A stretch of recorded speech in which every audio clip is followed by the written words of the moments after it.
A big welcome and good morning to wherever you are in the world. Good morning, good evening, good afternoon, and welcome to Clay Pigeon. It's round 2 of the Navos NKC, the National Karting Cup 2022.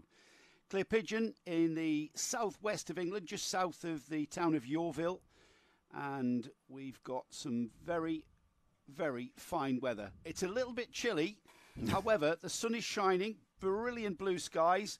And if you just sort of ignore the cold, we could be anywhere in the world. However, ambient temperature of nigh on 5-6 degrees means for a cold day, but perfect conditions and consistently dry. I've got no rain forecast, so that means we're going to have a great day of racing ahead. We've got all of our usual NKC classes, the Senior Rotax classes, Minimax UK Junior, Junior Rotax, Senior TKM and 100 UK coming up.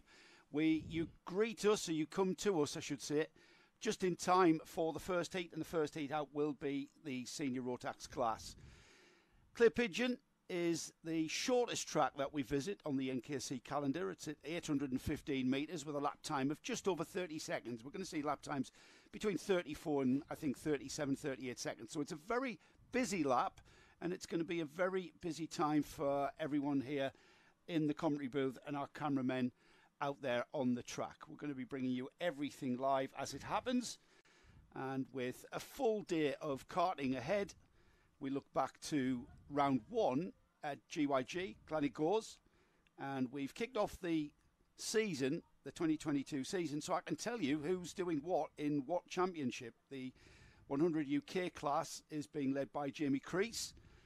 The Senior Rotax 177s, we've got a tie at the front of that championship with Louis Large, who is on 246 points to 244 with Philip Howarth. Now, these two, I expect to continue that battle in the 177 class, and two former British Championship protagonists, no doubt going to continue their on-track rivalry. The Senior Rotax class, who we see out first, that's being led by Lewis Jones, who had a very, very good Gleneagles first round, taking the final in with top honours there.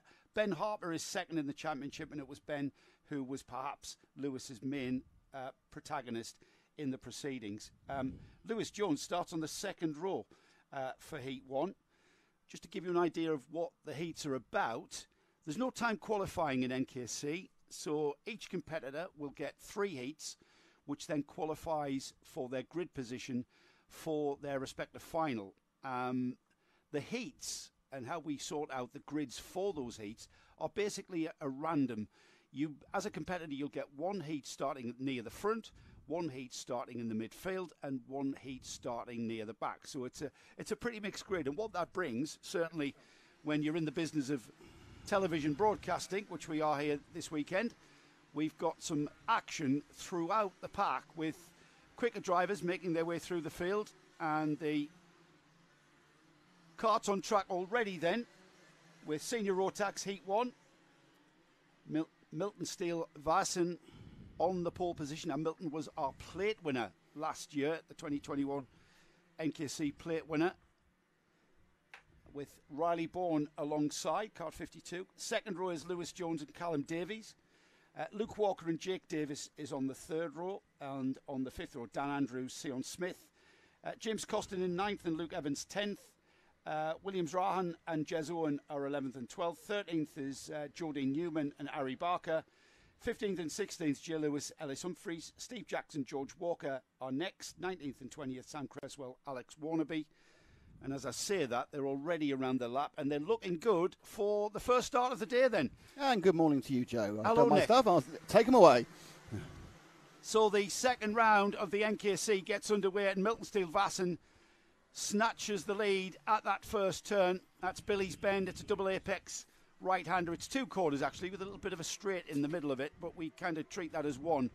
Down the Sturmey Straight and into Hans Hairpin, named after Neil Hahn, a famous name in karting, and then into the Horseshoe now. It's a double apex again, left-hander, but you've got a position to kart across to the left. That right-hander there is called Buttons, after guess who?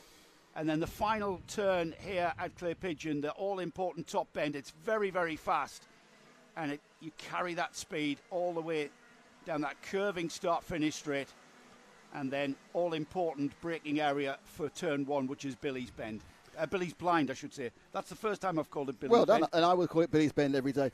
We have a cart already off at turn 1, Billy's Blind, so that's why his yellow flag's waving, no chance of overtaking. And this is a quick, short circuit, isn't it, Joe? And with overtaking opportunities significantly less, well, opportunist, such as they would be, for example, at Glan a couple of weeks ago.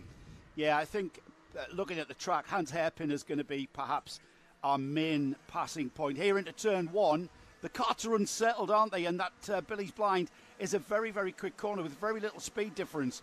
So it's very, very hard to get down the inside. Out of Billy's Blind, you're immediately into the S's, which is a very fast right-left. And then it's carrying momentum out of there into the hairpin, where we see our leader now being challenged very much by Callum Davies. Callum Davies started on the second row. Milton Silvassen started on the front row on the pole position. And these two getting out ahead of everyone. They've got a gap of about 1.3 seconds on the rest of the field. Third place is Jake Davis. Lewis Jones in fourth, current championship leader. Riley Bourne fifth. Sixth is Harry Barker. But the race very much for the lead as Callum Davies. Yeah, beautiful overtaking manoeuvre there.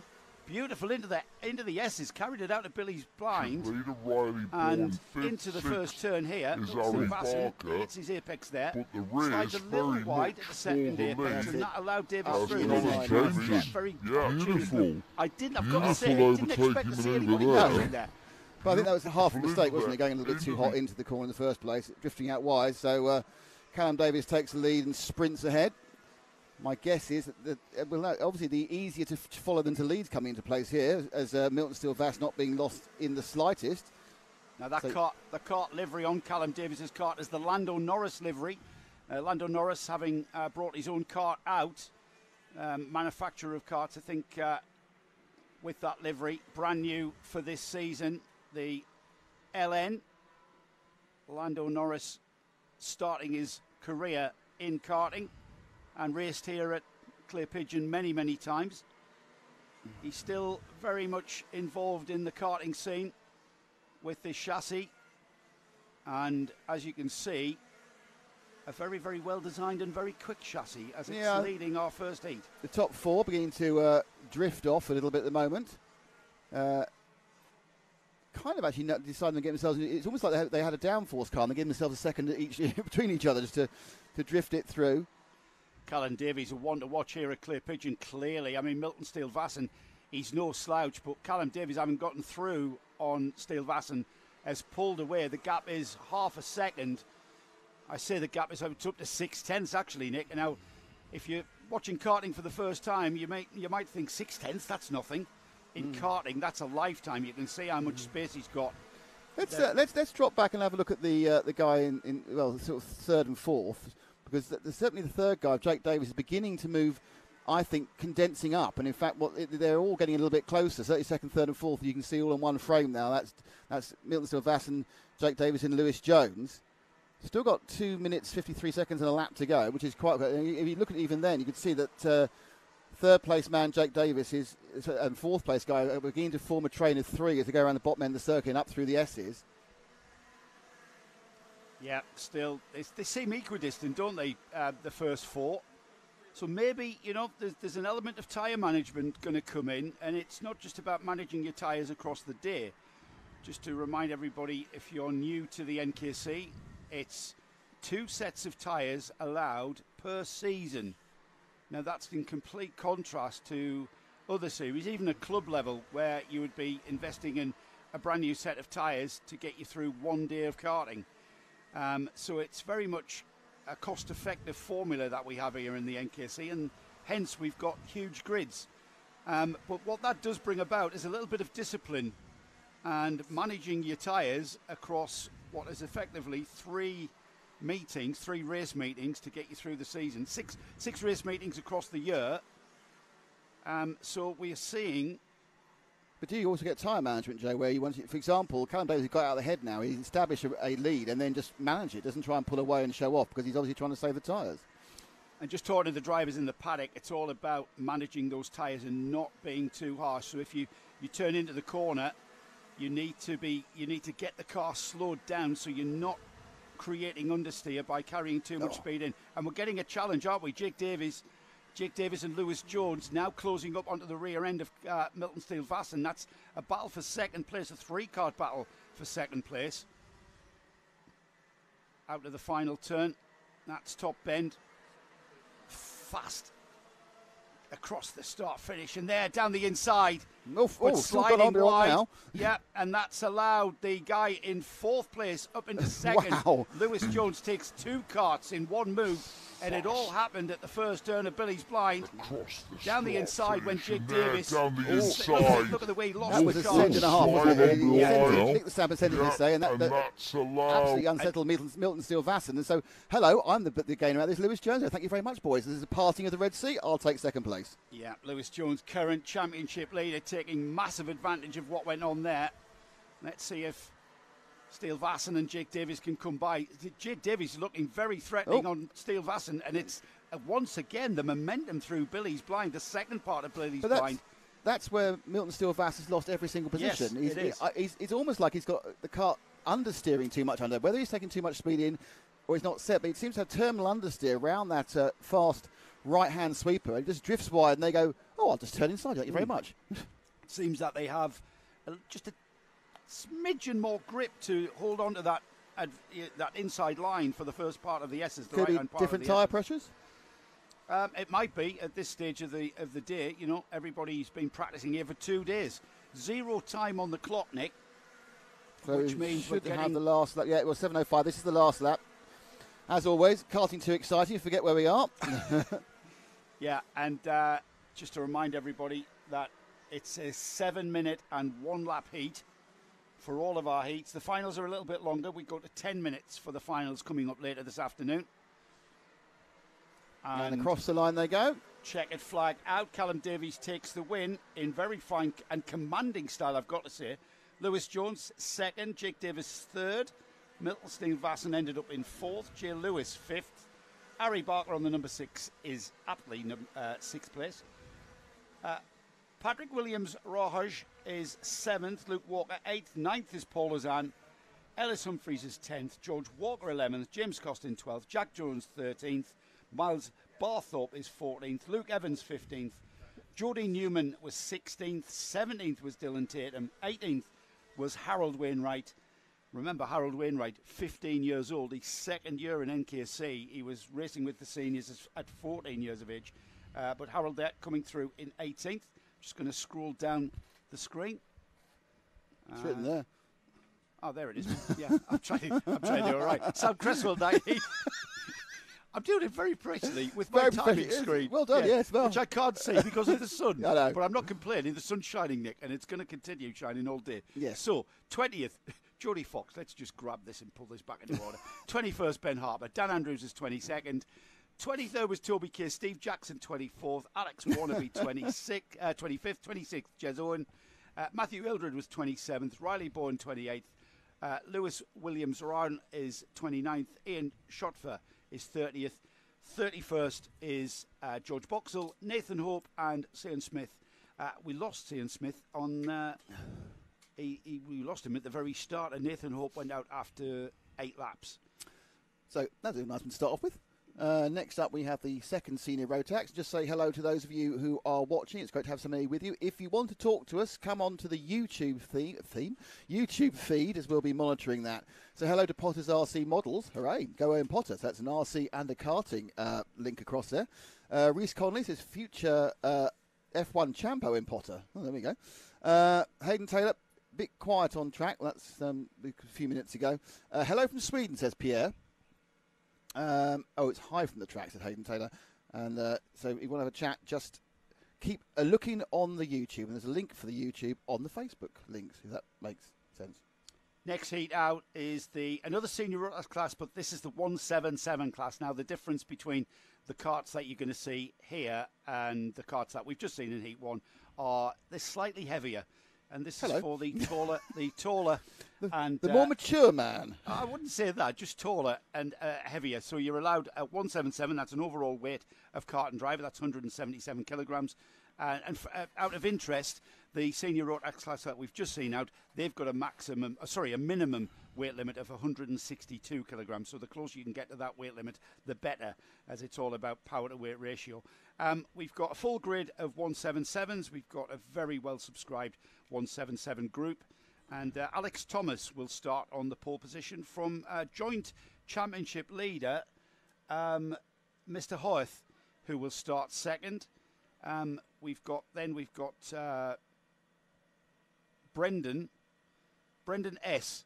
I've got Brendan S. Brendan S. I'm not even going to do this until they come out because I've got. Go on. I've got shortened names here. So I've got Keith Mass.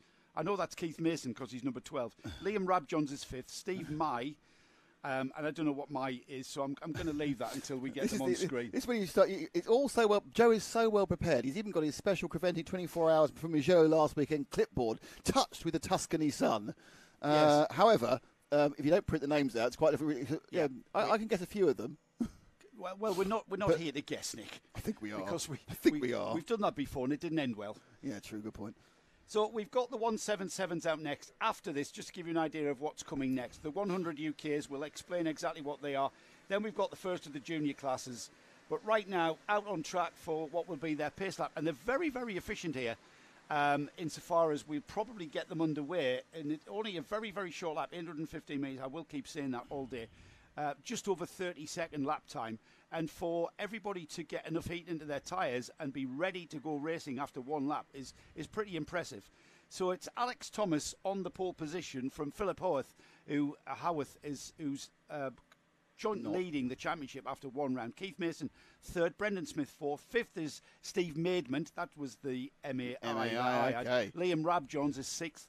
7th is Charlie Jowers. Simon Wheeler, 8th. 9th is Oliver Smith. Aidan Hammond is 10th. Job Fifner is 11th. 12th is Mark Rowe. Dan Millward is 13th. Jai Oliver is 14th. 15th Thomas Eldridge. I'm not going to get 31 karts in this very short lap. And already we've got Alex Thomas and Philip Howarth very, very orderly coming through. This is a very slow warm-up lap. It is. They're really they let the 20 catch up. That's what it is. Kart 20 just getting onto the back. They may let them go. Very ordered. A kerfuffle in the middle. Red cart pulling off there. So the red cart has pulled off. I think they're going to let them go, aren't they? Let's have a look. Are they going to wave them round? No. Yes, we are. We're off.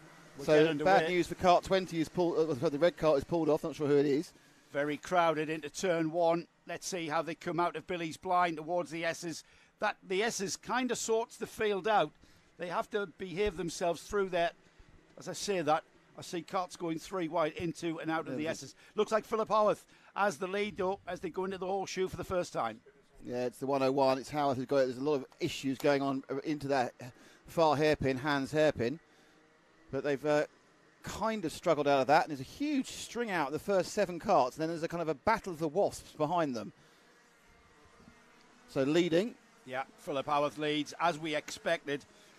He's 6th in the British Championship, currently 6th in the country in the 177 class. It was all about Philip and Louis Large, former British 177 champion.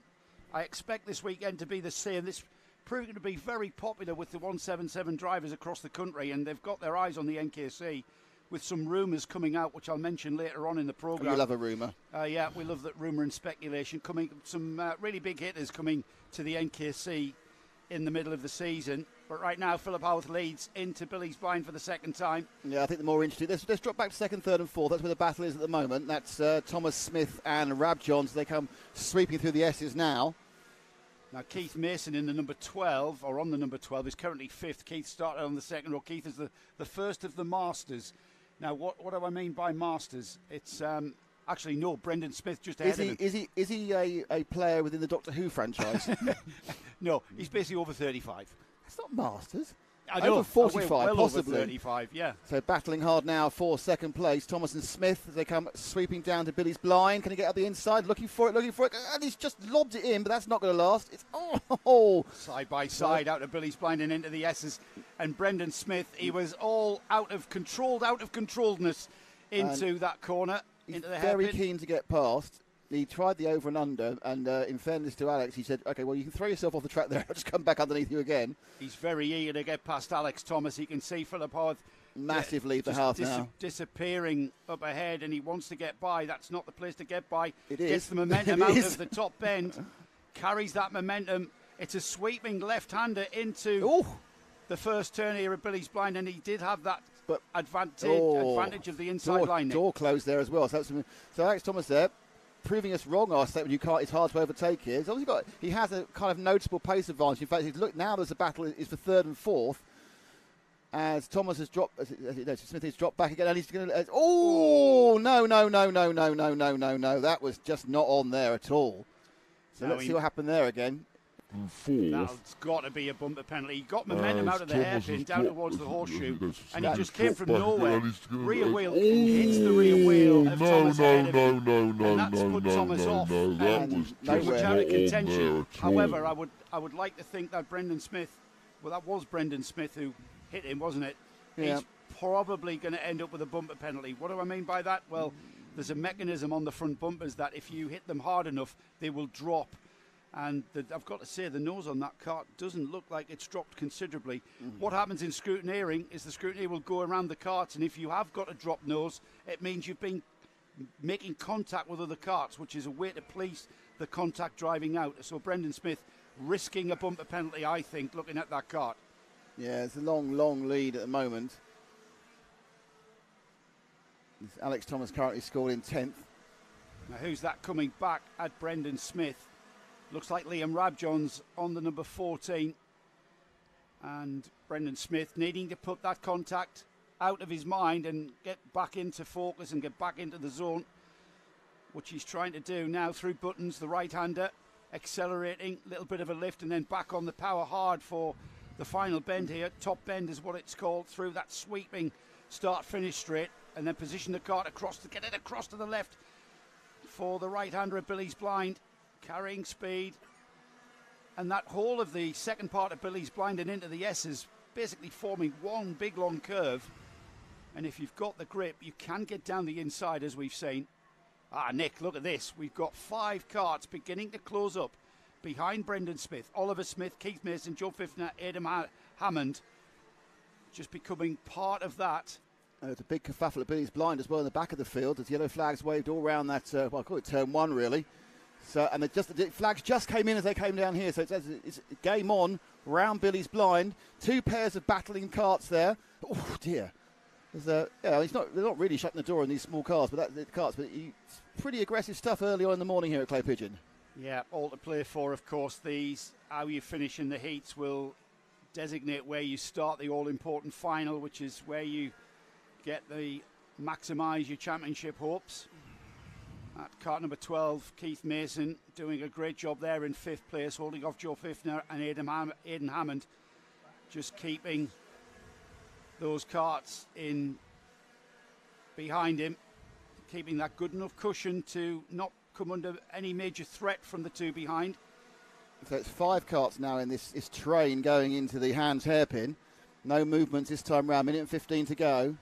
Yeah, they're It's really 6 carts now. Yeah, they're really closing up, Nick. 6 cart. Oh, and down the inside has gone Mason. Was that Keith Mason moving down the inside of Oliver Smith? And look at the gap he's pulled. What's happened to Smith? Out of Yes, top bend. amazing. Yeah, it's all going on. Keith Mason has got that cart working. It's first time here for Keith. He's a local driver to Warden Law, where I'm from, and vice champion at the Warden Law Kart Club for 21 and 20 consecutive. Oh, shuffling up in the hairpin again. But no one's quite brave enough to make a move. I suppose probably because at this point they are. It's risky. Oh no!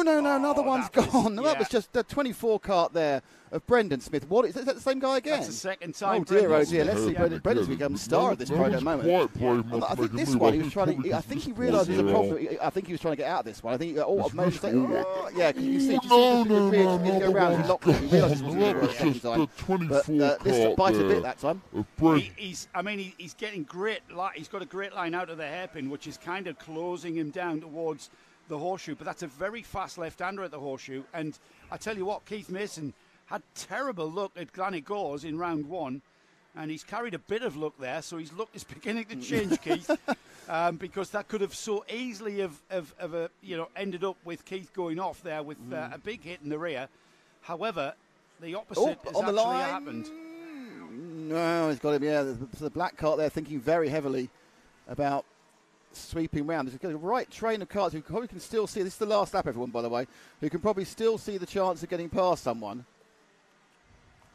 So we have got Philip Howarth, who we've kind of neglected because he's gone off and just rolled away with the lead. He's got 4 seconds, a 4-second lead. Then we've got Liam Rabjohns in second, Oliver Smith, and with Keith Mason right with him. I just realised something. Go ahead. It's 7 minutes. It's not 7 minutes plus 1 lap. I don't think. Oh no, actually, perhaps it is. I'm not sure. Yeah, oh, it is. 7 minutes and 1 lap. It's miscounted. Sorry, I've literally just looked at the wrong thing. Right, so I'm going to rewind that. Yeah, do that. Apparently, it's 7 minutes plus 1 lap. So checkered flag out, then Heat 1 for the Senior Rotax 177 class, and Philip Howarth takes the win on Kart 101. A gap of 3.5 seconds to Liam Rabjohns in second, Oliver Smith third, Keith Mason fourth, Joe Fiffner is in fifth, Aidan Hammond came sixth, Rhys Llewellyn on the number 4 was 7th, Harry Rowett was 8th, 9th was Charlie Jowers, Alex Thomas 10th, James Yap was 11th, Darren Smith 12th, Brendan Smith finally ended up in 13th after those two comings together. Chris Skyver is 14th, Billy Clark 15th, Mark Rowe 16th, 17th is Jai Oliver, Steve Maidment is 18th, 19th is Thomas Elridge, Mike Edwards 20th, Dan Millwood 21st, 22nd is Dan Millwood. It was David Medlock in 23rd, Simon Wheeler, Richard Edwards, Michael Gamble, Thomas Hinton, Rort McLean, Adrian Smith in 29th, and rounding off the 30-cart field, in fact retiring after 3 laps, that was Stay Gilly. So a little bit of incident at the back of the field from 18th down, Nick. We lost a few carts, didn't we? Only completing 6 laps there from 20th place down over. So as ever in karting, we've got lots of action, as ever. Hello to Ian Hall. Good morning, mate. Glad to have you with us. Ian, up in sunny Wingate in the northeast of England. Ian Hall has been a good mate of mine. In fact, I'm pretty sure Ian's done a bit of pro karting, and he certainly helped me push start my card back in the day, back in the 90s. Out next, though, we've got the 100 UK. Now, this is our retro class. Bit of historic karting here. But marvellous. Bit of not two-stroke quite smell. Yeah, certainly. Did you read all those out, by the way, whilst I was doing it? No, I didn't. Oh, no, I didn't. Well, Do you want to? Well, it's my job, really. You're the commentator. I'm colour. Hello, love. Yes. You've read about I just noticed Ian, and Ian's a mate of mine. So. Really big kid watching from the workshop, rebuilding the race car. Well done, guys. Great racing. Awesome coverage. Well, that's very sweet of you. Go Team LPR, Patrick and Louise. And good luck to Jodie Fox and Mady Foley, says Rachel Foley. So the 100 UKs, these are 100cc direct drive. However, you do have a choice of throwing a centrifugal clutch on it to help with that starting process. But we are going to see if carts spin, going back to the day of having to get out of the cart, lift the rear end, push it a little bit, and then jump on it. As I thought, these carts needing an extra lap. These are 2 single-cylinder 100cc engines. Marcus Gray is on the pole position. Andrew Bradley is in second place alongside Adam Sirrett, Liam Hamling on row 2, Dominic Pine and Lee Jackson on row 3. Row 4 is Tom Pattle and Lee Hackett. Scott Williams, the owner of the O-Plate, is on 9th. Ross Kerno is 10th. Marcus Dorry and Ben Klukas are 11th and 12th. Dexter Bergman and Ed Peed are on row 7. Ed Peed we spoke to in our paddock walk. 15th and 16th is Owen Potter and Matthew Lawrence. Alex Kennedy, Wesley Graves are 17th and 18th. 19th and 20th is Ben Robinson and Brendan Williams. Then we've got Edward Scoffin and James Cannon, and rounding off the 24 car field, very, very healthy, Jordan Kendall and John Allen. Here we come, though. We've got them all ordered, and we will get the red lights going out, and we will get racing underway. Oh, there's a crash in the front. That must be so frightening. That is a big accident. The leader turned round, coming through. Let's see that one again before we'll get. They're going to yell. It's yellow flag, not red flag. Let's have a look at that one again. I think that was Marcus Gray who started on the pole position. Yeah, he was tipped across by the car. I'm not sure it was 52 or not. He was tipped around. He's going backwards with everybody. That is so frightening. He's going backwards with everybody coming at him. To be honest, well done the rest of the field, because that's the minimum amount of damage that could happen from that very frightening start line incident. We've got another spinner. And the 2 carts making love over in the corner there. At the horseshoe, another spinner, and it's got cold. This has got to come down to cold tyres.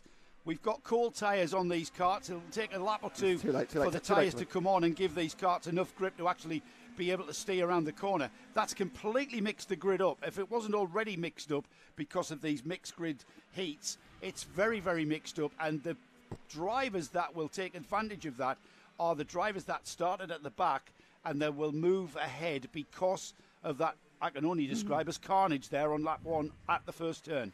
So picking up the leaders now, and the leader appears to be kart number, is that 8? That's a massive 48. change around 48 possibly, yeah. It could be 0 actually. Could be 0.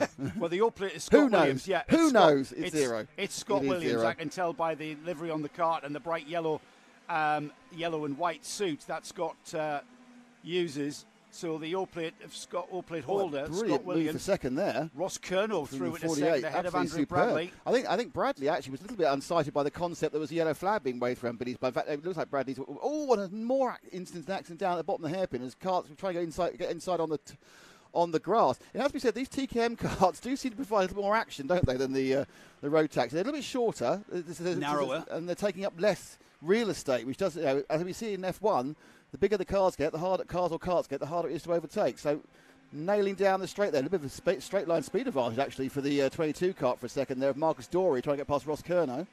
Well, these are on a Dunlop tyre, and they are the only Class A today to be on anything other than a Maxxis Sport tyre.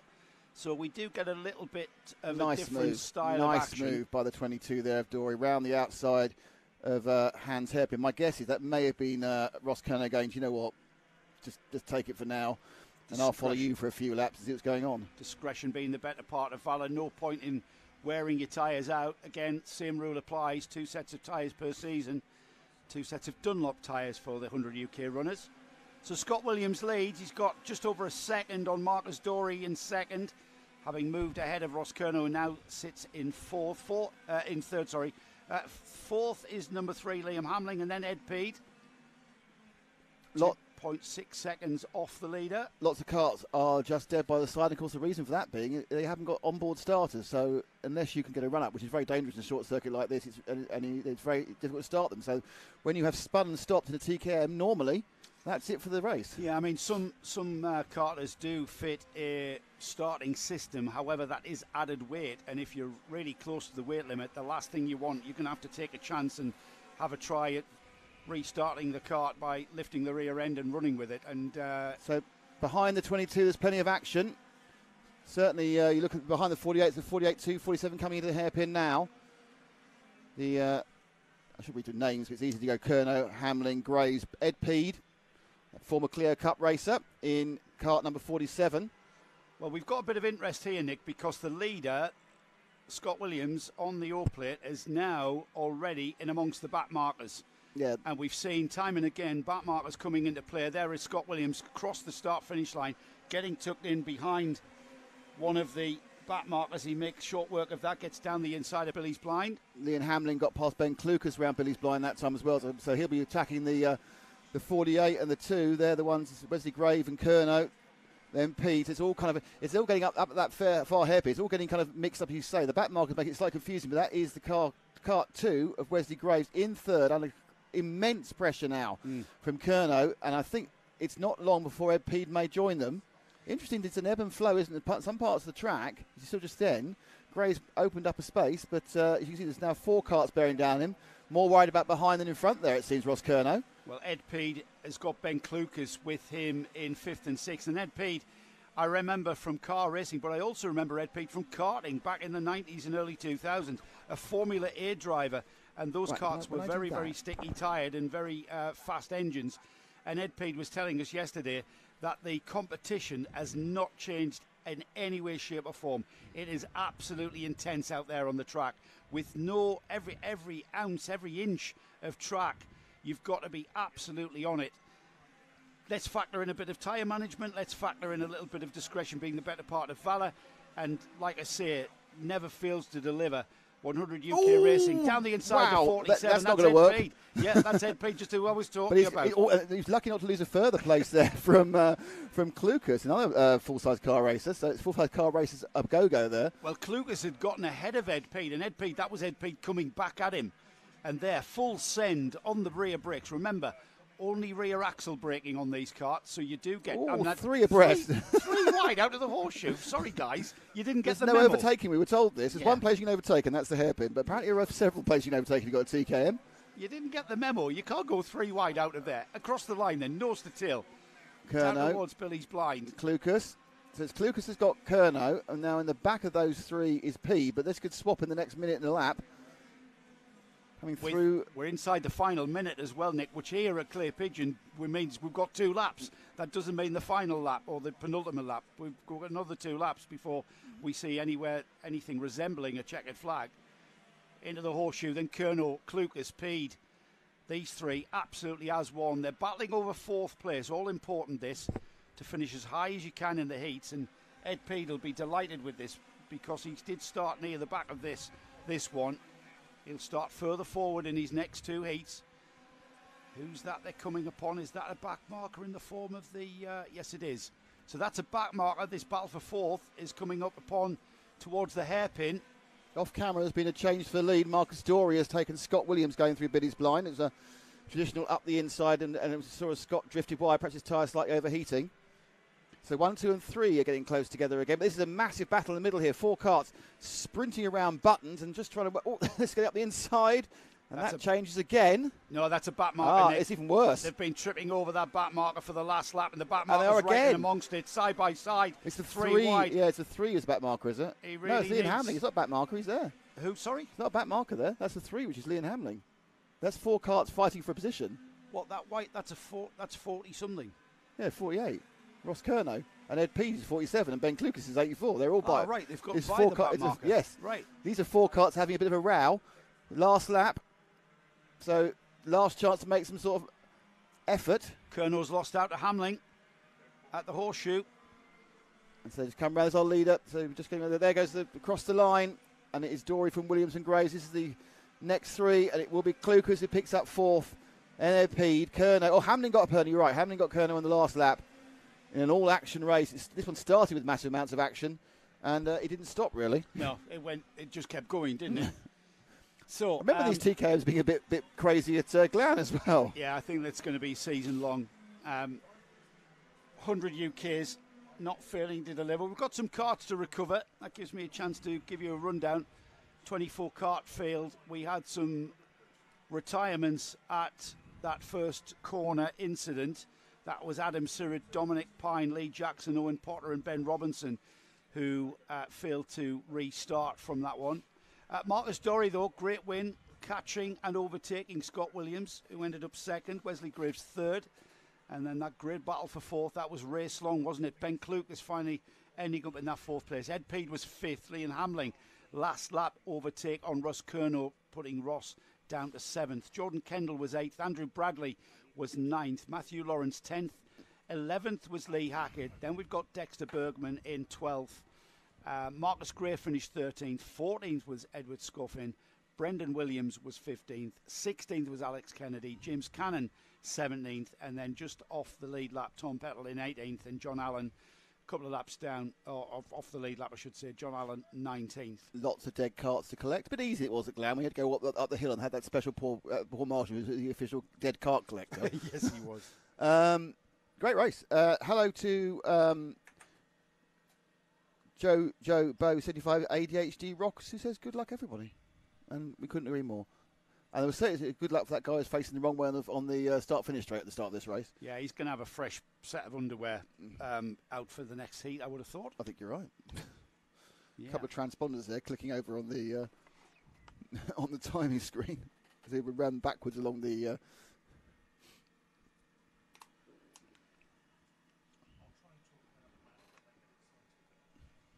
We've got the first of our junior classes out next with Minimax and 100 UK. I think we've got 2 runners in the 100 UK juniors. Minimax Championship is currently being led by Alex Fraser. And just to give everybody, if I can find my cursor, Nick, which I can't because I can't see for the sun. Oh, there it is. Just to give everybody an idea of how things went at Gleneagles. Alex Fraser, 248 points. It's going to be Reese Green, who is his main competitor going into this second round. Championship, Louis Rees in third, Daniel Haynes fourth, Charlie Gillum fifth, and Eric Smith in sixth. Carts are out on track as ever, and we've got 7 Minimax competitors and 2 100 Junior UKs, or UK Junior as we will call them. Daniel Haynes on the pole position, Reese Green second, Charlie Gillum third, Ethan Carney fourth, Alex Fraser current championship leader fifth, sixth is Louis Rees, Eric Smith seventh, and then the 2 100 UK Juniors, Hayden Taylor on the number 40 and Yelena Osbar Scott is on the number 19. So 9 carts in total, 7 in Minimax, 2 in UK Juniors. Getting ready for some action. James McDonald says, why isn't the finish line being shown at the end of the race? Too much action. Yeah, exactly. We had to finish, take the carts over the line. Too much action. We're away. We're away. 7 cart Minimax. Now, these are Rotax engine carts. Same engines. But, and off onto the outside of Billy's blind. Not quite sure what happened there. The 2 100 UK runners start their own race, but we've already lost one of our runners. And going into it's a sweeping left-hander, and when you're on cold tyres, the carts are very, very unsettled braking for Billy's blind. And we had a cart there, I'm not sure what happened. He locked the rear, and that was it. He locked the rear with a bit of... I think he may have put a wheel on the grass, actually. I think it was already sort of... he's away again anyway. That's the advantage of a nice starter motor. Oversteering to the left, which is tricky. Lap 1 completed. And we'll just see how that first lap has panned out for these Minimax runners. Reese Green leads. Right on his tail, though, Daniel Haynes, Ethan Carney, Louis Rees, Charlie Gillum. It was Eric Smith who comes through in 6th, and it's Alex Fraser who went off on the Lando Norris cart. So Alex Fraser, current championship leader, has it all to come back from and finds himself behind our 2 100 UK runners as well as the rest of the field. So he has regained, and he will have a bit of a damage limitation run in this first heat. So long way back, Alex. Now I think he's really going to have he's going to need someone else to have some bad luck for him to make up any positions in this remaining 5 minutes, 42 seconds and a lap. Battle absolutely here for second, third and fourth overall. Haynes, Carney and Rees. That's Louis Rees rather than Reese Green, who's out in the lead. So those 3 as they nip down to the hairpin. Thing about having just 7 carts in the field. I'm not detracting from a 30 cart field, Nick, but it does enable us to sort of focus on the action at the front of the field instead of having to leave it. However, on saying that, Reese Green has just checked out, hasn't he? What's the gap at the line with 5 minutes to go? It's already 1.5 seconds. Ooh. Ethan Carney now in second. Ambitious by Reese says, going to get away with it? Nope. Haynes comes across him. Carney getting a bit of an advantage there and gapping into second place. And down the inside, he has a look at the hairpin, doesn't he? That's Eric Smith having a look down the inside of Daniel Haynes. I should say Louis Rees having a look down the inside of Daniel Haynes. That's a battle for third. The number 22 with the red overalls and the black helmet from the white cart. The number 47 coming out onto the start-finish straight. Things beginning to space out somewhat, with Reese Green leading by about just under 2 seconds from Ethan Carney. Then we've got that battle for third. Daniel Haynes, Louis Rees. Eric Smith and Charlie Gillum are running together in 5th and 6th. Alex Fraser, I think, has retired. Or is he still going round? I'll see if I can see he where... says he's 2 laps out, so I think, I think he's probably decided to save his time. Well, I think, it might be, he's pretty much decided, I'm not going to get any points out of this one, so why wear the tyres out? Why wear the cart out? Hayden Taylor is leading the 100 UK field of 2 Quite carts. a distance from Yelena. Yeah, Yelena's dropping. 4 seconds back. Dropping back.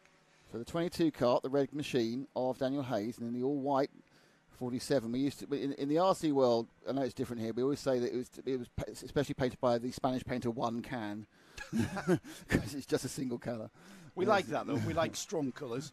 So the pure white machine of Louis Rees harrying and actually being joined now by Eric Smith in the 21 car at the back of that. Eric was kind of dropping off there, but I think what's happening is perhaps in third place Daniel Haynes running a little bit more conservatively and therefore effectively allowing The fifth plate. Oh, that's a move here. So having a bit of a think about Eric Smith, having a right idea, but it's sort of a movement there to kind of discourage any idea about the inside. Again, from Haynes.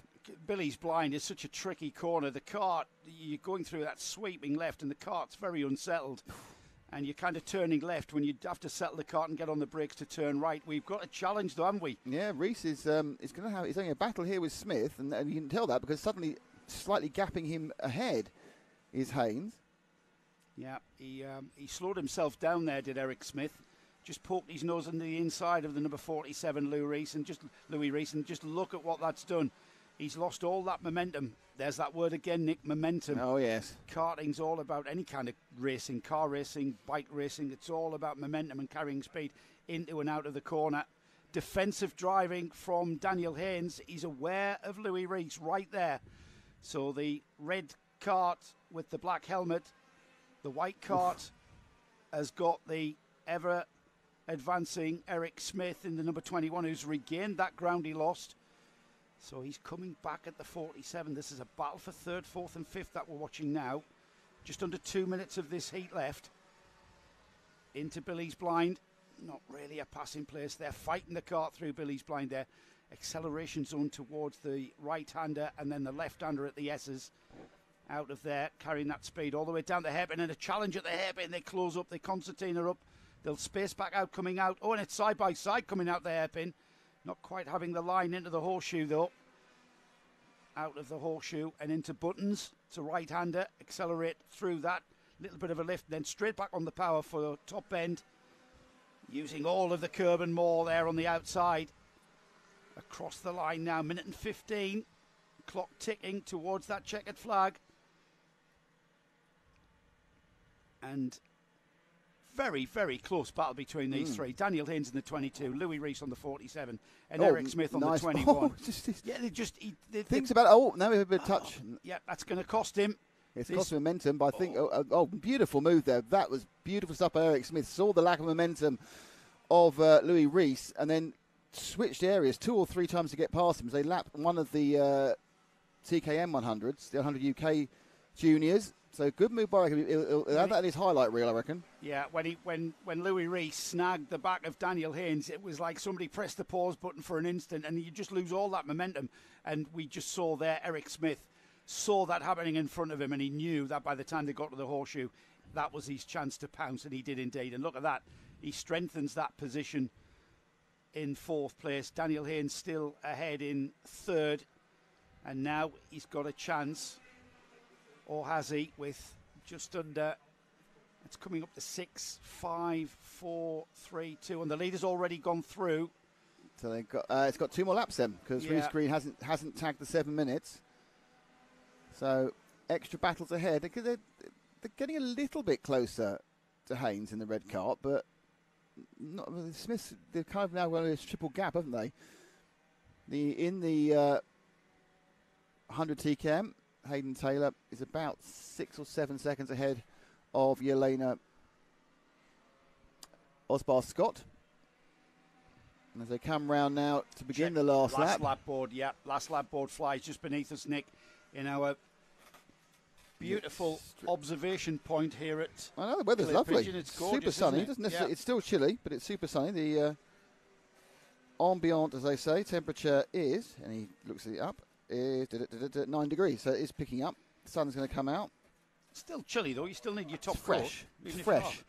Yeah. Oh. So final lap for leader Reese Green on the 71. That battle still rages though for 3rd. As the leader takes the checkered flag to become the winner of Heat 1 for Minimax. Reese Green crossing the line now. Ethan Carney, and then hanging on to that 3rd place. Daniel Haynes there across the line, just ahead of Eric Smith. Louis Reese will come in 5th. We look back towards Charlie Gillam, who crosses the line now. Hayden Taylor has already crossed the line and will finish 7th. And take the 100 UK Juniors.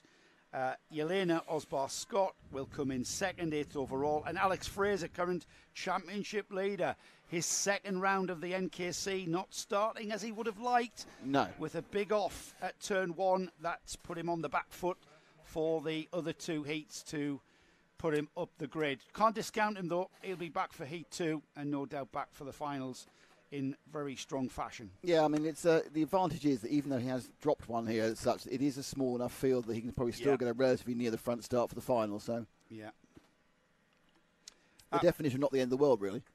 No, absolutely not, and that's the the fact that Minimax is a small field, a small grid, will enable Alex not to fret too much about that and maybe go in and analyse what exactly happened there. We've got the. Well, it's on camera, so you can watch it back and go, "Oh dear." My feeling is he got a bit. The way it went round, you think he must have had a wheel on the grass. But of course, the point to remember is that all these heats do score points for the championship, don't they? Yeah, I believe so. Yeah, it's. I'm not quite sure of the points. Well, there's a winner. I think it's 50 points for a win, for a heat, and 100 points to the final. So the heats are a little bit more important than they often are in other events. It's not just a way of getting to the front for the trophies. There are points all the way through the NKC. So it's not, whilst at the end of the day you want to win the final, you can win the final and only get 160 points. Or you can win the final and get 250 points. Yeah. Junior Rotax out on track now. Braden Hill currently leads the championship. He had 2 heat wins and a 3rd place. So 2 wins and a 3rd in the heats at Gleneagles, and then he took the final in fine style. Ronnie Shrimpton was 2nd in the final, Ben Ficini 3rd. So these drivers out at the moment. Oof. Ashton French leads the field round. Archie Hardiman 2nd, Samuel Wyatt 3rd, Braden Hill 4th. 3rd row of the grid is Alexander Miz. I'm not sure what Alexander's full name is, as it's not there in front of me, Nick. No, me neither, I'm afraid. Jack Briscoe 6th, Rafi Celentano is 7th, 8th is Archie Bootle. Oscar Shrimpton is 9th. Ollie Morris rounds off the top 10. We've got a very ordered grid which enables us to go racing pretty much from the off field down towards Billy's Bend, side by side into turn 1. And it's pole position, driver sliding wide. Can he hang on to that lost lead? 3 places. And it's from the 2nd row. I think that's Samuel Wyatt. Here comes the field. Oh, someone spun off the edge. So who was that we lost? That was cart number 35. So that was Braden Hill. So one of the early favourites is off. Yeah, Braden Hill, championship leader. Current championship leader. I don't know he got nudged or fell off, actually. I'm not sure. It wasn't really a great replay, so we'll have to just we'll have to find out later. Oh, hard to tell, really, in the kerfuffle. That is always the case in karting. Here they come for the first time, and right the way across the line there. That was the kart in 3rd place. He's got a 2-second lead in 1 lap. It was Archie Butler who found himself on that very bumpy outside curbing. The leader, very much the possession of Samuel Wyatt in the number 20, who's gone into the lead by almost 2 seconds from Ashton French in 2nd place. Archie Butler 3rd, 4th is Archie Hardiman, 5th is Jack Briscoe, and 6th is, and I will find Alexander's name, it's Mirzoyan, I should say. Alexander Mirzoyan in 6th place. Joel Bowden 7th, 8th is Oscar Shrimpton. So the battle really is the 4th and downward battle. 1, 2 and 3 have got away. Wyatt, French and Buttle. Rick Brind on the YouTube chat says good luck to Samuel and Ethan Wyatt. So that's worked so far. KT, come on James Rigby. Thyma, come on James. So there's plenty of support in this for the junior road taxis. But the battle really is that 4th on down at the moment. That's led by the 96 car of Archie Hardiman. But he's under pressure from Jack Briscoe. And in fact, there's now 3 of them having a right old knees up round the bottom of Hans Hairpin. And the brightly coloured blue and purple and yellow, red car of that's the 30 machine, I think, of maybe Elliot Thomas, I think. Elliot Thomas has gone round the outside at a Hans Hairpin last time by. He's gone up the order. Let's see where Elliot Thomas finds himself as they cross the line. 5 minutes remaining. He's up to 5th ahead of Joel Bowden. He went round the outside of Mason Perrin. Bit of nudging there, and there's a place lost there, wasn't there? I noticed a little bit of nudging down the straight there. As you see the cart out of shape. Without a cart, he had another cart's nose up its backside. It's kind of unavoidable. You don't want to back out of it. That's beautiful tightening there. But I think he's going to get eased out on the outside, and he is indeed. So it's still the 96. So it's still Archie Hamilton there. A battle all around that corner with Elliot Thomas. So that's the green helmet. Oh, and he bounces. Hardiman. And now it's a great run there for the 30 car, I think it was. He had Mason Perrin, fantastic run up the inside there. I think they were the other two were too busy with each other. Perrin in the red machine just said, no, that's all, I'll take that one. Carrying the momentum, looking to get up the inside of Hans Hairpin. Oh, he was blocked off. That was an absolute, it's legal, but an absolute block there by Archie. So Archie having nothing from Mason or from Elliot in this one. He did get the momentum out of the final turn there. Here he is right on the tail, but he can't discount Elliot Thomas to come back at him, and then joining in behind them, Joel Bowden, making that a 4-card battle for 4th place. Here they come again, and once again, Hardiman all the way across the curb, really upsets the cart.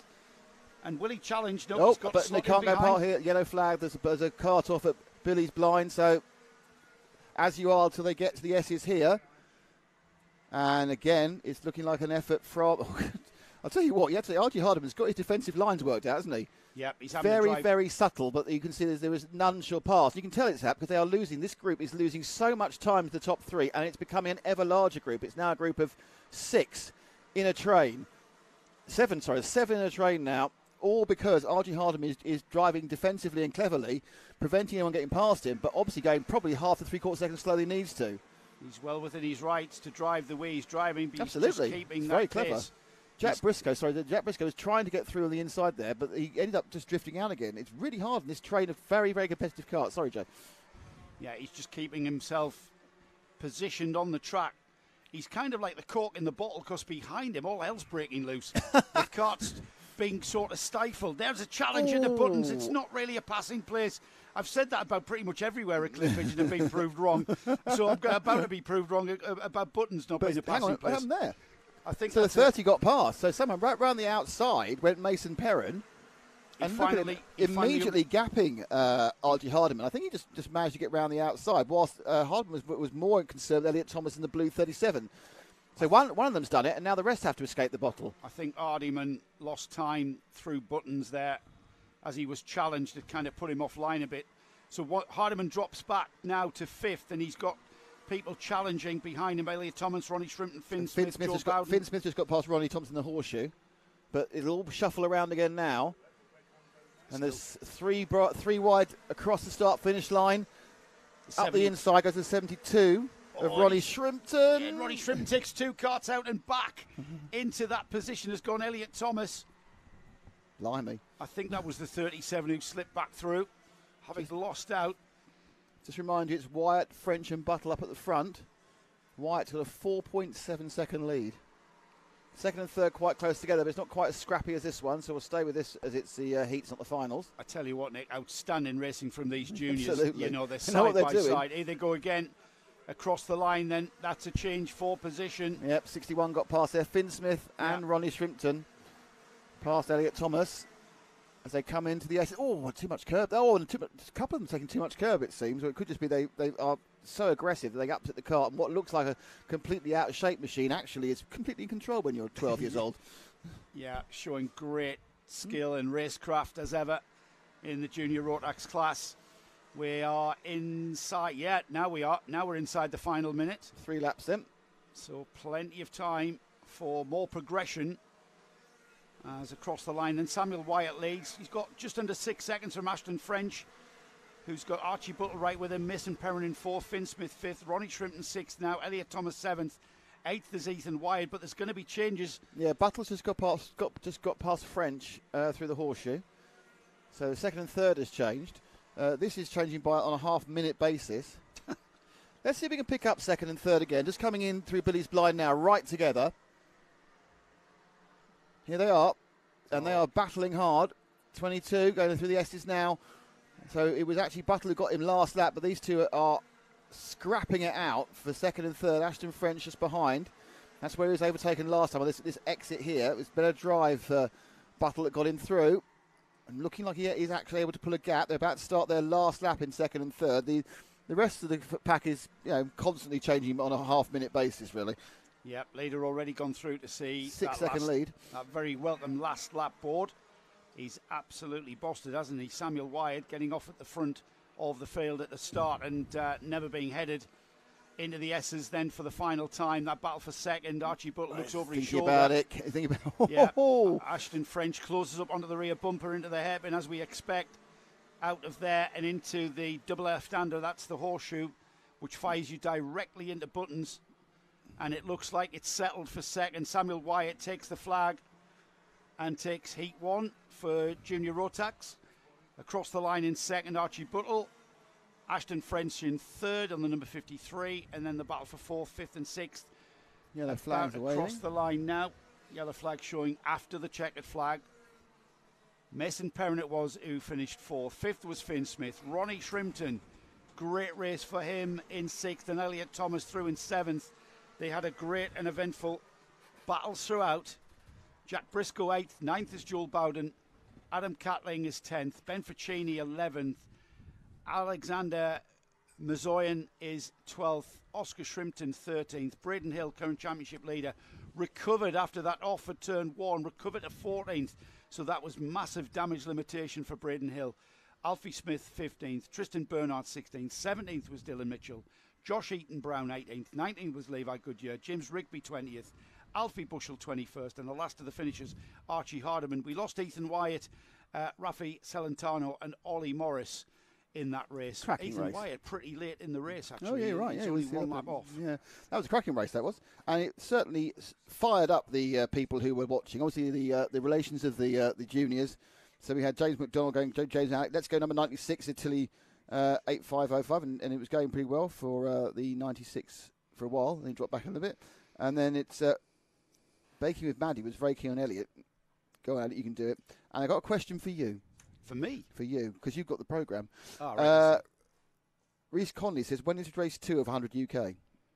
Is it after 100 lunch? UK is, I can't really put a time on it. We've got Senior Rotax next, Rotax 177s, then Senior TKM. What did he want to know? That one, next 100 UK. And then the 100 UK That's is 4 heats. following that, heat 2. So I'd say about 40 minutes, probably. Yeah, not long. No, are there 3 heats that happens, or 4? 1, 2, 3 heats, and About then the 30 100 minutes UK. then. About half an hour, probably. Perhaps just over. Perhaps 35 minutes. How dare he come in and out and dip in and out? He should be settled on the sofa. Nailed onto the programme. Yeah, Every moment. Settled on the sofa for a full 8 hours of action. Absolutely. So the second heat for Senior Rotax is out next, Nick. So is that the B side, is it? Or is that the second run of the A side? I'm now confused now. I do confuse myself with these multiple You really do. split grids. I've lost my cursor again in the sun. Do you know in the juniors race against Stickman Bob? You're now a timetable bloke. Yeah, I assume they're not back out again until after lunch, are they? Oh yeah, Mini Max 100k juniors, or do they mean Rotax juniors? No, juniors back out after lunch. Back after lunch, yeah. So we've got about lunch is going to be approximately 1 o'clock for half an hour, and then we'll have a very, very busy afternoon with another set of heats and also all the finals. Here we go. Senior Rotax is out onto the track. Jack Jones leads them out. Scott Lowther in second. Paul Moran, we spoke to Paul in our paddock walk yesterday. Hello, Helen and the kids at home. Now, have you or have you not? Are you not preparing a Sunday roast? Well, home? yes. Or are you going to the pub? Well, you yes, fooled us last indeed. week, Helen. That was Yeah. shocking to say the least. There was I, sort of, visualising Salivating. a scene out of a little house on the prairie. You sweating in the kitchen, preparing Sunday lunch, and all the time you were out at the pub being. That's a little house in Paris, isn't it? I don't know, but I think Probably you should is. stop there. Okay, friend. So Paul Moran starting on the second row. Matthew Hildred alongside Pedro Oliveira is fifth. Lewis Berry sixth. Seventh is Alex Warnaby. Dylan Tatum in eighth. Ninth is Jody Fox.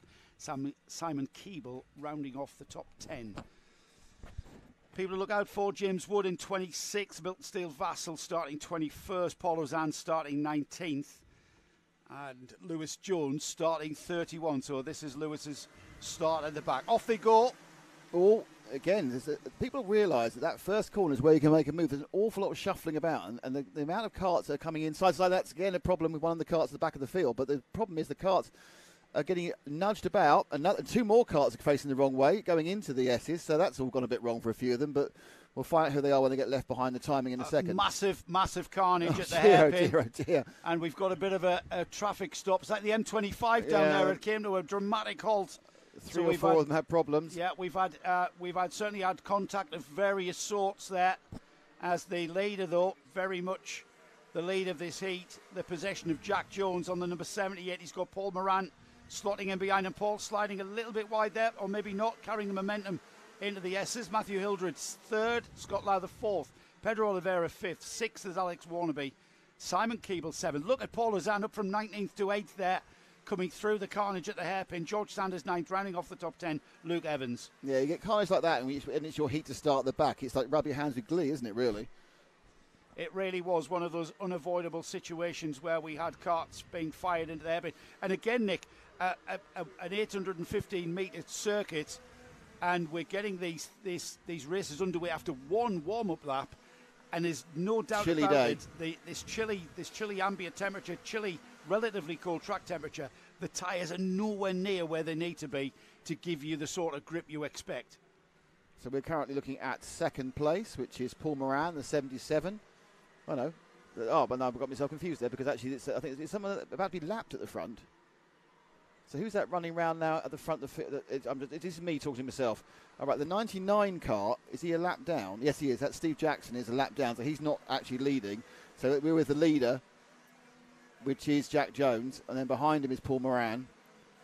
Yeah, it's the number 78 who Yeah, leads. the big battle is for third. So let's go back, and there's a problem. There's actually a problem on the car. It's not a problem. It's a waving, an annoyance. I think he's either getting tapped from behind or he's not happy, is he? He's not happy. That is the 70 something. 26. I thought it was the 7. Could be Matthew right. Hildred. Is it Hildred's upset? Is it? Yeah, I think is that Paul Moran just ahead of him? I'll be able to check that out. So you've got a lapped car underneath us. So right ahead of him in third place, I think, is the 57. That's right. It is.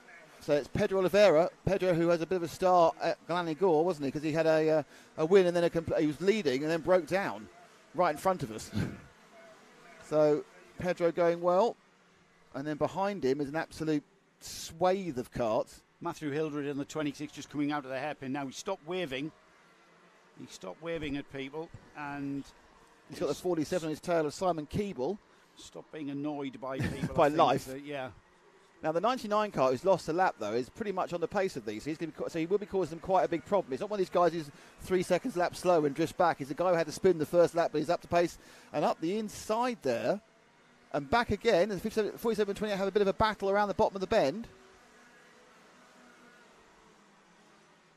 That's quite interesting. Yeah, not quite enough to challenge at the hairpin. Just ahead of these, it's the battle with Paul Moran.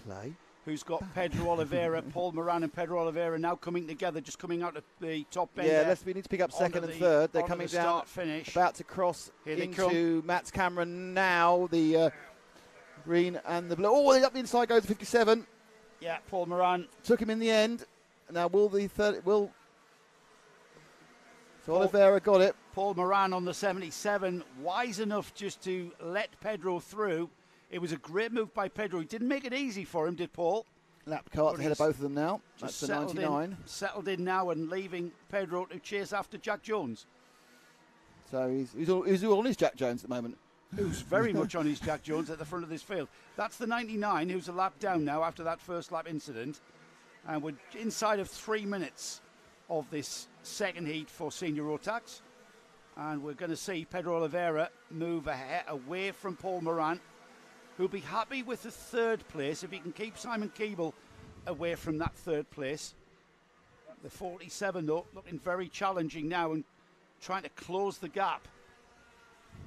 In fact, I think... No, that's the 99. I got excited there. The 99 ahead of the 77. Paul Moran now waving heavily at the 99 lapped car, going, what the hell are you doing? Get out of the way. The thing he doesn't seem to realise is he's waving from behind, so there's no possible way that the 99 can see him. That's true. Steve Jackson, is causing frustrations and having no idea. It's going to be a lovely afternoon drive on a Sunday morning. The thing is, if you've got the pace to get away at the start and maximise that heat starting at the front of the grid, and that's exactly what Jack Jones has done. 3.7 seconds from Oliveira. Time running out for Oliveira to catch him. That's a huge gap. Yeah, he's not going to do that. Is that because he's even in clear air he's had the last couple of laps, he's been getting no nearer. Let's just. So when you see that happening in front of you, if you're Pedro Oliveira, do you continue to push to bring down the gap, or do you just then sort of ease the pace and start looking after the tyres? So the 47 now, Keeble in third, coming into Hans Hairpin now. So Moran losing out towards the final stages of this heat. Cart 57, Pedro Oliveira through. There's the 47 of Simon Keeble behind him. Now they're spaced out now at the front.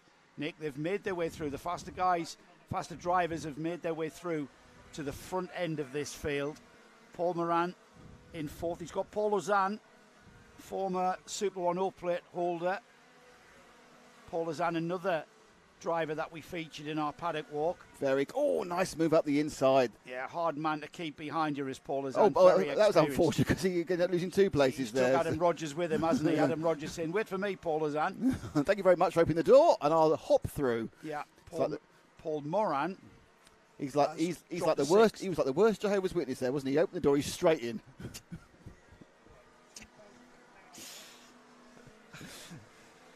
So change for that position, but just look at that battle for fourth and fifth.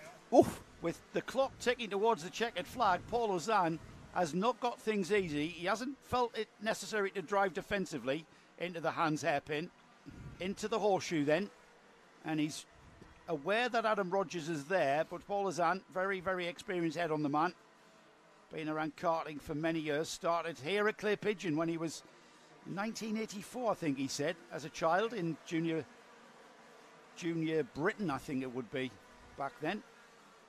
So last lap board for the leader. So we're into the final lap of the second heat for Senior Rotax. As we stick with this battle, I'm not sure Rogers has got enough to challenge for that. 2 or 3 corners to go. We can just call the leaders over the line, though. Checkered flag flies. Jack Jones does indeed take the win there. Oliveira gained a second over that last 2.5 minutes. Now, how much that was extra pace and how much that was Jones easing off, I don't know. There go our guys. Keeble third. Paul Ozan fourth. Adam Rogers fifth. Paul Moran sixth. George Chandler seventh. Luke Evans is eighth. Jake Davis ninth. Scott Smith took 10th on the last lap. Scott Lowther 11th. Thomas Storer is 12th. Then Matthew Hildred, Lewis Jones, Milton Steele Vasson, who of course had a relatively average run, I think top 10 run last time, got a 15th in his second run out. Howard Wainwright was 16th. James Costin was 17th. George Walker was 18th. Tommy Lee Davis was 19th. James Wood 20th. Jamie Hardy 21st. Then Gazzo in. Sam Cresswell. Jodie Fox 25th was Dylan Tatham. Then Martin Jackson, Tom Radburn, Martin Coe, Steve Jackson and Andrew O'Keefe in 30th was the last person to get the whole trip. Jay Lewis, Alex Warnbury, Scott Russell and Lewis Berry all had various levels of problems in another cracking race. We're doing well today, aren't we? Yeah, this track where you can't overtake. Yes, yes. It's all about momentum, and if you've got just the tiniest bit of momentum over the cart in front of you, you can kind of use a tin opener and make your way through and just make space for yourself. It really is very, very technical track here at Wilton Mill, Clay Pigeon. Sort of out-of-body experience there. So that was Senior Rotax Heat 2. Out next is another Senior Rotax class. This is the heavier class, the 177 class. And the grid for that will follow shortly. Just to give you an idea of where the championship standings are. We had the final at Glenagores won by Louis Large, who had 3 second-place heats. Philip Howarth is equal on points with a second place and 2 heat wins, and then a second place in the final behind Louis. Richard Evans had a fine third place in the final after taking heat number 1 win. So Richard in fourth. Lawrence Hilton, he finished second, won his third heat, and finished fourth in the final. So he's very much at this moment in contention for leading the championship. Still early stages. It's a 6-round championship with visits to Fullbeck, Rowrah, Landau, Wilton Mill, not necessarily in that order. Clay Pigeon here this weekend. The shortest track at 815 metres with a lap just over 30 seconds. We've been seeing laps in the 35-second margin up until now. So with the 177s, so 35 seconds is a Rotax 162 lap time. And the heavier ones, hour and a half. No. Here we go. 35 to 36, high 36 is out onto the track then for Heat 2 for the 177s. And it's cart 177, aptly numbered, James Yap. On the front. There's a fight for that cart. I'm not sure. Michael Gamble's alongside Harry Rowett and Thomas Hinton on row 2. Row 3, Stephen Login, Richard Evans in 6th. Carl Bryant and Alex Joyner on row 4. Row 5 is Mark Rowe and Keith Mason. Louis Large on the number 128 is 11th with Lawrence Hilton 12th. Terry Smith and Richard Edwards 13th and 14th. 15th and 16th, 8th row of the grid is Michael Mallet and Philip Howarth. Now, just keep an eye on that. Louis Large in 11th and Philip Howarth in 16th. These are the carters that came through at Glanigores to be battling out in the final, and we expect these to be moving through the order. One thing I will say, and it's for all the races so far, is they've absolutely stuck to one warm-up lap, haven't they? They've always had a talk about it, because a lot of them at Glan were 2, weren't they? We've actually not had the start waved off. They want to run 2 laps of the TKM because they need to warm up. This is what's causing us problems, Nick, as they come across the line into turn 1. Billy's blind on cold tyres, and the car just snapping away from Michael Gamble, I think it was there. And we've lost one. Yeah, we've lost number 12. That's Keith Mason. Keith Mason falling foul of, was he pushed or did he go off of his own accord? I think you're running on ice, so who knows? Oh, yeah. And then having a little spinette in the 76, I think that was. Martin Rees having a spinette on his own going into the S's. But let me go away, and leading James is Yap. the 177 of Yap. And they've come through in a significantly better order than the previous race. They have all got through bar 2 carts unscathed. They're forming a lovely snake. No one's broken away. But first and second, massive challenge to the 12 of 82, sorry, of Harry Brown. I thought it was a 2 there, gets into the lead. No, number 12's a back marker now. No, it's 82. It's 82, sorry. No, I misread it because I've got old eyes. Right, Harry Rowett then has back in the lead, or into the lead, yeah, and already looking to move away. So Harry Rowett leads on the number 82. James Yap now in 2nd. Large up to 4th. Yeah, Louis Large. When he's up to 11th. He's up to 3rd from 11th. Yeah, he's on the back of James Yap now, and looking like he's going to have a go out of the final turn here. Oh, he's coming into second and third where we're at. Let's see what he does at turn 1. Billy's blind. As he's right, he slips out from and down the inside. Beautiful move. Textbook fashion. Louis Large helping to write the textbook here at Clear Pigeon. He's going to be going for that lead, and I didn't expect him to come up the order as quickly as he has. He's showing some real class in these first 2 events. I mean, isn't this his comeback year or something, or have I got the wrong person? No. He raced in the British Championships last year in this class, and he was telling me that he's really gotten to grips with the setup on these carts, on this Maxxis Sport tyre, completely different to what these drivers would normally run in their club events and the other national series. So it's a little bit of a different driving style, he tells me, and a little bit of a different setup. But Louis finally getting his head around it in fine fashion. He took the win in the final at Glanigores with a great battle with Philip Howarth.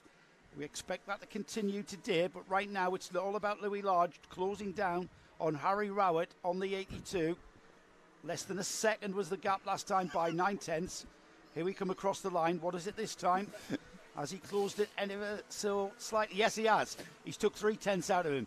So in 2 laps' time, Nick, with under 4.5 minutes to go, I expect Louis Large to be challenge on his tail for maximum points in the heats. Now, the way Harry Rowett found no issue getting past James Yap, you kind of wonder whether he's going to be that pleased with the Louis Large attack, because sometimes obviously in these heats people go, no, it's fine, off you go, because I'll take the points. But you kind of think that this is Harry's chance to get the win, and because now, as we are aware, and it's slightly different here in the NKC, you get points for the qualifier.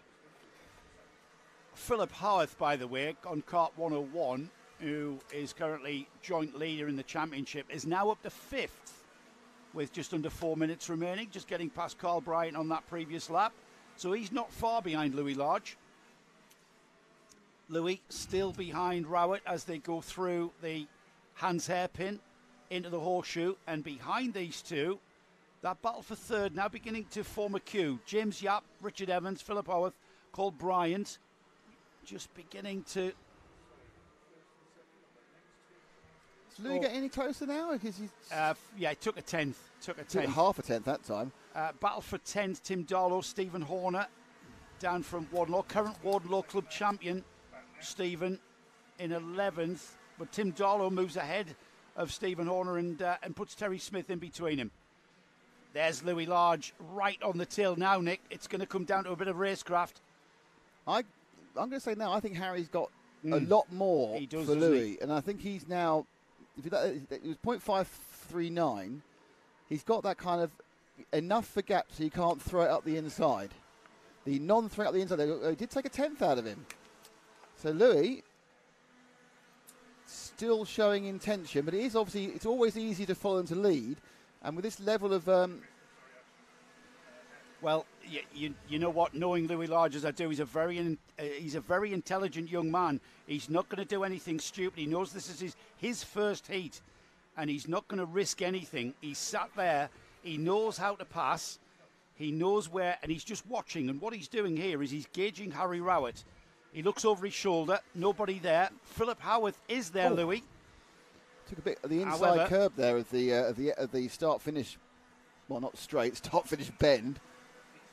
Looking hard. And now Large absolutely weighing up. You're quite right now. It's a case of let's look and see where I can get it through. And he's trying up the inside, but that's not going to work. And oh, wow, okay. Yeah, switch back, slides wide. Push him out, push him out, push him out. Is he going to stand? Yes, it is. Yes, it is. He got the tin opener out the toolbox there, didn't he? Coming out the hairpin, he had the momentum, straight down the inside, and then he switches back to the inside. There, he hadn't got it. And suddenly, that was the last of the late breakers. Look at how the rear end came round. Touring car racing. And if anything, Harry Rowan's car just checked the slide a bit, didn't he?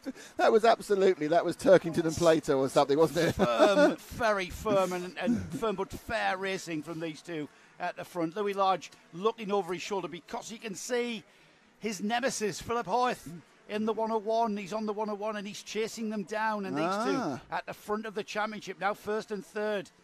He's going to gain points with this heat.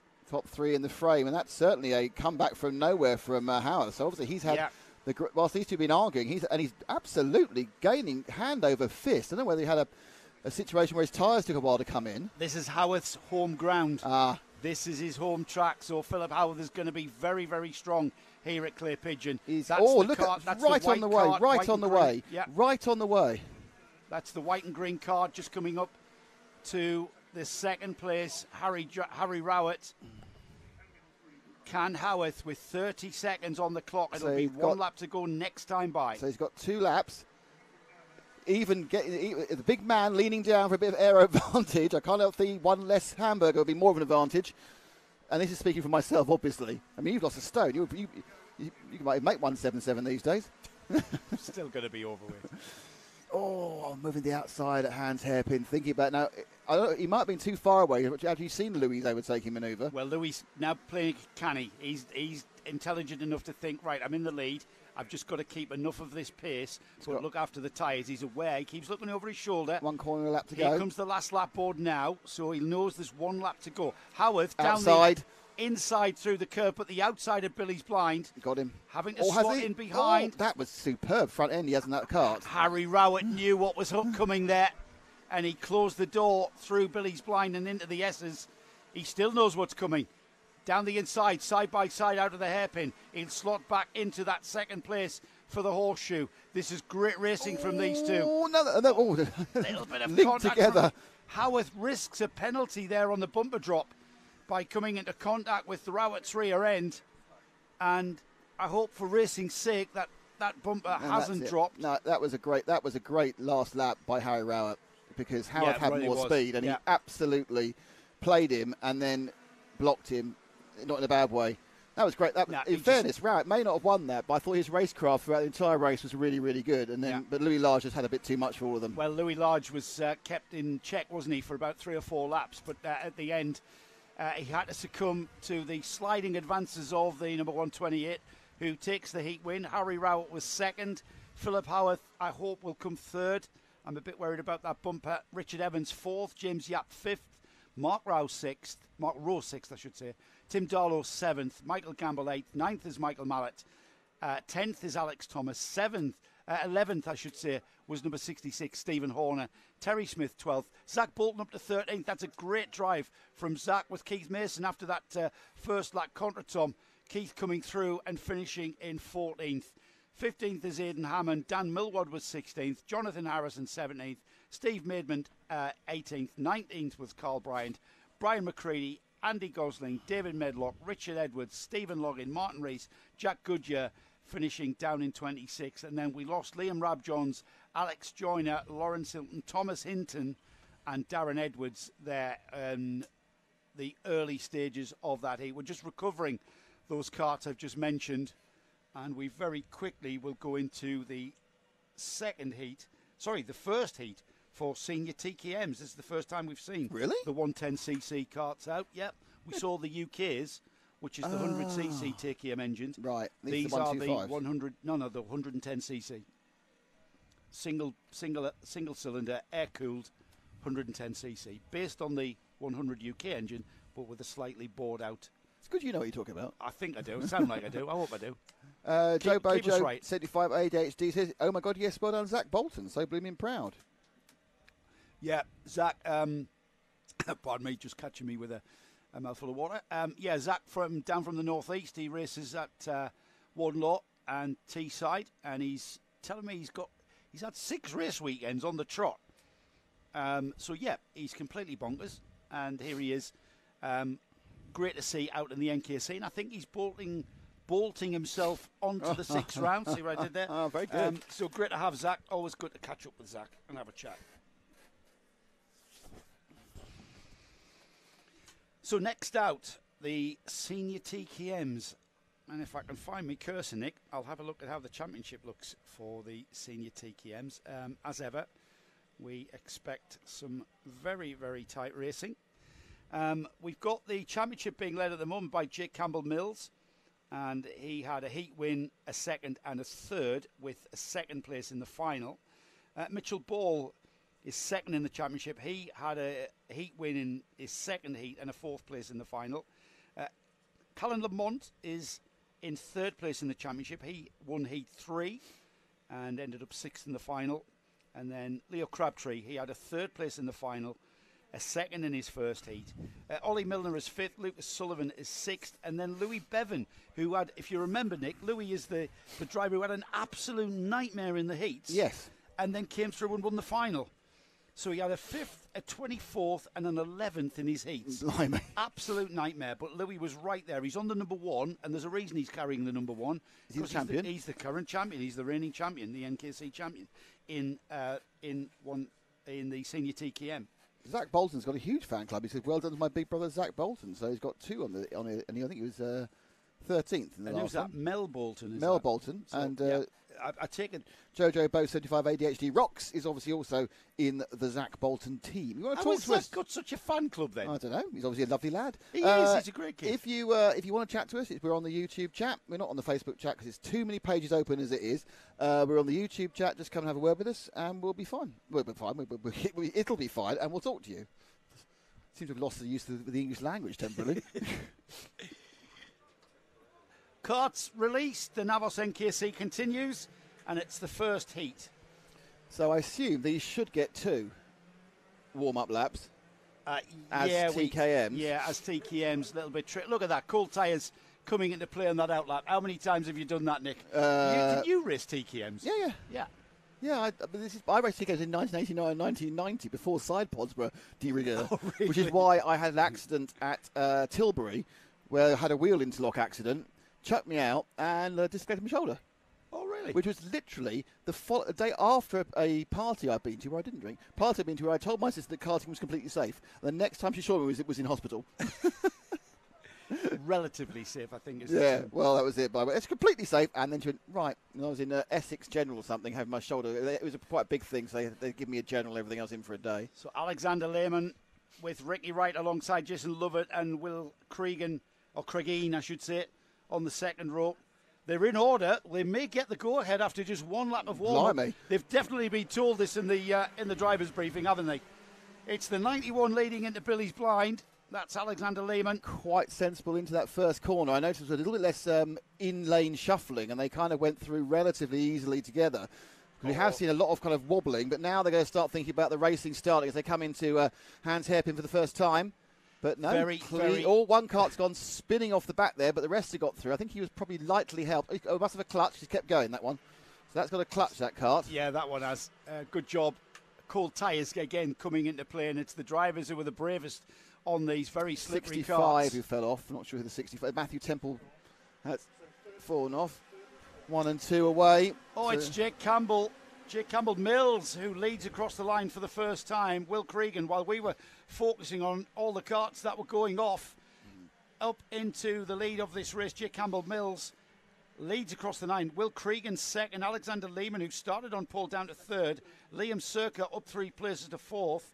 Ricky Wright losing out the most there and dropping 2 to fifth. Louis Bevan up 2 places on the number 1 to 6. Keep an eye on him. Joseph Jacques is up 4 to 7th. And Lucas Sullivan coming through. With him, Matt Slate, Callan Lamont, Mitchell Bell rounding off the top 11. So we're looking kind of like 3rd, 4th, 5th and 6th. It's Lemon in 3rd in the 91 car, leading this gaggle of much lighter coloured carts, which was that they went over the line, Circa, Bevan and Jacques, but they're now coming through into the S's and away into the hairpin. Yeah, look at the number 1 down the inside. Beautiful move. Is he going to make it work? Another Yes, position for the reigning champion.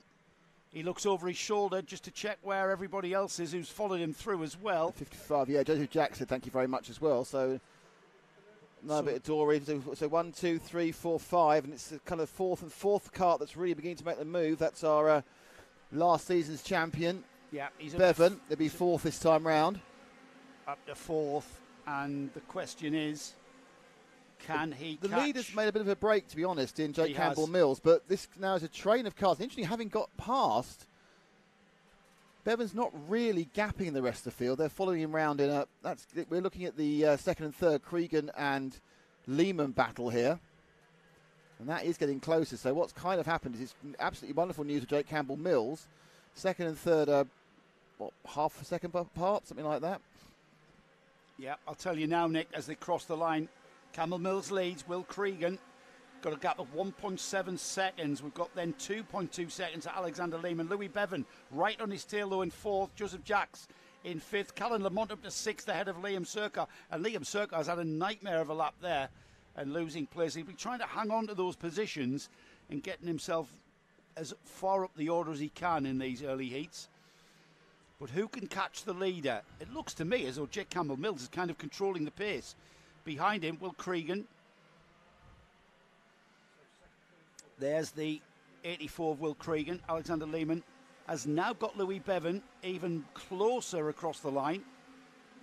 But Louis Bevan seems to have had his progress stifled as he gets towards the front of the field. We're inside of 4 minutes now. So getting towards half distance. Down the inside, Bevan. Not quite enough to get by Lehman. And Lehman just sticks to his line. As calm as you like. He knows Bevan is there. Nose to tail out of top bend. Bevan slotting in behind him now. Oh. He's getting into the slipstream. He'll get a bit of a drag through that curving left-hand sweep into the first turn, but not enough speed difference for Bevan to take advantage, and just making Billy's Bend into the S's all one turn. Out of the left-hand part of the S's and down towards the hairpin. Oh. This is where Bevan will strike, and he does. Textbook outbraking manoeuvre there. Very, very steady. No sliding of the rear end. And Bevan ahead of Alexander Lehman. Lehman will come back at him. This has allowed the 23 of Callan Lamont, who's moved up the order, and will now come through right on the tail of Lehman in the 91. Bevan looks over his shoulder there. So he's moved on to Will Cregan, hasn't he? Next target is Cregan. Now, Cregan has dropped nearly 3 seconds off the leader, which is Jake Campbell-Mills. So I think whatever happens, it's unlikely that... Oh, and then he's trying to get back there, wasn't he? You can see that. Yeah. Alexander Lehman was thinking, I'll have a go at this one. He's giving a little bit of a nudge at the back. And I think I think it was kind of a 3-cart kind of push along at that point with Callan Lamont as well. But Bevan now stalking Cregan. Cregan's not got the ultimate in pace, but he has made some good starts. They go out very, very wide now. How can Bevan get the run into Billy's blind? Wham through, and they looking hard, not going to make the move. On these 100 TKMs, on these senior TKMs, I say 100, I said that wrong. 110. It's 110. On these senior TKMs, there is very little speed difference into Billy's blind. So Billy's blind's kind of negated as a passing place. Everywhere else, here. not so much. Everywhere else, not so much, yeah. And for the Rotax classes, completely different approach to Billy's blind. So the speed difference on a Rotax Max, you can maybe make that move stick. You can't on 100 TKM. I've done it again. Senior TKM. There's 4 of them Here now. we go again. This is what I meant. Train of This is 4. what I mean. See if Bevan can move alongside into the braking area for Billy's blind. No, he has to slot But in. behind and him, then making me a liar is Callan Lamont. Well, he had 4-car slipstream. That's why. Was that Callan Lamont or Joseph And Jacques? also, just out of Lamont's gone past. Yep. Bevan's gone past Cregan. So whilst that was quite clever. Whilst we were watching the other overtaking maneuver, Yeah. Bevan made it stick. He's good at the hairpin, isn't he, Bevan? Yeah. He absolutely is good at the hairpin. So Bevan ahead of Cregan. Now Lamont is ahead of Lehman, and Lehman is now behind Lamont, who's behind Cregan. Campbell Mills leads by a long way. by a long way. It's Louis Bevan in second. Pass 4 position, is it, into Billy's blind? Trying again. Side by side, all the way to the eased S's. out. The 23. Lamont got massively eased out. And Alexander Lehman takes advantage and moves up the order by about 2 carts back into third. So it's still Jack Campbell Mills. It's still Louis Bevan. I think Cregan's still in third, isn't he? No. Alexander Lehman in the 91 moved back up to third. You're right. He into is. the S's, 91's yeah. gone back in third. Then it's Cregan in fourth. And then fifth is back down to Lamont, is it? Yeah. Having a constant swap around in these last couple of laps. And we cross the line with about 15 seconds on the board. 2 laps to go then. So, yeah, last lap. Oh, another board. move. So basically, ever since you said you can't overtake on Billy's blind in the Everybody, 100 yeah. senior TKM, everyone has done. Yeah. But that worked out very, very badly for the 23 kart, who was ahead for a picosecond, then lost a place. They've just been taking it sort of very conservatively, haven't they? Just sitting behind one another. Well, the other thing to until remember is they the time will right. have different levels of grip now, depending on where they are in the tyre life and where they are in the tyre pressure and how they've used them. So, you start off with no grip, all of you, and it comes up and goes down even in these short races at differing amounts. So last lap board for the leader, J. Campbell Mills. Louis Bevan crosses the line in second. It's Alexander Lehman in third. Will Cregan, though, he's not happy, is he? He wants that position. And there behind, just getting constantly mixed up. A little bit of disconsolate waving there and a little bit of contact into the Hans hairpin for the final time. I'm not quite sure how that's easy out panned there. out. So the 23 now is at the back of that entire field. So he's still, Callum he hasn't Lamont. got, Callum Lamont hasn't gained him a Mitchell ball in that one round. J. Campbell Mills takes the flag, Nick, Yep. to take the first of the senior TKM heats. Louis Bevan, Happy with second, I would think, from where he started. very much so. Alexander Lehman will finish third. Joseph Jacques finishes in fourth. Will Cregan eventually finishes in fifth. Sixth is Mitchell Ball. Callum Lamont seventh. Matt Slate eighth. Ninth is Lucas Sullivan.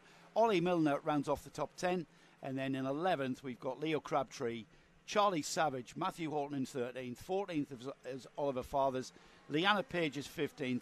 Liam Surkar 16th. Ricky Wright, Adam Surkar, James Hull, Matthew Temple rounding off the top 10. Then we've got James King and Stephen King finishing 21st and 22nd. Adam Crofts Davies finishes in 23rd. And we lost Jason Lovett on lap 1. And more action all the way. Heat 2 for 100 UK coming next. That sounded like we were playing an advert or something. Yeah, no. That was, Have we not got an advert? No, we haven't got any adverts. No, it's Oh, like, right. it was absolutely. I'm linking into a break of some sort. Coming next, the The Navos MKC. The Joe Bradley story. Just recovering some carts there. The number 17 of Jason Lovett I mentioned, going off after 2 laps, just being helped over the fence. So how many heats till lunch? We have got. Is that all you can think about? When No, you I'm just next trying to work. I'm trying to tell. 3 heats. Trying to tell the listeners. Right. Okay. 3 heats. So we have 3 heats till lunch. At lunch, we'll play out our Paddock walk. Our paddock walk from yesterday. So It was a bit of a nostalgic paddock walk. it was, Ed and Pede. I'd like to point out that the nostalgia levels between Joe and I are very long because we're very old. Yeah. So we managed. Yes, you talked about the old karting, the stuff you used to do when you were team manager in British Touring Cars and Renault Clio Cup. Yeah. Met Ed Pede, who was one of our Mardi Gras raced. He drove for Mardi Gras and was one of our main competitors in Clio Cup when we had Mickey Doyle. Did and you Chris finally admit Diamond. all the cheats they were doing? Because all your team, all the Renault Clio Cups were cheating in No, some way. we weren't. That's not what you do. Yeah, that's right. That's right. Second heat for 100 UK is being led out by Owen Potter and the man we've just been talking about, Ed Pede, on the number 47. Second row of the grid, Dexter Bergman and Matthew Lawrence. Then we've got Ben Robinson, Alex Kennedy, Wesley Graves and Brendan Williams. And then rounding off the top 10, Edward Scoffin and Marcus Gray. It's a very short lap here at Clay Pigeon, 815 metres. So we did see the 100 UK field being given a second lap because of the nature of the configuration of these carts. Some have got clutches, some haven't. They're not trying to be in order for the first lap, are they? No, they tend not to be. They tend to need So to why pull have these their- guys got 1 lap, and the other two-stroke TKM, the UK TKM National, has got 2 laps. Well, it's just 1 the way lap. I think it's the way That was basically decided by the front 2, thinking, I'm not doing 1 lap. always, always. I need another lap just to make sure that my jetting is right. And in the paddock walk, you'll hear Paul Ozan mention that about how you jetting. fiddle with your jetting on the cart, on these carts. In the Rotax Max, you've got to live with the jet that you decide at the beginning of the race. A little bit different going back to the date. We've got the field now coming more together than they were on that first outlap. This is, you know what, this is very, very important to get a bit of heat into these tyres to give you a bit of braking efficiency and grip efficiency into turn 1. Yeah, I can see that they've actually kind of hammered themselves around that lap and 3/4, and now they're begrudgingly slowing down. It's Ed Pete starting on the second They're row. getting a really big wave, and that's caused a massive kerfuffle, the really big wave. And the 45 was completely out of position. They've got to go. That's a bit of a fist fight into turn 1 of Billy's Blind. And who's that coming out? It's Ed Pete, I think. Bright green helmet. 47, number Peed in the 47. lead, yep. And then it's the 98 in second. So Bergman goes down to second. Very And experienced he's driver. just lost that. No, he hasn't. He's cut off. I think he'll lose the second place to, I think, Matthew Lawrence in the 14, but he's snapped across his nose, no problem whatsoever. Now then, And then it's in 4th place. It is the 89 of Ben Robinson. So Owen Potter appears to be the big loser in this first one. shorter wheelbase, narrower track than we see on the Rotax class of karts here on these 100 UK Fit in the back karts. of Sierra. Can I just say that right now? They will do. They will fit in the back of a Sierra hatch. Yes. So across the line, Ed Pete leads, Dexter Bergman second, Matthew Lawrence third, Ben Robinson fourth, Wesley Graves fifth, sixth is Jordan Kendall, Owen Potter seventh, eighth is Brendan Williams, Andrew Bradley ninth, 10th is Liam Hamling, and that might not be the same. No, because there's a lovely order move by the in a- 2 kart yeah. of Wesley Graves. I think he's up to 4th, but it was beautiful up the inside there, going around the back end of Billy's Blind and then into the S's. So the leader getting away, Ed Peed doing a full Renault clear on these guys, disappearing in the future. But the next 5 are right together. There's another move again. That's another great move. But I think that was Graves. I could be wrong, but there was a up the inside. Absolutely, the kart really moving forward is that blue and green 2 machine of Wesley Graves. No overtaking around the blind, yellow flag. So just follow to the second half where you get the green flag now as they come into the S's, sweeping through, taking a much. It's interesting. The TKMs. Very down the inside, Wesley Graves has gone on Bergman, by the way, the number 2, second in the championship Absolutely last year. going well. Yeah. When you go through that little low camera we've got in the S's, it's noticeable the TKM stick to the line much more than the Rotax, which is a bit more kind of tail out, a bit more flamboyant. These things stick to the line. And we've lost a 13. The 13's got a problem. Looks like he's got a puncture, actually, on the right-hand side. That's Brendan Williams, yeah. He's got some sort of issue, which is mean the right side. He's looking at it, going, "What's going on?" Yeah, he's dropping down the order And now. he's out now. He's out. Is he's pulled off? I say he's pulled off. Ed He has, Peed, yeah. Ed Peed has got a gap of 1.7 seconds now to Wesley Graves, and the question is, can Wesley I think Graves Graves has already gained about 0.3 of a second on him. Yeah, I'm that is just not about that to is not say- 1.7 seconds on any Christmas card Well, list. we're going to keep him. We'll monitor that because Wesley Graves is going to close down on Ed Peed, and he wants this heat win. The battle is where we're at the moment, though, which is with the 3rd, 4th, and 5th. We'll just keep an eye on 1st and 2nd. 14 kart of Lawrence getting a little bit of a lead over the 98 of Bergman, and then you got Kendall and Robinson there in that 4. The lead went down 6/10 there. P down to Graves, lost 6/10. Yeah, plenty of racing left. 4 minutes on the clock, so I can see Ed's going to be in Wesley trouble. Graves. Yeah, I can see Wesley Graves closing down that. And gap. eased out there, I think. I've really lost the position, but the kart now in the back of those 4 and in 6th place is the 98, sorry, I said Bergman. I think it's lost 2 places there. And what's happening actually is that second and the first 2 now getting quite close together. Let's pick up the first 2 over the line, 47 and the number 2. This is the battle for the lead, and another half second there, Joe. So Wesley Graves taken 1.1 seconds out of the overall lead in just 2 laps. They come into Hans Hairpin for the 6th time. Don't need a stopwatch now. He closes right onto the bumper of Ed Peed into Hans Hairpin. And as we go around the rest of the lap through the horseshoe, double left-hander coming up now and then into the right-handed buttons. This is going to put him in great position across the line to maybe challenge into Billy's Blind. 3 minutes on the clock, right on his bumper now. Ed Peed leads, but Wesley Graves on the number 2, looking like He's going to challenge into Billy's Blind through the sweeping I left. think he was helping him along down there. Yeah, he probably was. Oh, Not Pete. quite enough, Pete. The last of the lid breakers there. Pete was looking behind, more he's looking in front round that corner. He went around that corner by telepathy, sorry. What you've got, I'm not sure of. Oh, there we Wesley, go. Yeah, Wesley Graves, textbook, down into Hans Hairpin. Can Pete come back up the inside? No, he's going to get eased out. I was surprised Pete didn't take the inside line there. Perhaps he felt, having seen him come to him, felt it was inevitable. There's nothing he could do. Maybe discretion being the better part of valor. Very, very experienced Carter Ed Pete, and he knows how quick Wesley Graves is. So I think we'll wave bye-bye to Wesley Graves. He's going to move ahead, isn't he? Yeah, Already absolutely. the gap out to nearly 4/10. So behind them, Jordan Kendall comes through. But look at the gap. Look at the battle for fourth. Ben Robinson, Matthew Lawrence, Scott Williams on the O-plate in sixth. Marcus Dory into seventh. Dexter Bergman now down to eighth.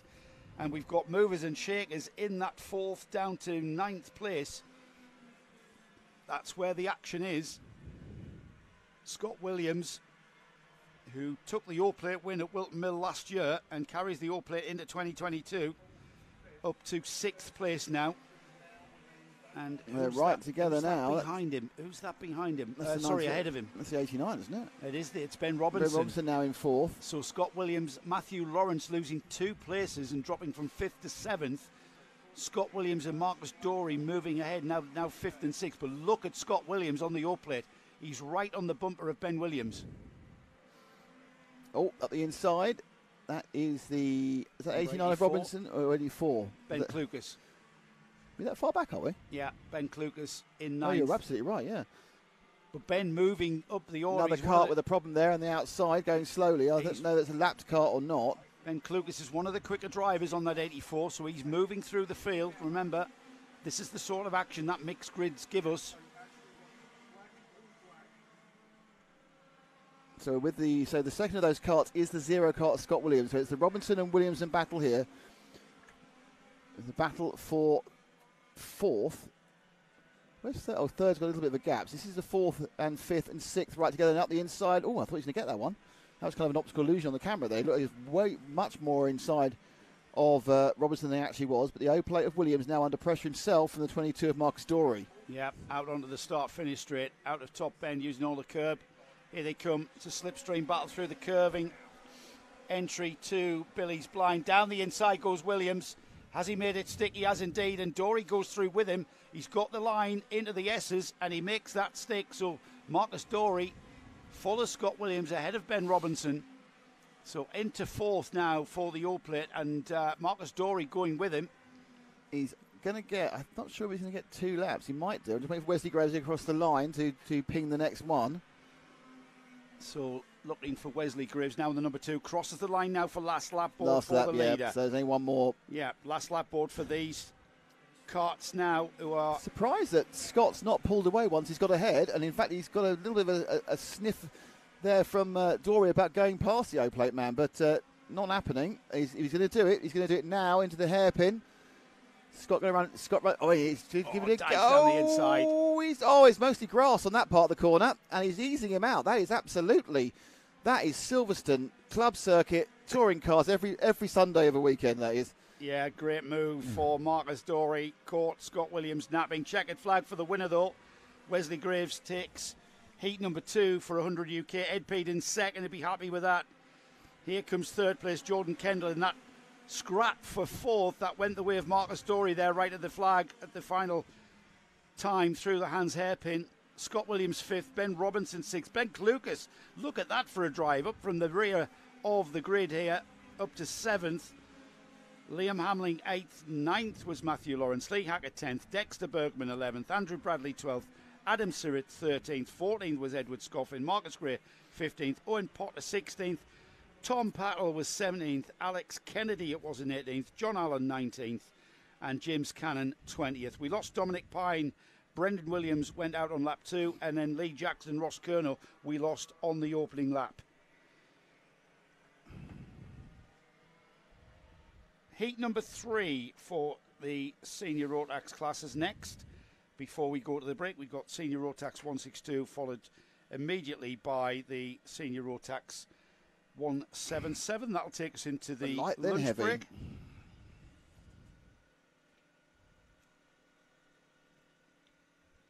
Thanks to all who are watching here. This is the Navos NKC Round 2 from Clay Pigeon, supported by the National Kart Cup with 100 UK. Thank you to RJ Racing, Alfano, Edwards Motorsports, A47 Garage. My name is Nick Damon. My co-commentator is Joe Bradley. To my right, trying to keep the cameras moving in some sort of way, is Paul Bateman. He's leaving now. This is a problem. And on the cameras are Ash Valentine and Matt Guppy, and they're the ones doing the work, to be honest. We're just talking about it. They're out there in the environment, In the weather, aren't they? I'm very worried because Paul's run away. Has he? Is he coming back, though? I assume there's a reason he's run away. I don't think he's panicking. Knowing how old Paul is, I have a feeling I know exactly why Paul has run Well, away. he can't wait 2 heats. Yeah, no. 2 heats, 40 minutes, 20 minutes tall. I'm saving mine up for lunchtime. So how long is lunch break? Lunch break is 30 minutes, Nick. Theoretically, We've got our paddock walk, which is 15 minutes to share with everybody. Yes, that's 15 minutes. So 15 and then minutes we'll just show a blank screen for a while going, Well, we'll be back. It gives us a chance to get a breather. And more importantly, our marshals here at Clay Pigeon gives them a chance for a bit of a break and a cup of tea. Hello to Ed Pickering. How are you? One of our multiply regular listeners from Japan. This could be interesting. Looks like I might have to do some cutting of the cameras for a second. Going to be very interesting. So out onto the track has come the... don't know how that's gotten wrapped around there, Nick. I don't know. It has. Ian Shorter has led the senior Rotax field out. Ellis Humphreys alongside. Young 15-year-old Harold Wainwright out in third. Paul Lozan, complete ends of the spectrum. Paul Lozan going through a midlife crisis, as he said, middle-age crisis, back into karts after a big layoff. Scott Russell and Miles Barthorpe, 5th and 6th. Louis Ball and Ben Harper. Looking down the order, we've got at the rear of the field, and we've released them. We are racing with the number 14. I think that was the 14 going off into the lead.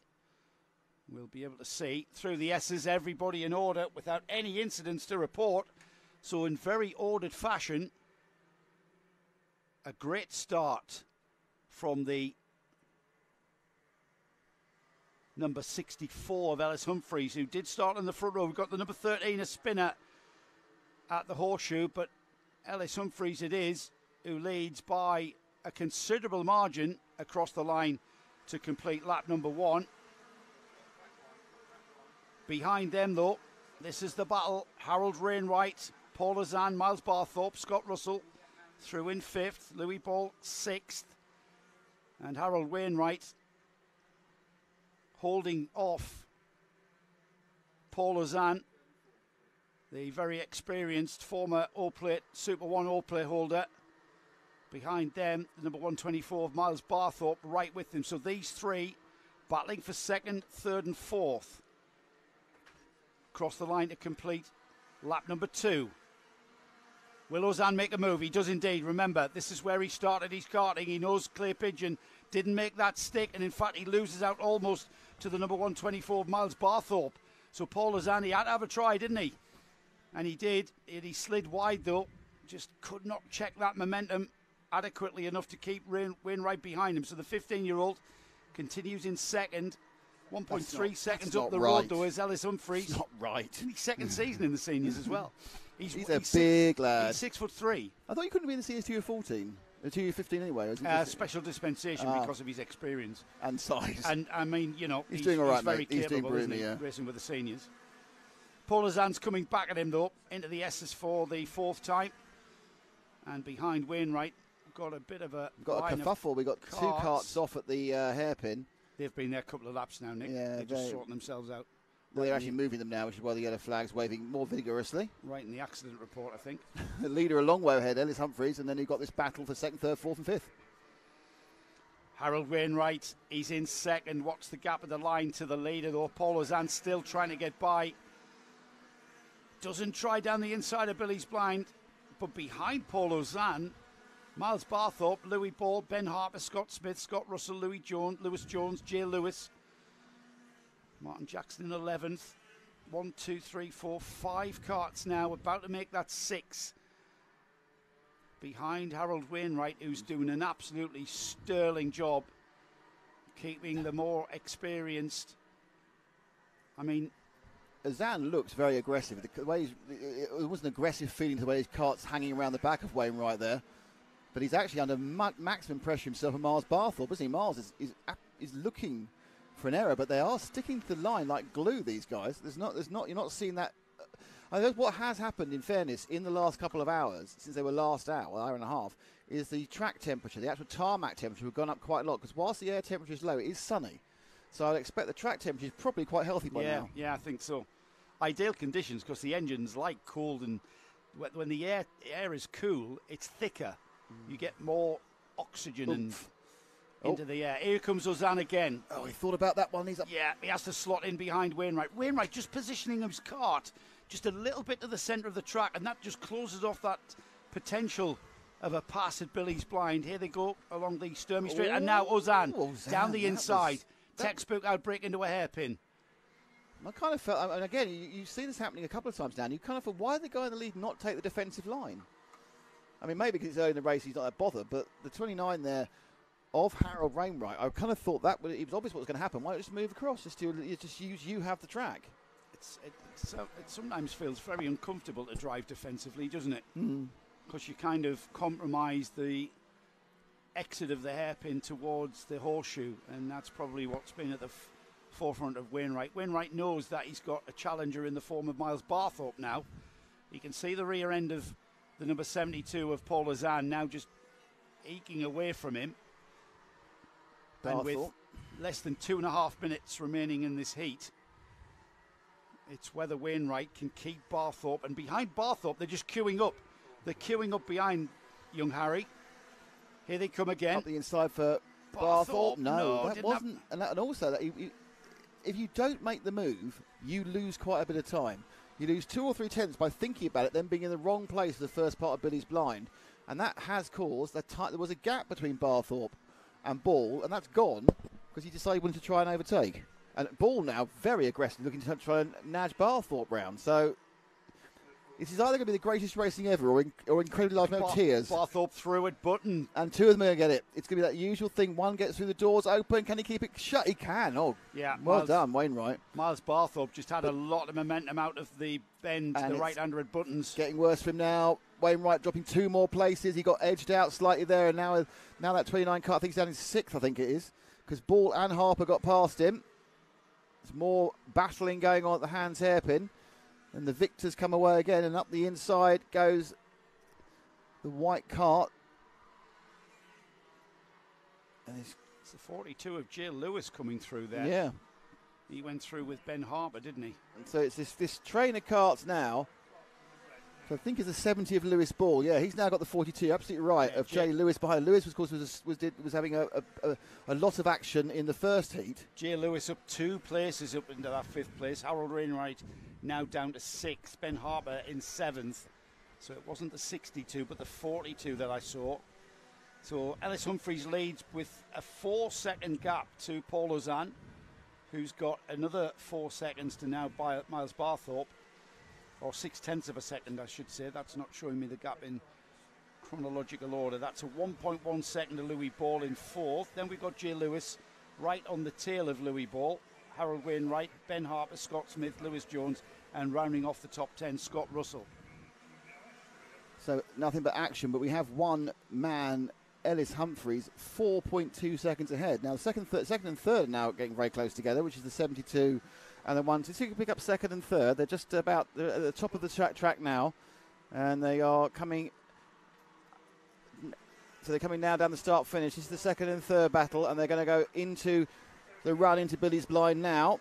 And this is the battle of second and third. It's Ozan and Barthorpe. Barthorpe, once he was released from that corked bottle, he's quickly got onto Ozan's tail, but catching, certainly with Ozan's pace, you think it's not a foregone conclusion he'll get past, though, Joe? No, he's only got 1 lap to do it as well. They're on the final lap, and Barthorpe has just closed that gap down to Paul Ozan, where it's a very experienced pair of hands ahead of him. Very experienced head in the form of Paul Ozan, as the checkered flag is readied for the leading driver. Ellis Humphreys takes the flag now. Paul Ozan finishes in 2nd. Miles Barthorpe through in 3rd, right on the tail of Ozan. Lewis Ball in 4th. Jay Lewis in 5th. Scott Smith finishes in 6th. We've got Lewis Jones in 7th. Harry Rainwhite finishes 8th after that sterling job of keeping everybody behind him in great fashion. That's what you've got to do in the heats when you've got faster drivers coming through. It's all about stifling their progress. Callum Davies in 9th. 10th is Scott Russell. Jodie Newman 11th. 12th is Martin Jackson. Luke Walker was 13th. Andy Powell was 14th. Ben Harper 15th. Harry Barker 16th. Sion Smith 17th. Simon Keeble 18th. 19th was Patrick Williams-Rojas. Grace Lee Davis was 20th.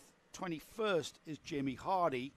And then we've got from 21st down George Sanders, Nathan Hope, Tom Sully, Riley Bowen, Ben Blowers, Martin Coe, Andrew O'Keefe, Ian Shotter, George Boxall, and we lost Louis Williams-Rojas and Toby Case on that opening lap.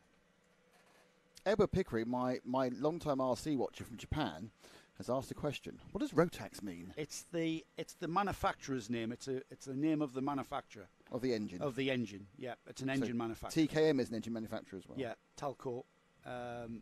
Talco Motors is what TKM stands for, and that's an engine manufacturer. The two main engines in current karting or the three main engines, I should say, is the Rotax motor. The Ayami motor features a lot in national championships, and the TKM, which is the Talco Motors. So yeah, in a nutshell, that's what Rotax is. It's basically the engine that is on. In fact, all of our classes are named because of the engine that they're running. So the Rotax, when we say the Rotax classes, that's the engine. The TKM classes are TKM engines, and just to confuse it, the UK, the 100 UK class, uses a TKM engine. That does confuse me. Well, it's not UK is TKM. TKM uses a TKM engine. Well, yeah, you're getting there. I'm getting there now. Yeah. So Minimax. I'm just literally now. Do they use mini engines? They use Rotax engines because it's to give it its full title. Senior Rotax Max is its full title. So what was the difference between Rotax and Rotax Max? Is it a new? Nothing. It wasn't like a second generation Rotax engine. No. The Rotax Max. Rotax Max. I know there's a Rotax Evo engine. That's just the new evolution of the. Have they gone for that early? Of the initial. Were they rescuing Max. carts? I think we're rescuing carts. We've got people. The Marshals are still out. Yeah, we've got one more heat before lunch, Nick. I know you're really keen to. No, I'm arranging things with the team. You see. Good lad. Yeah. I'm working. There's a lot we need to do. Are you arranging food for us? There's a lot. No, someone's getting food, but I've got many technical things to do actually. Okay. We've got carts out on track, so let's go racing. And this time the 177 Steve Gilly leads the field out with Colin Campbell. Jai Oliver and Dan Millwood are on row 2. Row 3 is Jake Lewis and Darren Edwards. Thomas Eldridge and Alex Jones are on row 4. Stephen Horner is 9th with Andy Gosling alongside. Then in 11th and 12th, Joe Piffner and Chris Skiver, I should say, or Skivier, to give him, I will pronounce that right. Liam Rabjohns 13th, Billy Clark 14th, Brendan Smith, Martin Rees, Ben Hitch, Michael Gamble 17th and 18th, 19th and 20th, Stephen Logan and Charlie Jowers, Darren Smith, Oliver Smith 21st, 22nd. Then we've got Simon Wheeler, Thomas Childs, Rock McLean, Rhys Llewellyn. Keep an eye on this guy, the 101 of Philip Howarth, who will come through from 27th and no doubt feature in the top 10. Terry Smith, Lawrence Hilton, Michael Mallet and David Medlock. So Philip Howarth, I think I've seen Philip Howarth out. This is maybe his third and final heat. I may be wrong on that one. Here we go. We get the go-ahead. Oh, big accident underneath us right now. There's 1, 2, 3, 4, 5, 6, 7 carts having massive problems. Do we get that at all? Was it kind of out of camera? See it again. The I leading. think we cut away from this. I think unfortunately it got cut away from. Did you cut away from? No. Big accident that was a car coming There's 1, 2, 3, 4, 5, running out the 6, track and 7 going across the carts. left-hand side on the grass, then coming problems. back onto the all track. running again. Yeah, we've all continued. The centrifugal clutches on these carts enable them to stay running and then basically just pull away. That's allowed us a very settled field, apart from the midfield, who just recovering from that. It has very much upset. It's very much upset the timing though. If it was spinning on the timing beam. So I may have to try. It's yours. Yeah, I may have to try and work out why that slightly upset the timing beam. Because everyone's spun it. Have we knocked the timing beam over? No, it's fine now. No, it's fine now. It's sorted itself out. Sort of. But I think somebody has actually managed to score themselves 2 laps. I think some of the people at the back aren't actually at the back. Oh, this is So the people who scored 1, 2 and 3, I think the ones who spun at the front, All right. click the thing twice. So this is going to be a drive. Dear. Yeah, so who's leading? That cart there. What cart that? It's 26. 26 is down, showing down in... Where is 26? That wasn't 20. There he is, Steve Gilly. He's showing 0 laps. He's not got a transponder at all, so Right. that's great. That's a great stuff for Steve. His transponder's not working. Yeah, we've got But yellow. I believe that blue car is in the lead. This is one. We're going to have money for this last one. Steve Gilly started at the front of the field. Right. So there's every chance that Is Steve 20, Gilly... and 22 is currently scored 4th, and that's what I think. So I think Gilly is leading from Millwood, and those top Right. 3 We're gonna- are erroneously scored with an extra lap. We're going to have to hand chart this, aren't we? So through in the lead, 26. Then we've got the 22. Then we've got the 47. And then the 57. And then, quite frankly, everybody came through as one there. There's all sorts of consternation into turn 1. Yeah. So- It's now scoring the leader, actually. The leader's not there because he's got an issue, but the second place man is now scored in 3rd. So Oh, no, it's all right, 'cause I think I'm wrong here. have we got a full course caution? I know we've got a yellow flag out of the... We've got yellow flags flying into the first corner. Then we've got a green flag into the S's. So we're clear. 26 leading, 22, 53, 47, I think is the order. 53 is showing 12th. Oh, for flipping hell. That has absolutely fired a missile into the timing, hasn't it? Yes, it really has. So let's look at some carts and not say what position they're in. Yes, because we have no way of working So this out. for those of you who didn't see, what happened was there were 6 carts who had a spin literally on the loop. So what happened was their transponders would have run over the loop 3 or 4 times and completely confused everything. So we're currently with the person we think is in the lead. Let's drop back to the kind of the gaggle of carts, about 3 carts further back there, led by the white car 320. So he's coming around the Billy's Blind now. That's the 320 of Joe Oliver. He's definitely somewhere in the top 5. Right. So the leader is We through want the to know horseshoe who now. we think's the leader. See that number 20? We think that's the leader. We don't know. We're with the 320 though. Steve Gilly showing... So it's the white cart with the orange. He's got the jet black cart is behind him, the 29, and he's coming. He's about to hit the cross hatchings of the timing of the grid now, and he goes under the timing barrier now and into the view of the Billy's Blind camera with Matt Guppy. So that is 320 battling hard, and this is an exciting battle in the middle of the field. Well, Rort McLean's not leading. Dan Millwood hasn't completed 6 laps. The leader's completed 3 laps, This is going- and Dan Millwood has completed 6 Well, I laps. think he did a triple So spin. That was, I think we're going to have to reserve our judgment on this one, Nick. oh, no, I've got an update now. It's completely clarified. We have an update. I think that's correct, apart from 26. So I think apart from Steve Gilly, that is now the correct order. Steve Gilly was started on the front Yes, row. he's not got a transponder working, so he's not been scored at all. Right. So his transponder isn't working. I'm not sure whether it's his problem or the timing people's problem, because that'll depend whether he gets the result back. So that is the order. We're That's looking not at. the order. Do you not think so? No. Because Right. third place cart has done 6 laps, fourth place cart has done 7. Right. Look, we've got 2 third place carts and 1 fourth, and then we haven't got a 5th and a 6th. So Philip Howarth, according to the timing screen, is up into 6th. I'll see if I can get a visual on this and try and make sense of it. So yeah, he is probably 1, 2, 3, 4, 5, 6, 7, 8. 8th on the road. The leader, who we think is the number...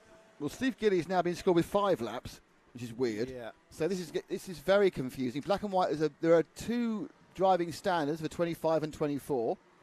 Beneath me, that's the 24 is Brendan Smith and 25 is Thomas Eldridge. They're getting driving standards. Steve Gilly, I'm sure, is leading this race, despite whatever the timing says. And it looks like the 53, I think, is in second, but he scored miles down, isn't he, 53? Chris Scriver. It's very, very confusing. It was all caused by that spin on the first lap. Especially when second place is showing in third and the second place cart is showing in fourth. we didn't hit the timing in. It's literally that's the loop timing there, and they situation. span on the loop. Now, it's a good point actually that Harry Sinian says it should be a minimum lap time, so you can't double score it. But obviously, that's perhaps not. It always gets setting in RC racing because of the short lap times. You actually set a minimum time, so you can't trigger it twice in like 5 seconds or something. Right. In case It you may be couldn't that wasn't sort the of case, loop. but I just think that if you saw the accident happened on the loop, it's like you can see why it's caused problems. We will get a result at some point. Yeah. If you're a Steve Gilly fan, I think After he's lunch, leading. probably, Nick. Yeah. If you're a Steve Gilly fan, I think he's leading. So Gilly is being closed down by. Oh, look at that one, straight up the inside there, and I think that was that. I believe that was the change to either second or third, with the green and white machine. There's only a couple more laps of this to go. So the green and white machine there that we went through, getting waved on by his waved back to his fans. Brilliant stuff by the 101 there. I think Philip Howarth scored in fifth. He's still in third. Who knows? I think he's actually in third. I think he's in third. I'm really looking forward to seeing the result sheet for this heat. Because I think it's going to be vitally important to the championship where Philip Howarth finishes, because he's come up from the back of the field, and Is he certainly first? in the Is he top- third? Is he? He's certainly showing in on the road. I can see him in third.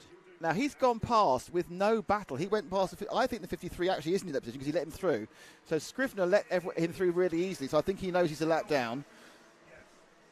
And behind him is that massive battle with the black cart 29, is that? Of Fifner. Yes, the black cart is definitely in second or third.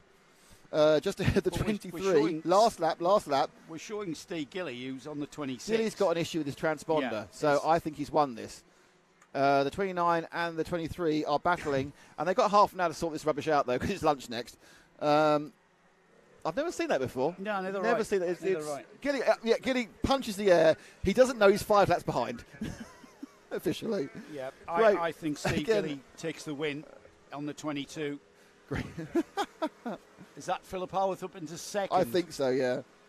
So Howarth finishes second. This is all just provisional. The Yes. 53. This is finishes all third. commentary time, not official Yeah. time. The 53 I got as finishing third.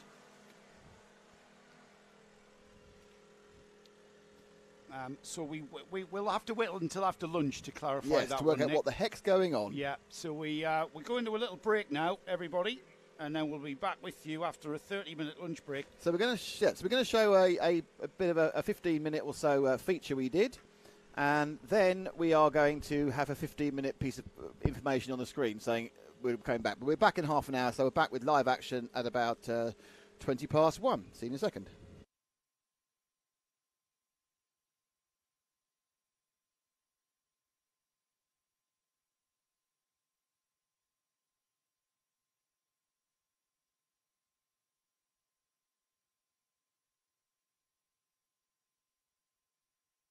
Hello and welcome to the second round of the Navos NKC Karting Cup from here, the glorious Clay Pigeon Raceway. Well, it's round 2, it's equally as fresh as round 1, but the track very, very different from Glan from round 1, isn't it, Joe?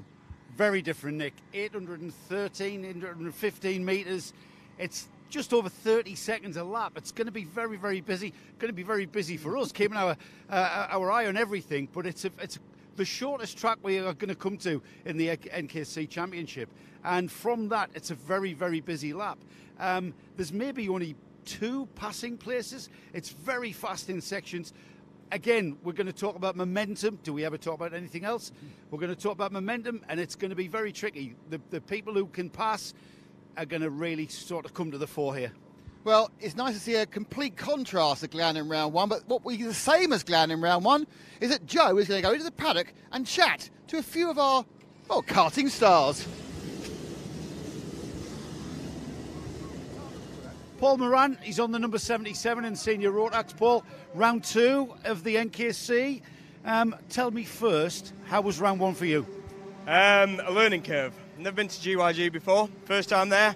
Stuck at it. It was a long physical all weekend, having not been in the kart over Christmas. So I was feeling it for a couple of days afterwards. But yeah, it was good. It was good. First time here as well, I believe. First time So here. another learning curve. So another learning curve. This one's not as long, Yeah. not as fast, not as technical, I don't think. But it's still got to find those little bits, haven't you, here and there. Now I spoke about what was going on at home while you're out here working. Sorry. playing, Helen. He's playing.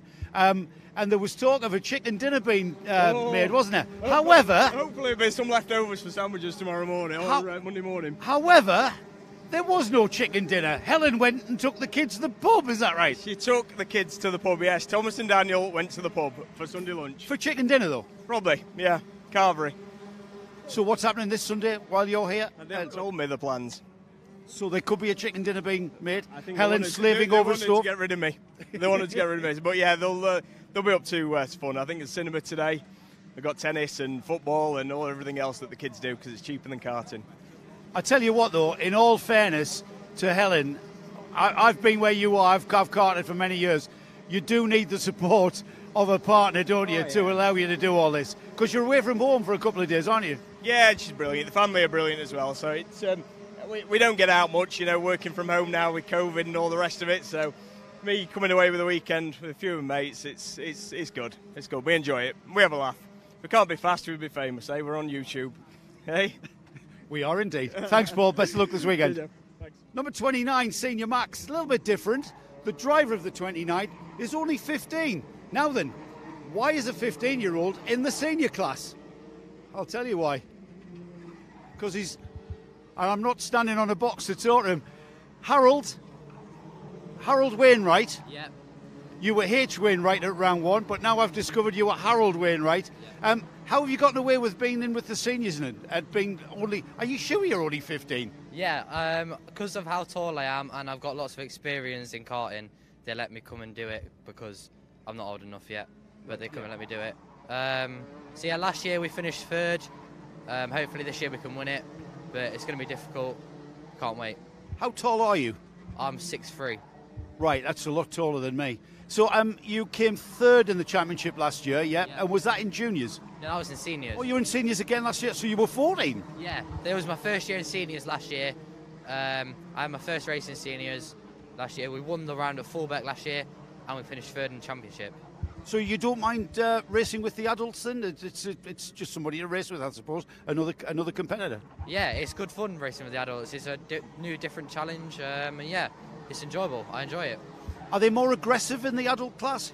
Probably a little bit more aggressive, but it's fair, but yeah, it's fair. It's fair racing. Yeah. It's good. I enjoy it.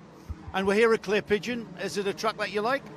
Yeah, I've been here once before. We came and did the round here last year. We struggled a bit last year, I think. We've just been struggling with the setup a bit, but yeah, it's good. I enjoy it. This track, it's a very fast track, very fast flowing. Yeah, it's very fun. And you mentioned setup, etc. What's the key to getting the car to work at Clay Pigeon? I think, especially if you've got the local knowledge of your local track, it's definitely going to come into play. Right. But yeah, there's also you got to be consistent. What are you aiming for this weekend? What are you going to be happy with on Sunday evening? Top 10. There you go, Harold. Best of luck, mate. A name I saw in the programme for the first round, which was at Glannick Gores, was the name of Ed Peed. I look and I'm happy to say he's in the programme for this one, round 2 of the NKC. Ed, I remember you racing Clios a long time ago. Here you are racing back to karts, though. I know, not much changed. I mean, this track, honestly, that hasn't changed. Like Thruxton, it hasn't changed throughout the years. I think the last race here in the late 90s. So you raced karts at a pretty high level back in that day. Then you moved into cars, and like millions of other people, ran out of budget as we all did. And here you are back in karts. Did you have a break from motorsport at all? No, I didn't. No, it's just I do a lot of coaching, a lot of race driver coaching. So something to get back into that's not massively expensive, but also is really good racing. I mean, this class, everyone's really close. Good, clean racing. It's tough to win, for sure. Yeah, it always is, isn't it? Now, is this a Formula TKM? Yeah. Right, so this is the 110cc?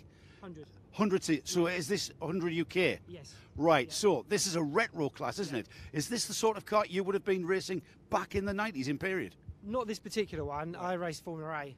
Oh, so right. Formula A kart, so with the Fullerton kart. So we raced that, but these is ones were just coming out as I sort of finished. And this was a kind of a cost-effective formula, wasn't it? Harder tyres, engines that weren't as kind of stretched as the Formula A boys were. That's it, yeah, and it keeps the cost down. They run to about 6 hours before a rebuild, which is mega, because otherwise you're spending a lot less money, you see. Yeah, it's all about that. Yeah. Yeah, I mean, have they changed any? I mean, you know, does it? Are they exactly as you would remember in 1990? Yeah, they are. Yeah, everything's the same. You know, there's nothing really changed really, apart from just like fresher tyres, and off we go. You're a bit older now, Ed, if I say so, you know, a few more grey hairs around the sides. It was a long time you were racing. He was racing Clios in 2007 is when I remember Ed. What's the competition like? Has it changed any?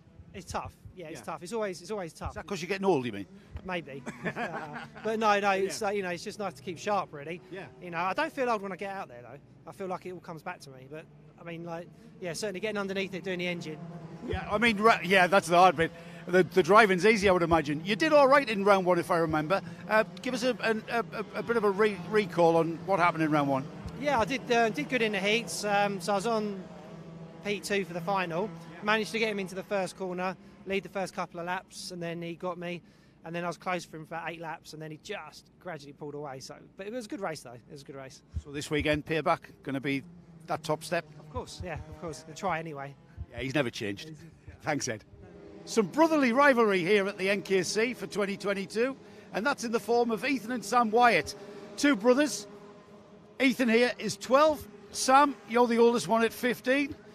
I'll start with you first, Sam. How long have you guys been racing? Roughly about a year.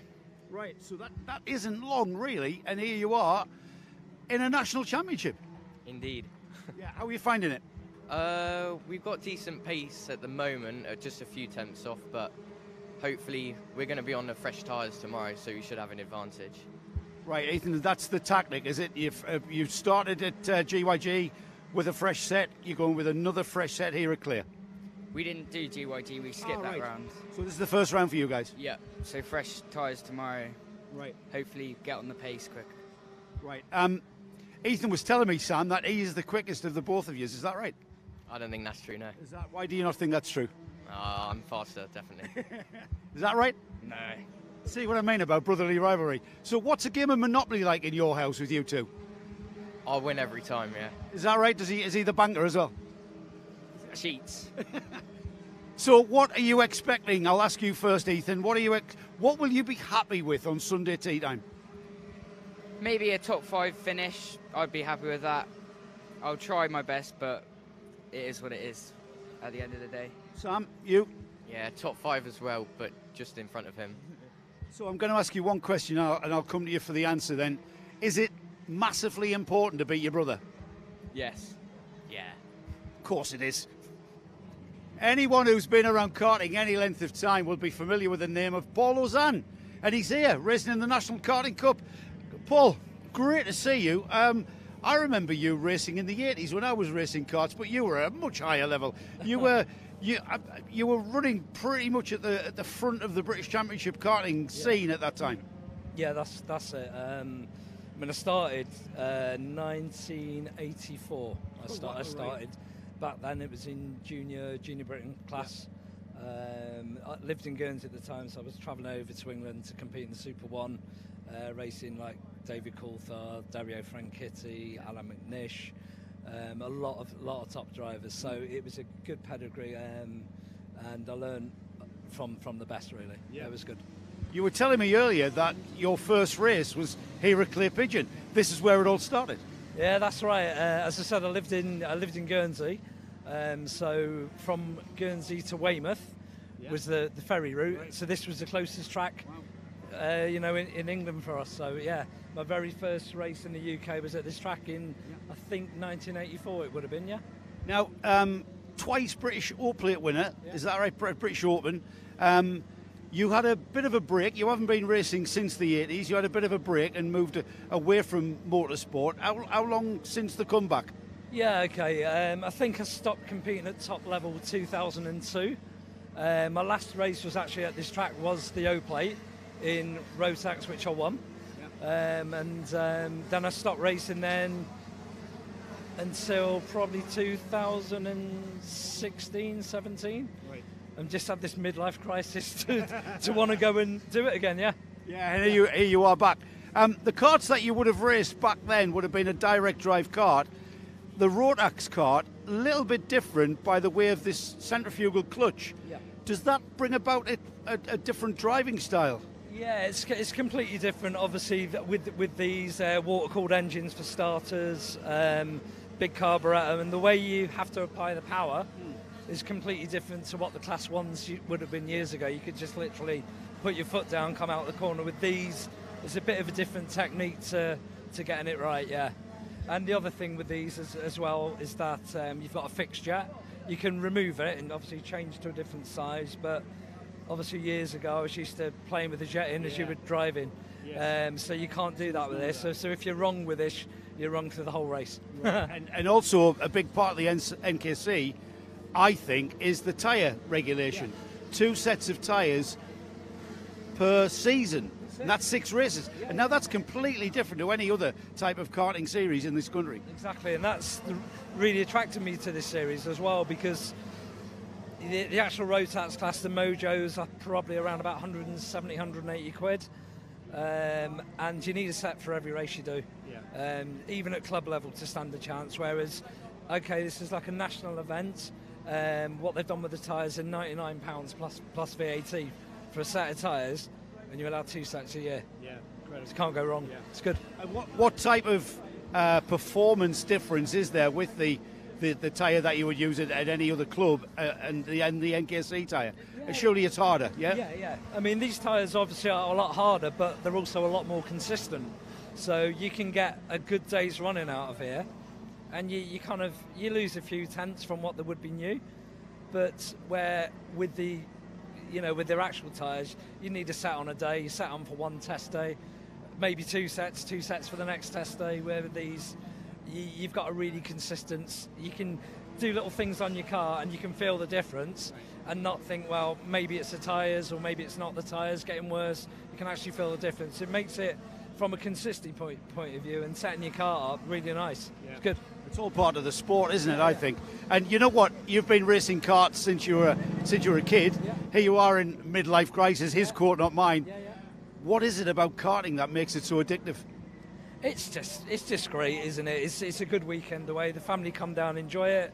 And yeah, it's nice to come to these circuits. It doesn't cost you a lot of money really to come and compete in the championship.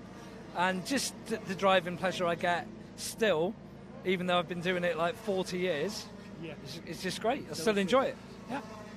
Thanks, Paul.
Hello, everybody. Just back after our lunch break, when nobody had any lunch because the queue was too long. After all, let's sit and look at the lunch break and hope desperately we can have some. So the marshals are walking back, which all means the carts are going to come out, but they're obviously being a couple of minutes. So it gives us a chance, for those who were with us before the break, for us to give you the actual result of that last heat where we were all confused because they all spun on the starting line and it was all a bit of a nightmare. Well, actually, just to compound the issue of everyone spinning on and going over the loop more than once, there was a little bit of an issue with the timing and the timing loop. That's been rectified, some technical work gone on. So, yeah, it really was a bit of a confusing situation with regards to the start of the it was heat number 3. There we go. This is like we've got a professional guy who's just showing us how to do it. And that's the problem when carts then go back towards... And then spin out, because that's the line. That is the timing loop. Yeah, that's the timing loop they're spinning on. The timekeepers were very much on it, and this is the result for Heat 3 for Rotax 177. We got that right, Nick, from hand lap chart. Yes. Steve Gilly in the 26 was the winner, and he won by a remarkable 3.3 seconds from Philip Howarth, who came up from the back of the grid to eventually come second, and he almost came to a stop in that start line fracas. So for Philip, who's current joint leader of the championship coming into this round, to come second, that was a great all sort of damage limitation run from the back of the grid. It's always, to get up as far as you can. So maximum points for Philip Howarth with regards to where he started that. Joe Pfiffner was third. Andy Gosling on the 23 was fourth. Dan Millwood was fifth. Ben Hitch was sixth. Liam Rabjohn 7th, Jai Oliver 8th, Alex Jones 9th, 10th was Oliver Smith, Rhys Llewellyn 11th, 12th was Thomas Elridge, Jake Lewis was 13th, Stephen Horner was 14th, Thomas Charles 15th, Michael Mallet 16th, Lawrence Hilton 17th, Brendan Smith 18th, David Medlock 19th, and then we've got from 20 down to 31st, Colin Campbell, Michael Gamble, Stephen Loggin, Billy Clark, Charlie Jowers, Terry Smith, Darren Smith, Martin Rees, Chris Skivia, who was a lap down, Rourke McLean was a lap down, and then we lost Darren Edwards and Simon Wheeler on lap 3. All available on Alpha Timing Results, by the way. The Alpha Timing website brings you right up to date with what's happening during the meeting, with live timing available. So what is our order of heats for this post-lunch period when it begins finally? We've got the second heat for our junior class of Minimax and UK Juniors. We've got our second heat for the junior Rotax class. But then the senior Rotax, we've got our fourth heat. Remember, it's not 4 heats for everyone. We've got a well-subscribed grid for the senior Rotax classes, which means that we have indeed got 5 heats for the Rotax classes, but each competitor only gets 3 heats. Right. And those heats qualify rotationally for around, your grid. yes. Yeah, for the grid. So some people did all their 3 heats this morning. I think so. That's I'm a pretty sure. hefty quick turnaround, isn't it? Yeah, I'm pretty sure Phil Howarth is one of those. You haven't got to change tyres, I suppose. No. And so we're pretty much into the, let's call it the final iteration of heats for pretty much all of our classes after the first 2, which is the junior classes. We then round off and finalise and conclude our heats with the 2 junior classes, and the senior TKMs comes last. And then we will pretty much go straight into our finals. All of the heats 7 minutes and 1 lap, just to remind everybody, and then the finals 10 minutes and 1 lap, so a little bit longer. That might change.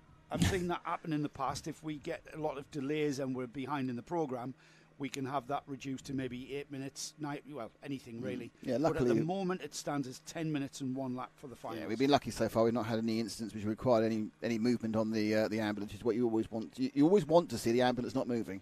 Now, the senior Rotax classes, that's the 177 class, and the senior Rotax classes have a B final because of the size of the grids. Now, the B final, the first 4 qualify onto the back of the year final.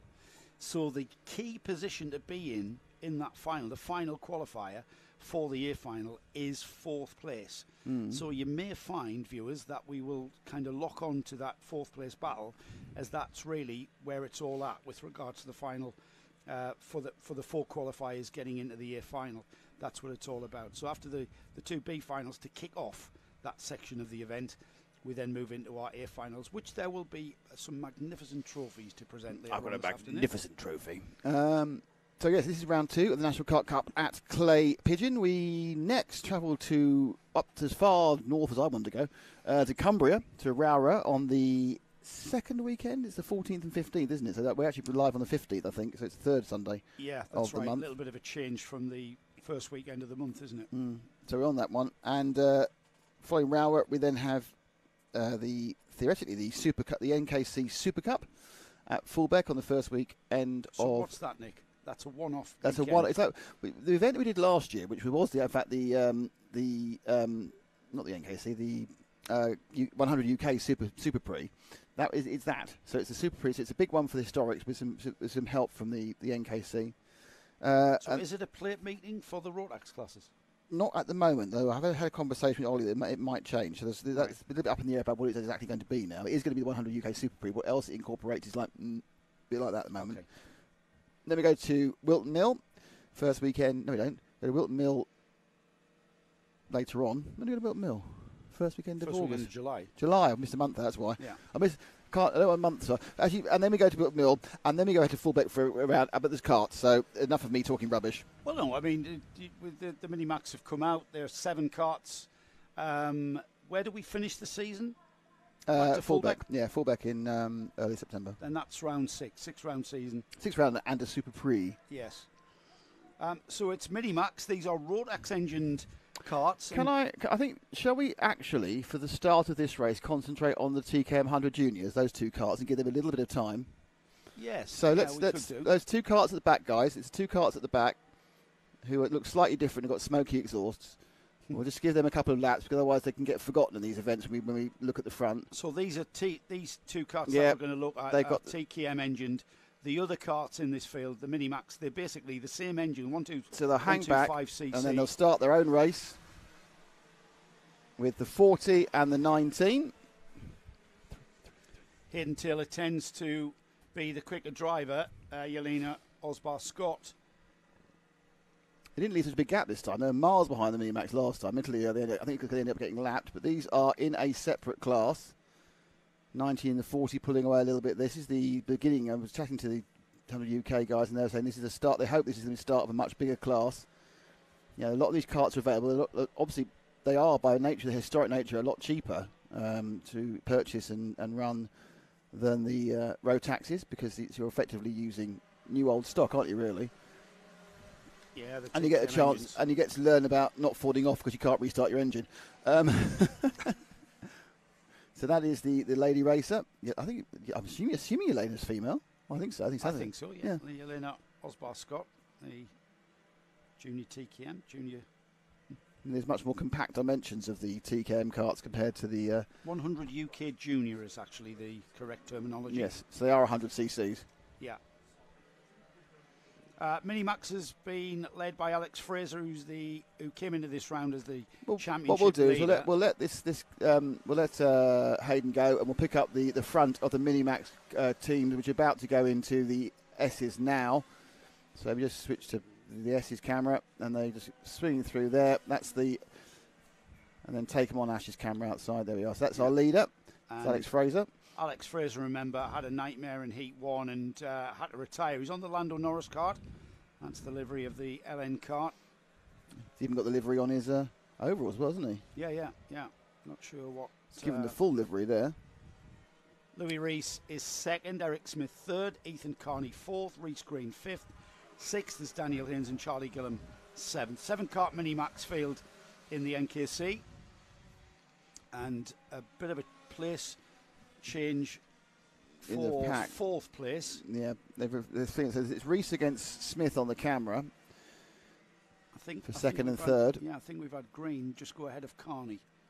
So they're shuffling themselves around this first one after lunch. They get the kids out first, so the adults can digest their lunch a bit better. And again, Eric Smith looking quite aggressive once he gets rolling. Takes a couple of laps to get into it, it seems.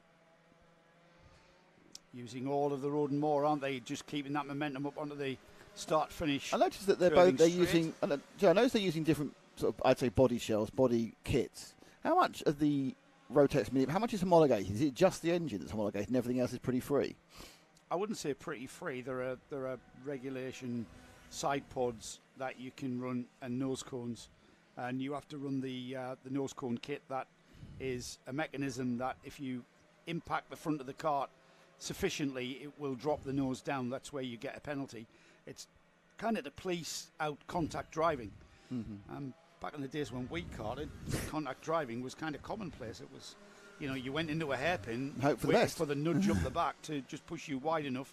But that's not really clean racing, and it was getting out of hand. And it came down to the subjective interpretation of officials, and it kind of assists the official in officiating and taking the opinion out of it of whether what was and wasn't intentional.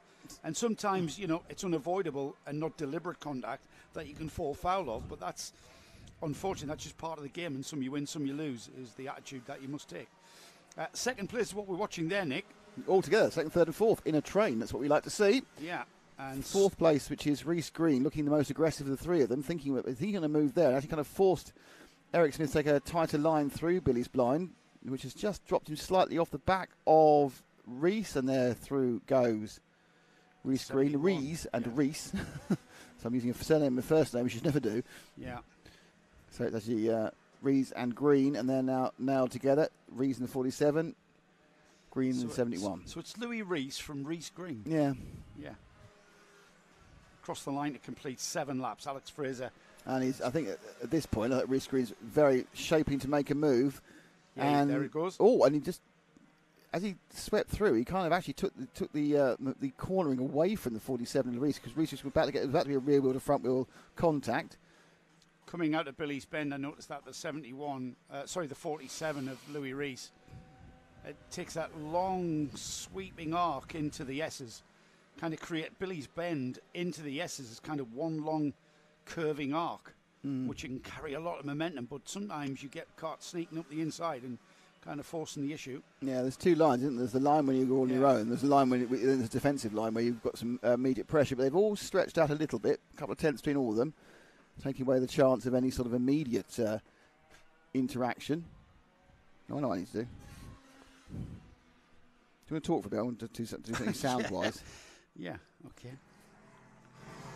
It's beginning to get a bit spaced out now, isn't it? The battle beginning to settle in. Alex Fraser has gone up. He's up the road by almost 4 seconds. Just crossing the line any moment now to complete 9 laps. There he goes, just underneath us. And behind him is now Reese Green, about 3.9. That's been about the gap pretty much the whole race. Louis Reese down to third in the 47. Eric Smith fourth. Ethan Carney fifth. Daniel Haynes sixth. Seventh is Charlie Gillam. And the 100 UK Juniors, Hayden Taylor ahead of Yelena Osbar-Scott. Only 2 100 UKs. Trying to encourage more competitors in the class to the junior classes and the junior drivers into the 100 UK category. And with a cheaper tyre, it is a very attractive series for all of our classes, really. And just to give you an idea of what a Minimax is, Nick. So a Minimax is a Rotax engine. It's a 125cc engine, water-cooled, slightly smaller radiator, but it's basically the same engine as you will carry through junior Rotax into senior Rotax, just with less air restriction. And if it was us, into Rotax 177. Certainly into Rotax 177 as we grew. And widened. I mean, you know what? Harold Wainwright in the senior class is 15. It's his second season in the senior class. Because at 15, he's 6'3". So in the junior class, he would be massively disadvantaged in junior Rotax. So with a special dispensation last year to run in NKC, because of his karting experience, he's allowed to run with the seniors and has a better day's racing because he's more competitive. So we're looking at the 71, second place Reese Green. He's a long way off Alex Fraser, as you said, a non-score in the first round with a problem at the first corner. The battle is behind. It's Louis Reese, Eric Smith and Daniel Haynes. Is that it, though? There it is. There's the battle for what is third, fourth and fifth. 3 carts just beginning to concertina up. Last lap. Oh, and there's a bit of a variation on the line through that section of track here at Clay Pigeon that I spoke about. A long arc into the S's. They're already into the hairpin and out of the hairpin. And just here on the last lap, the Alex Fraser leading this class has already encountered the 100 UK runners. As we see the checkered flag wave, Alex Fraser takes the win in very commanding style. Yeah. Reese Green second, Louis Reese in third, Eric Smith fourth, Daniel Haynes fifth. There's Charlie Gillam across the line in sixth, and then Ethan Carney seventh. Hayden Taylor will take the 100 UK junior class, and Yelena Osbar-Scott will be second I in think 100 it's quite UK. nice, a more sensible, more quiet race to ease us into the afternoon with. Yes, absolutely. Like a Royal Repast, which we didn't have any of. All going to come to a crashing halt now with the junior road taxi. Oh, yes, absolutely. And as ever, it's their second heat, Nick. It seems ages since we had these carts out for the first Well, this was heat. the most popular heat as far as the chat was concerned. Baking with Maddie is very fond of Elliot. I'm not sure which Elliot it is, but Is Maddie baking at the moment? well, you'd hope so. I noticed the roast chicken fibber hasn't been on the line. No, she hasn't, has she? No. Now we found her out. Helen Moran. Oh, Mm. I don't know. I'm not sure if Paul and Helen are married, so forgive me, Helen. It's assumptions you can no longer make. No, but assumptions that she was slaving over a hot stove at the first round of Granny Goes is wrong as well. Exactly, yes. Couldn't be bothered. Josh Eaton Brown leads the junior Rotax off the dummy grid. Levi Goodyear alongside Alfie Smith and Mason Perrin are on the second row. Adam Catling and Tristan Bernard. Then we've got Ben Ficini and Ethan White in 7th and 8th. 9th and 10th is Dylan Mitchell, Ronnie Shrimpton. Finn Smith, James Rigby are on row 6. Row 7 is Ashton French and Archie Hardiman. Then we've got Samuel Wynett and Braden Hill, 15th and 16th. Jack Briscoe, Oscar Shrimpton, 17th and 18th. Alexander Mirozian is 19th. Ollie Morris, 20th. 21st and 22nd. Archie Buttle, Rafi Celentano, who had a non-finish in Heat 1. Joel Bowden, Elliot Thomas, 23rd and 24th. And it's Alfie Bushel who rounds off the 25-card field. And they're shuffling about. They certainly weren't looking in line for an instant start, but now it looks like it will just be a one-lap warm-up. They're coming together quite nicely. Leaders putting the throttle down. Are we getting a green? We are, and off they go. It's the 78 of Josh Eaton Brown using that. Oh, he slid wide. He slid very wide and ends up, what, 6th place, 5th place? 4, 5, 6th place for the pole sitter. Slid very wide at that first turn and got absolutely gobbled up by the carts behind him, who just slipped down and through Billy's blind. We'll get a handle on that number as they come through the horseshoe. So an early break made by the all-red machine with the white helmet. Let's see as they cross the line then, Nick, how they Third in hand the out. lead.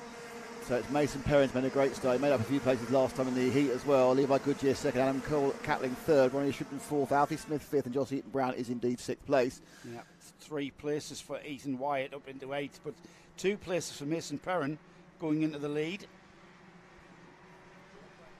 As he is in the all-red cart with the all-red overalls and the white helmet. There's a battle for third beginning to heat up. That's Adam Catling and Ronnie Shrimpton in that order. Card 45.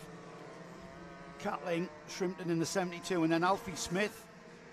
He's wanting to join in with that little battle into the first turn of Billy's blind. And he had a look. I think he might get away with it. I think he's just carried that momentum right round the corner there. It's a thing that Adam we see all the Catling, time. yeah, Adam Catling, I isn't think it? a little bit left the door open. I think you said he was going for that super sweepy line, which just left it open, and there was enough momentum from Shrimpton to get through. Yeah. So Shrimpton did a good job there. I mean, but I'm not certain if when he watches his own replay, not our replay, that if you're so pleased he left the door open quite so wide. Keep an eye out for Braden Hill as well. He had a bad first round, didn't he, Braden? Had a bad first heat. He came into this second round of the NKC Championship, leading the championship. It's not gone. I mean, the first heat didn't go well. And he's down in 10th now. Yeah, he came up from the back of the field though, and he's moving up the order into 10th. So making great progress. Braden Hill, keep an eye on him. He has moved up another 2 places that lap. So is this battle for 3rd place? I think it's battle for 4th, actually. 4th, 5th and 6th. Here we go, side by side. Oh, slots back into position there. I'm not really sure what the thought. I'm interested what the thought process of various karters is as they come into that corner, when they go for it, when they don't, because there doesn't seem to be kind of any rhyme or reason one way or t'other. Down the inside at the hairpin, though, the 61 having a look, just behind these 2. That's the number 16 of Levi Goodyear, Ronnie Shrimpton, trying to get on terms with the rear bumper of Levi Goodyear. Here they are, across the line then, 5 laps completed. Mason Perrin already up the road, 4.3 seconds, the gap to the leader. These 2 slowing one another down though, and there, Shrimpton up the inside again. That inside line into the S's out of Billy's blind, working very effectively for Ronnie Shrimpton. Yeah, he's got a good run through there. It's made him 2 places already, puts him into 2nd place now, but he's got 4 seconds to catch up on Mason Perrin. Just disappeared as the battle now kind of commences behind him for Finn 3rd Smith. and 4th. Smith and Catling. Does Smith get past? Finn Smith past Goodyear. Yeah. So it's now a Smith versus Shrimpton battle. That's for 2nd and 3rd now. Here's Finn down. Oh no, he didn't have enough on the brakes. He left his brakes massively late and slid wide. He's lost a little bit of ground to Shrimpton, but you've got to try. You've got to try that page of the textbook, haven't you? Absolutely, yeah, go for it every single time, 100%. Out of the hairpin then, Hans hairpin, named after Neil Hahn. And Shrimpton's got that cart working well. The inside wheel just lifting up, unwinding that axle out of Buttons into Top Bend and out onto the start and finish line. He's right on his bumper though, is Finn Smith. Oh no, decided against it. Decided against the chuck and didn't get, and obviously we know already that Shrimpton's very, very good around those bits of the corner, so that's interesting. Oh, down the inside of the hairpin, Finn Smith. Yeah. Down the inside of the hairpin and making it stick as they come out of the hairpin towards the horseshoe. And he's got enough to keep Ronnie Shrimpton behind him. Now all Shrimpton can do is try and hang on to Finn Smith. Just look at the pace of Smith though, already out of Top Bend, and he's pulled what's that, 2, 3, 4 cars as he crosses the line. No, it's an impressive running there. I mean, he's come through the field and he's just, Shrimpton, who looked to be the man in form at one point, now is, absolutely going for it. Come on, Levi, we got from Stickman Bob, making Mama proud. Where's Levi in this one? Can't see a Levi anywhere, actually. Levi Goodyear. Oh, 4th. Levi Goodyear. I can't read, apparently. That's that's a major issue. The reading has gone wrong. Stickman Bob making Mama proud. So, well, he's in 4th at the moment, and Finn Smith, Ronnie Shrimpton, as I say that, he just drops down to 5th. So Levi finding himself dropping down the field because of obviously some quicker drivers will have started the heat there's this behind him.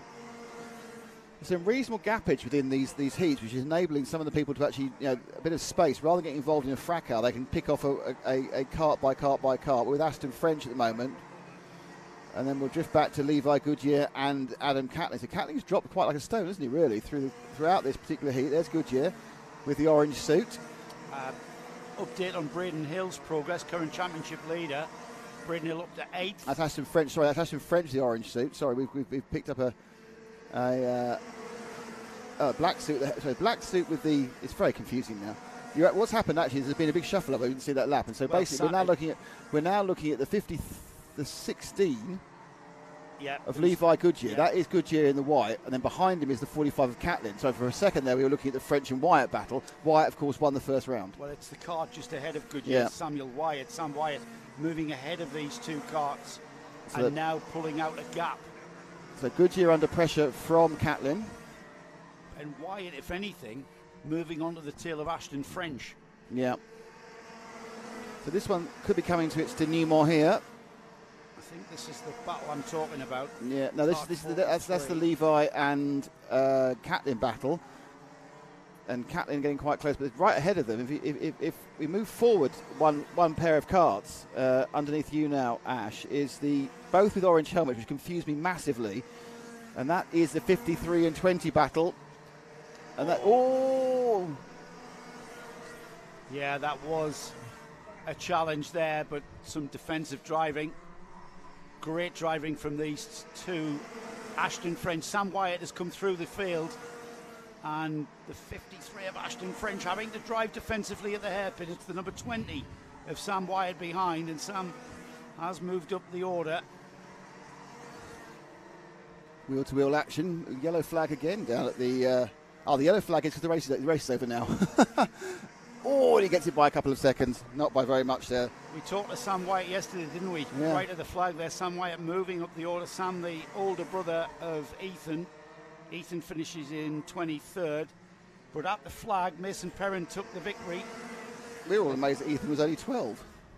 Yes, I know, he was very tall, wasn't he? He's near the 15-year-old. Yes, he was very tall. He is very tall as Ethan. So Mason Perrin takes the win. Finn Smith, 3.6 seconds further back. Another 3 seconds to Ronnie Shrimpton. And then we've got Ashton French in 4th, Sam Wyatt in 5th, Levi Goodyear in 6th, Adam Catling 7th, 8th is Braden Hill, Archie Butler 9th, Alfie Smith 10th, Josh Eaton Brown in 11th, Dylan Mitchell it was in 12th, James Rigby 13th, 14th is Tristan Bernard, Elliot Thomas 15th, Ben Ficini 16th, and then in 17th we've got Alexander Mazoyan, 18th is Alfie Bushell, Jack Briscoe 19th, 20th Joel Bowden, Oscar Shrimpton 21st, Ollie Morris 22nd. There is Ethan Wyatt, 2 laps off the lead lap. Not quite sure what happened to Ethan there. Archie Hardiman, 11 laps completed. And Rafi Celentano, another non-finish or down the order for Rafi. So another heat of problems for Rafi. Next out, or I should say, Nick, coming next. Senior Rotax, heat number 4. Coming next on NKC Round 2, it's Senior Rotax. Well, Yes. last week... Don't do that. What soap? Please don't do that. Oh, I you don't know. even know what that was. What was soap? Was that what that was? No, Soap? it's a soap theme. You really That's are another. old. That's another thing that Ash won't ever He see. won't ever understand as well. No, won't understand the controversy it caused as well. Daytime television, that wasn't it? No, it was a comedy about daytime television. Ah, right. Senior Rotax, heat number 4. Here we Out go. onto the Big track. boys, big toys. Tommy Lee Davis leads. Martin Coe second. Martin Jackson, Steve Jackson. Battle of the Jacksons in 3rd and 4th. And it's the 87 that's been caught out on cold tyres. Nice power turn though. In fairness, which is hard to do in a kart. He needs to start in 3rd place, or at least on the 2nd row. Is he going to come through? I would imagine so. He'll make his way It's a through. lot of a battle to get Edge through. his He's got way to go through about 20 karts. 3rd row of the grid is George Walker, Adam Rogers, Sam Cresswell and Tom Radburn are on the 4th row. 5th row is James Wood and Harry Barker, Jez Owen, Simon Keeble on the 6th row. 7th row, Lewis Barry, Scott Lowther. Then we've got Andy Powell down from the northeast, Jack Jones in 16th, Pedro Oliveira, keep an eye on him moving through the order, Luke Evans in 18th, James Costin, Dan Andrews, Louise Williams, Rahoj, and then we've got Cian Smith, Grace Lee Davies, George Sanders, Thomas Storin, Milton Steele-Vassen, Tom Sully, Ben Blewers. Here they are, though. I can't even tell you who's next. Paul Moran down in 31st. I don't think the 87 got back up again. I'm not sure though. No, he didn't. Tommy Lee Davis. So he started 18th in the air, Martin Jackson. Oh, did he? That's disappointment. Tommy Lee Davis absolutely got a blinder of a start and was well ahead by the time they crossed the line. But he leads this race into the Hans hairpin for the first time. Yeah, they come out again. It's a much cleaner run through the hairpin this time. In fact, it looks like every single kart's got through safely through the first round. No one's off, no yellow flags. I think it might be the first time actually today we've had that. But out in front with a good lead. He lost a bit of momentum though. So that was an error mistake. Well, 1-3-3 of Tommy Lee Davis. He lost a huge amount of momentum coming out of the exit of Buttons, actually the top bend in fact. And he now is in a kind of a 5-kart train. They're all a couple of tenths behind each other. And that is D. Davis, Walker, Coe, Radburn and Barker. And the battle for the lead now is joined as Walker begins to make a bit of escape. But it was a little minor mistake coming out top bend. What is the number of that 2nd place car? 39. 39, so that is George Walker. And George Walker scythed into that 2nd place. He's now latching onto the rear bumper of the number 133, Tommy Lee Davis. So Lee Davis looks over his shoulder. Oh, he's got nothing. He's got nothing for him. Here comes Walker. He let him through. Let him through. Who just absolutely powers by. Just let him through. That wasn't even. There was no attempt there by Lee Davis to stop that happening. Just let him through, which is fine. It's sensible driving. If you know it's not going to happen, why ruin your own race. Yeah. To let the hair go, it's fine. Trying to keep him back. Yeah, George Walker clearly the quicker cart there, and Tommy Lee Davis starting on the pole, but he knows where he is. He knows where he is in this grid, and he's allowed George Walker through. Martin Coe still in third place. 99 cart just fell off the track. Can't see which one that was. 99, don't know. Steve Jackson. Thank you, he fell off. Steve Jackson was sixth, now dropping down the order. Now. So we're now looking at the battle. Oh, and the battle, well, straight up the inside, coming round the exit of Billy Blind into the S's, and that was a move for position. And I think that, I'm not quite sure, I think it was a move for third, because running in third now is the sixth cart. Yeah, Ari Baker came through past Martin Coe there at the back end of Billy's Blind. And Baker looking to have some severe speed in that cart, and I think he will begin to also get onto terms with Tommy Lee Davis. Bit of action in the midfield, just to mention Jack Jones and Pedro Oliveira moving up 3 places to 12th and 13th. That's demoted Andy Powell and Scott Lowther losing 2 positions there. And if anything, I think that Scott Lowther, another position lost, down to 16th. And battle for second and third now right together through Hans Hairpin. And interestingly, it was again another slightly wide moment for the 133 Tommy Lee Davis, and he just lost drive again. A little bit too flamboyant, I think, sometimes with the driving. And that's losing him momentum. That's the word of the week. Harry all the Barker. way through the straights, and it's Barker on his tail. Yeah, Barrett Barker, clearly the quicker. Here we go. Will he make a move down the inside? Oh, Yeah. they touch. Ooh. They touch into the braking area. Not prepared to be quite so friendly there. Yeah, Harry Barker slotting in behind Tommy Lee Davis. But it's the number 133 that nearly had Barker tripping over him, didn't he? They're into and out of the hairpin already. Now, Tommy Lee Davis showing discretion, being the better part of valour with dealing with George Walker, who's gone off into the lead by 2.5 seconds. He's now got the quicker Harry Barker on the number 6. Right behind him, through top bend. Very fast entry onto the start-finish section. Curving towards the first bend here at Billy's Blind. And again, absolutely nose to tail and squeezing down, using the proverbial tin opener to make that gap happen. Harry Barker moving up into second place as Tommy Lee Davis having to slot in and be settled and be sorted for third. It's not going to be long before Tom Radburn, Simon Keeble come and close that gap to Tommy Lee Davis, and that's no disrespect to Tommy. As the carts in 4th and 5th now, chase him down. 7 laps completed. Now the gap from Harry Barker to the lead of George Walker was 4 seconds. So the question is, well, with 2.5 minutes remaining, I think time's run out for closing a 4-second gap. He may reduce it, but he's certainly not going to be in any position to challenge. The number 1, Thomas Storer, up to 18th. Paul Moran up to 25th from 31st. And Andy Powell, we mentioned him having a great battle in the midfield. He's moved up ahead of Jezzo, and as has Luke Evans ahead of him. And the gap between the leaders out to 4.4. So George Walker still the fastest kart on the track at the moment, and increasing that lead by a good chunk of 0.4 of a second. Lee Davis obviously he's starting the lead and has kind of drifted back to the pack, but he's made the most of his front of his 3 heats. Of course, when you start the front, middle and back, he's made the most of it. Won't want to lose too many more positions, but under increasing pressure from Tom Radburn and Simon Keeble. I think he's been a little bit more demonstrative as Rogers looks to go up the inside of it. So Keeble doesn't go over, sorry. So Keeble in the 47 car was thinking about it going into Billy's Blind, and now through the S's. And now it's 3 of them. Now will he throw it up the inside? He does, into the hairpin, and makes it. Now luckily there Lee Davis got back online now before he would actually lose any more. Now aiming to nudge out the 22 of Tom Radburn, but now into 4th place. And Adam Rogers looking like, I'm coming to join the party, boys. Let's just latch on to the back of Radburn. It's Radburn's turn to try and get past Tommy Lee Davis, and Tommy driving a great heat here. He knows he's not one of the quicker drivers, but he's doing a great job hanging on to 4th place now. In the same fashion, he gone on to 3rd.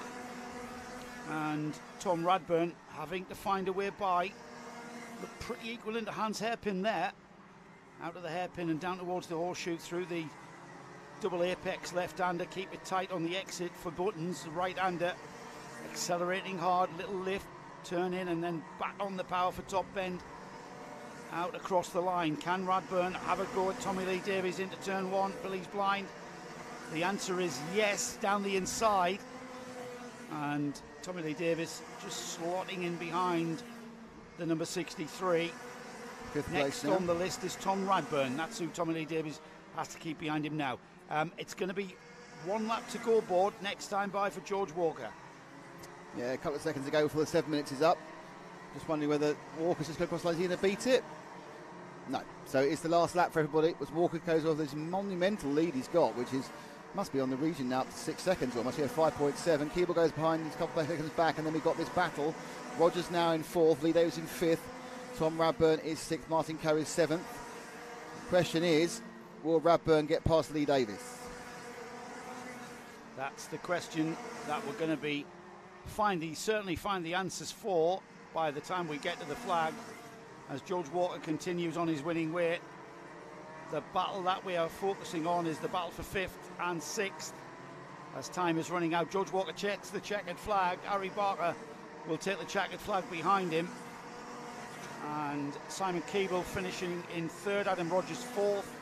Tommy Lee Davies did indeed hang on in fine style in 5th. Tom Radburn 6th, Jack Jones 7th, Martin Coe 8th. Pedro Oliveira up from the rear of the grid with James Wood in 9th and 10th. 11th is Sam Cresswell. Luke Evans 12th, Dan Andrews 13th, Andy Powell 14th, Callum Davies 15th, 16th is Milton Steele-Vassen up from the rear of the grid. Thomas Storer in 17th, Lewis Paul in 18th. It's George Sanders in 19th, rounding off the top 20 is Scott Lowther. And then from 20th down to 32nd place is Martin Jackson, James Costin, Tom Sully, Paul Moran, Lewis Berry, Andrew O'Keefe, Sion Smith, Grace Lee Davies, Louise Williams, Rahaj Jesuin, Ben Blowers and Steve Jackson just finishing off on a lap down off the lead lap. So we're staying with senior Rotax for the next heat, but this time the slightly heavier class of 177s. Now we've seen Phil Howarth certainly doing very well in the heats. His championship protagonist, Louis Large, will want to maximise his points in the next heat.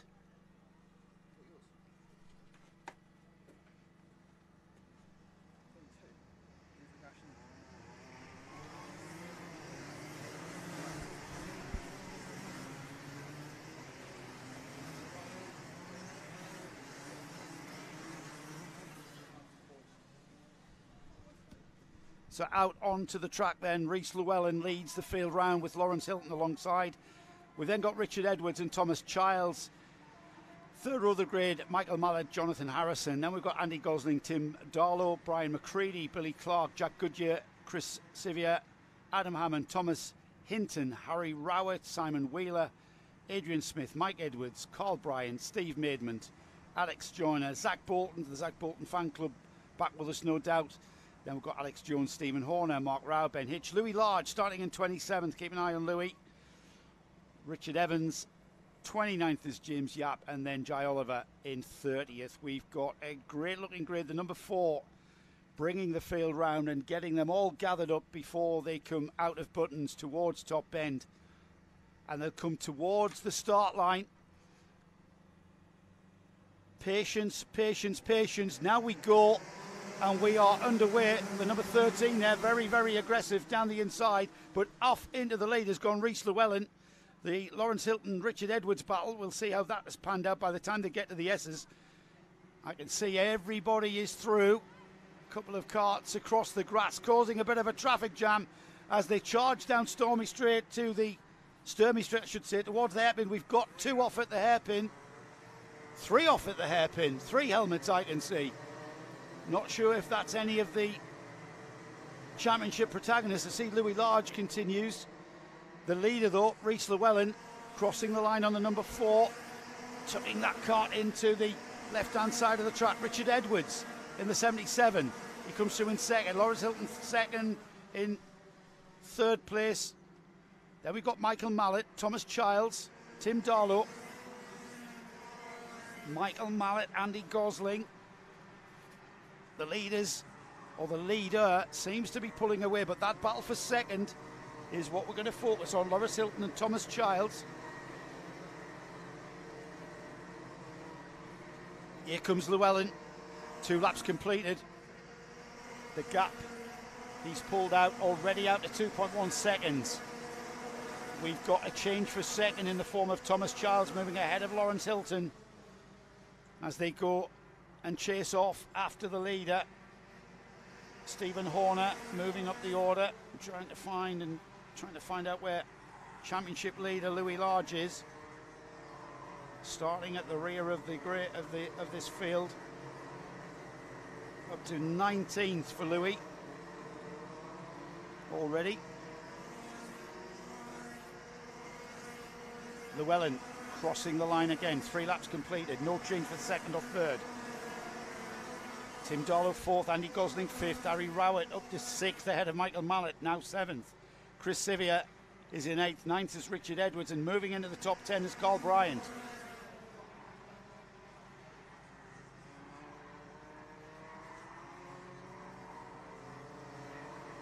As we watch the 62 of Thomas Childs, he's the second place kart. He's not making any kind of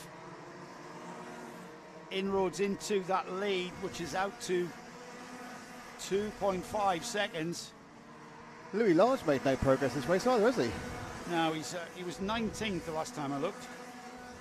He's up to 17th, so he's making a little progress as we go. He's up to 17th. He is, yeah, that's right. Yep. Here is the battle for second, beginning to come back together with one another.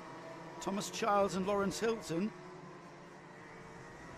seemingly have been racing from the very start of this race.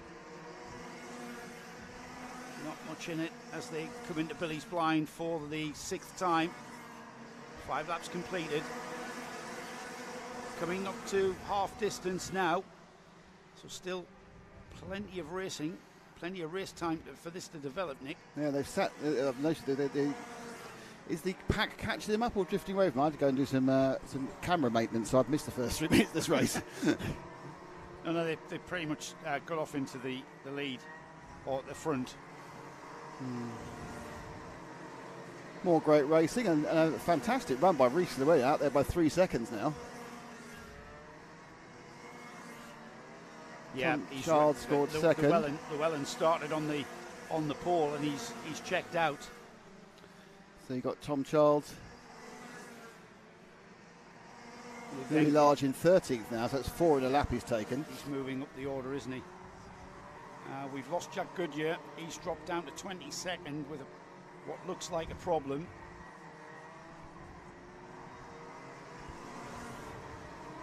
Now these karts that are chasing down the leader, Thomas Childs, Lawrence Hilton, Tim Darlow, Here's Andy the Gosling. action. This is where the action is, though. And it's the red kart, which is the easy one to see because it's red, compared to these normal combinations of blue and yellow. And that's the 18 and Tim Darlow. And he's actually lost a place. Oh, Darlow's placing up on 3 wheels. Goes it's 23, I think it was. Yes, Andy Gosling. Yeah, you've got to get the car to handle like that, Nick, so you unwind the axle. You've got to get that inside rear wheel up in the air. Would these cars, I'm asking questions I've always wondered, would these carts go quicker with a differential? Because they have a solid, just to explain to those who are new to kart racing, they have a solid rear axle, which is why they lift the wheel up to help them rotate. But if they had a differential, would they actually go any quicker? No, because you'd sap power to drive the differential. So all of them cogs that you're turning do sap power. So they wouldn't, technically speaking, yes, because you'd be able to drive through the constant arc and the differential would take that up. But it's not necessarily the quickest way even to drive a car with a differential. Well, that's why interestingly, interestingly, in the world of RC, in the fastest and grippiest class, which is 1/12 racing, they've now started using rear solid axles again. After spending years trying to make the smoothest, most least resisting different would spin like this, they've now gone for something where they actually want to have a solid rear axle. If you drive the rear axle and get the car You need a good front end to get that kart pointing at the corner, and then get the car to rotate on the rear axle and basically drive it forward rather than sideways. I think Darlow's off another couple of places this time as the leader goes past now, and then that's Riesler in the all black kart, second place, 62, Thomas Charles, and third and fourth now are right together, Hilton and Darlow, through Billy's blind. And just crossing the line now is Louis Large, who stays in 11th, by the way. So there's two pairs of racers battling for the, I suppose, the minor placings really, but it doesn't really count every place is important during heats. A, because you're scoring points in the championship, and B, because you're scoring positions in the start of the main final grid. Less than half a minute for Rhys Llewellyn before he will see the 1 lap to go board. Not sure there's going to be any kind of change of place from the battle that we're watching. They've been circulating together. Oh, and as I say that, down the inside he's gone. They love proving you wrong, don't they? Yeah, they just love it. It's that's the 23's taking Andy Gosling taking Darlow there, fourth and fifth. Kind of commentators curse, isn't it? I'm just saying there he's been sat behind Tim Darlow for a few laps. Now he's been released. He's pulled out the biggest gap we've seen. 1 lap to go board for Llewellyn, who's just gone into Billy's blind, the first turn here. As we continue to watch that battle for what is 5th down over, 5th to 9th. I'll keep an eye on where the leader is. He's absolutely took massive, optimised the advantage of starting on the front row, and will take top points and top honours in this heat. Large currently 11th, Llewellyn. Excellent run, really, by the guy in the all-black suit, isn't it? Kind of like the Johnny Cash of racing. The bad guy. He does take the win by a margin of 3.3 seconds from Thomas Childs. Andy Gosling, well for third place for him. Lawrence Hilton finishes 4th. Harry Rowett 5th. 6th is Tim Darlow. Michael Mallet 7th. Carl Bryan 8th. Chris Riviere is in 9th. Thomas Hinton 10th. Louis Large stays in that 11th place. Ben Hitch 12th, Richard Evans 13th, Alex Joyner, Alex Jones, Jai Oliver, Zach Bolton 17th, James Yap, Brian McCready, Stephen Maidman, Jack Goodyear 21st, 22nd. Actually, that's different than what mine's saying, Nick, on the screen. Is it? Yeah. 21st, Jack Goodyear, 22nd, Aidan Hammond. 23rd, Billy Clark. Jonathan Harrison was 24th. Then Mike Edwards, Richard Edwards, Adrian Smith. And then I think we lost Stephen Horner on lap 11. And Mark Rowe on lap 2, Simon Wheeler on lap 1. So it's you know what? It's extremely tight and competitive. And I have no way of working out or get any inkling of who's where on the grid. Especially with the mixed grids, Nick. What's the next race, Joe? Coming up next is Senior TKM. Senior TKM, everybody. Senior TKM. And that's the 110cc TKM engine air-cooled. Is it 110cc? If I can keep you talking, you can't eat your food. If I ask you many, many more questions, you can't do anything. So I can literally keep you... So... We're voting for driver of the day. Who's in your list so far? Come on, you can do it. Chew faster. Chew faster. Come on. It's a man doing a chicken fillet there. So we're slight clear up, obviously. I'm back. Yeah, you are back with the chicken inside you. There's a bit of a cart. There's a cart rescue over there. It's a long walk, wherever it is, over the far end. They trundle across. There are several drivers of the day, Nick. Well, we're halfway through. Kind of, we're only halfway through the meeting, so I'm going to wait and see. And you're presenting it, by the way. Am I? You're presenting it live in front of their podium. On camera? Yeah, we're staying on air for you to present it. Ollie's going to find the winner, and we're going to present it live from you to them, and I'll commentate on it. That's fabulous. That's fabulous, Nick. Do I get paid extra for that? Guess. No. Probably not. I'm having barely get a lunch. Well, you have got lunch now. No, I haven't, mate. I haven't got time to eat it. Honestly, we all know you do this for the love. It's not. Oh, now yeah, you want yeah. paying. Now you want food. Now you want to motivate your 6-hour drive home. Yeah, 7. Actually, probably 9 actually. Oh, 'Cause I'm not going to do it in one fell swoop, am I? Well, you've got to at least stop several times not to burst. Yeah. Coming from the northeast, as I do, Yes. everywhere's a bit of a haul, isn't it? I'm hoping the NKC Do you know what I will thought you'd be say? visiting I Warden Law genuinely thought you'd next say year. everywhere's a place to have a wee. I thought, come to the northeast, everywhere's a place to have a wee. That's a bit of a weird thing to say. Obviously, you didn't say it, but What is going on in your head? so many things. What is going on? That's why you never know. I'm already talking to Ollie and Chris about NKC 2023. 2023, Warden Law. Yeah. Just because you don't want to have a long drive. No, 2 miles from my house, literally. I do love Clear Pigeon. I have been this here is a many, great many track. times. This is a great track. Driven here as well. Producing great racing. Yeah, as ever. Out onto the track then. Senior TKM, 110cc, air-cooled motors, and one of, you know what, I was going to say one of our most competitive grids. Pretty much all of our grids are competitive, aren't they, with a string of potential winners. Charlie Savage is at the front with Lucas Sullivan alongside him on the front row. Matt Slate and Matthew Horton are on row 2. Row 3 is Callan Lamont and Steve King. Mitchell Ball and James King are on row 4. Row 5 is Leanna Page and Adam Circa.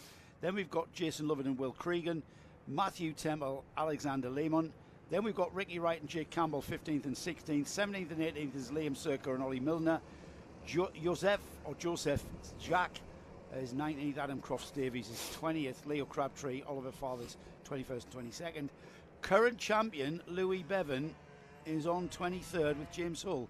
They're at the back of the grid, so we expect a bit of action from Louis and James coming through the field. Go on, Lewis, says Elliot Lawrence. As we have got the grid in orderly fashion enough for allowing us to let them go and race. Oh, and they're coming together with the leaders there. Ooh. And it was all about cold tyres, that sliding into one Yeah. another. It's the 16 that leads Lucas Sullivan out of Billy's blind and through the S's for the first time. As the pall of smoke clears Yeah. in front of us. Yes. It's like a foggy day in the Tyne, which apparently is near Hull. And into the lead has gone the 16 from the 1. The 16 supported very nice decals in kind of a From Lotus. the 1? 16 from the 1, is it? No, from Louis the Bevan's 11. in 20th. That's Oh, pretty from the good. 11. My eyes are actually gone. So it's the 16 who's leading. I was going to say, his decals are very much Lotus, aren't they?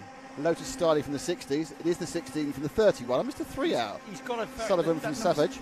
Lucas Sullivan has got a very retro number board on his on the back of his car. It's a roundel, and he's got that's definitely Team Lotus. I know. I recognised it from my Scalextric set when I was 3. Yellow flag into Hans Hairpin. Yeah, there's somebody For the off second time. by the R of Rotax. There's a cart just parked there. The driver has hopped over.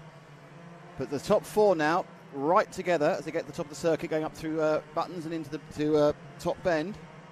Here they come then. Lucas Sullivan in the homage to Lotus. Team Lotus in the green and gold, British Racing green and gold livery. 82 there was Battle thinking for about it. third. Mitchell Ball was having a right old little think about having a go at Charlie Savage, and then he's got himself Callum Lamont to deal with. Mitchell Ball with the red flashes on his race suit and the red and white helmet. He's in the middle of a sandwich and he wants to go forward and he may well go back. Still yellow flags while we recover that cart at Hans Hairpin. That negates passing opportunity for this whole field. So they have to just slot in behind. It's still Sullivan leading, and the battle behind him, Charlie Savage, Mitchell Ball and Callan Lamont. If anything, these 3 drivers slowing themselves down, which brings them into the clutches of the number 4, Matthew Horton, who's about to join in. And it's all gone wrong at the bottom of the corner there. It was completely out of shape. I think it was an over-optimistic move by the 82. So Ball tried it, got out of shape, got the place, lost it, but luckily didn't lose one. And again, still yellow flag, and it all gets very, very orderly and precise, and like it is when you're driving the motorway near a police car. Everyone's doing 69.5 miles an hour, and now they can let loose and go crazy again. But the net effect of that is Lucas Sullivan with the retro 16 kart. Well, the kart's not retro, the paint job is just edging away. Went a bit wide there actually, and he's lost it. Oh, that edge away was lost by going too wide. But now again, the aggression of the Mitchell Ball come up for the inside of Charlie Savage. We make it work this time. He does. Can he hold it? Yeah. Just lose a bit of apex speed. Is that taking three places out of Savage in 31? Savage was just hung out to dry through Billy's Blind and into the S's, and he couldn't do anything about it. And those three carts of Mitchell Ball, Callan Lamont and Matthew Horton have just gone by, and if anything, looks like they're pulling away and latching onto the back of Lucas Sullivan. I think you're going to get 1, 2, 3 quite soon. Right at the front now, green and gold. Sullivan has a real issue because you've got Charlie Savage all over the back of him. Now, Savage was particularly fond of this corner. Billy's Blind wasn't close enough this time. The S is one way through unless someone makes a mistake, but can he get a run down to the hairpin? Hans hairpin. It's now the yellow flag's got away, and he can. First time there's no yellow flag, and there's two of them. Ooh, after you, Claude, absolutely there. Now it looks like Sullivan's going to fight back. Can he just take the inside line? Nudge out he can. The 23 of Callan Lamont nudged out, attempted to follow him a leader, pick up second place, but now he has dropped behind Sullivan, and there's a nice little gap for Lucas Sullivan dropped behind Ball, and a nice little Sullivan. Sorry, I'm going to keep correcting. I was right. Stop correcting yourself when you're right, Nicholas. I have no idea what you've just said there. Basically, the cars have changed position now. Mitchell Ball's leading, Lucas Sullivan second, Callan Lamont's third. Right, and you know what? Lucas Sullivan, he's only dropped one place, and we're already 3 minutes to go, so well past half distance. And Lucas Sullivan slides a little bit wide at Hans Hairpin there. He has to kind of regain composure as they head down to the horseshoe. Callan Lamont absolutely all over the rear bumper of that number 16 cart in front of him. And behind Lamont, Matthew Horton, and now Charlie Savage. He's not dropped away at all. Into Billy's Blind through the left-hand sweep. 23 pops out, and that's another place down the for Sullivan. Lamont there. And Sullivan's being hung out and gets nudged out through the S's as well by the 4 cart of Matthew Horton. So again, it's a disaster. If you lose a place round the blind, you're going to lose 2 or 3. Yeah, you just hung out to dry on that outside line. It's kind of like NASCAR, isn't it? Because it's a constant arc into the S's. If you're on that outside line, it's very hard to get yourself back into line, and especially if the drivers on your inside are very forceful. Here they come then, 2 minutes on the clock. Mitchell Ball it is that leads, and now we've got a change for second with Callan Lamont for the first time in second across the line. Matthew Horton third, and Matthew Horton down the inside into the S's. Not having that. Yeah. And Horton goes in. Horton didn't hear a who. Horton just went around the car outside. So he made that stick just in the way that we've been talking about. So Matthew Horton on the number 4 now into that second spot. Behind him is now Callan Lamont, and then behind them Lucas Sullivan holding off the advances of Charlie Savage. Louis Bevan, by the way, started at on the very last row of the grid up into 10th. So into the top 10 for the number 1. That's a great run from him. Damage limitation on this heat where he starts from the back of the grid. There's a chance to make the big points, isn't it? Because if you start at the front and finish the front, you've gained no points really. That's right. If you start at the back and gain many, but this is more for positions in the final position, the final positions of the final grid for the final. I'll say final a few more times. It makes sense, but it shouldn't do. It's also championship points, Nick, as well. Yeah. So he's gathering, he's gaining. He's gathering championship points and he's gathering grid positions at the same time.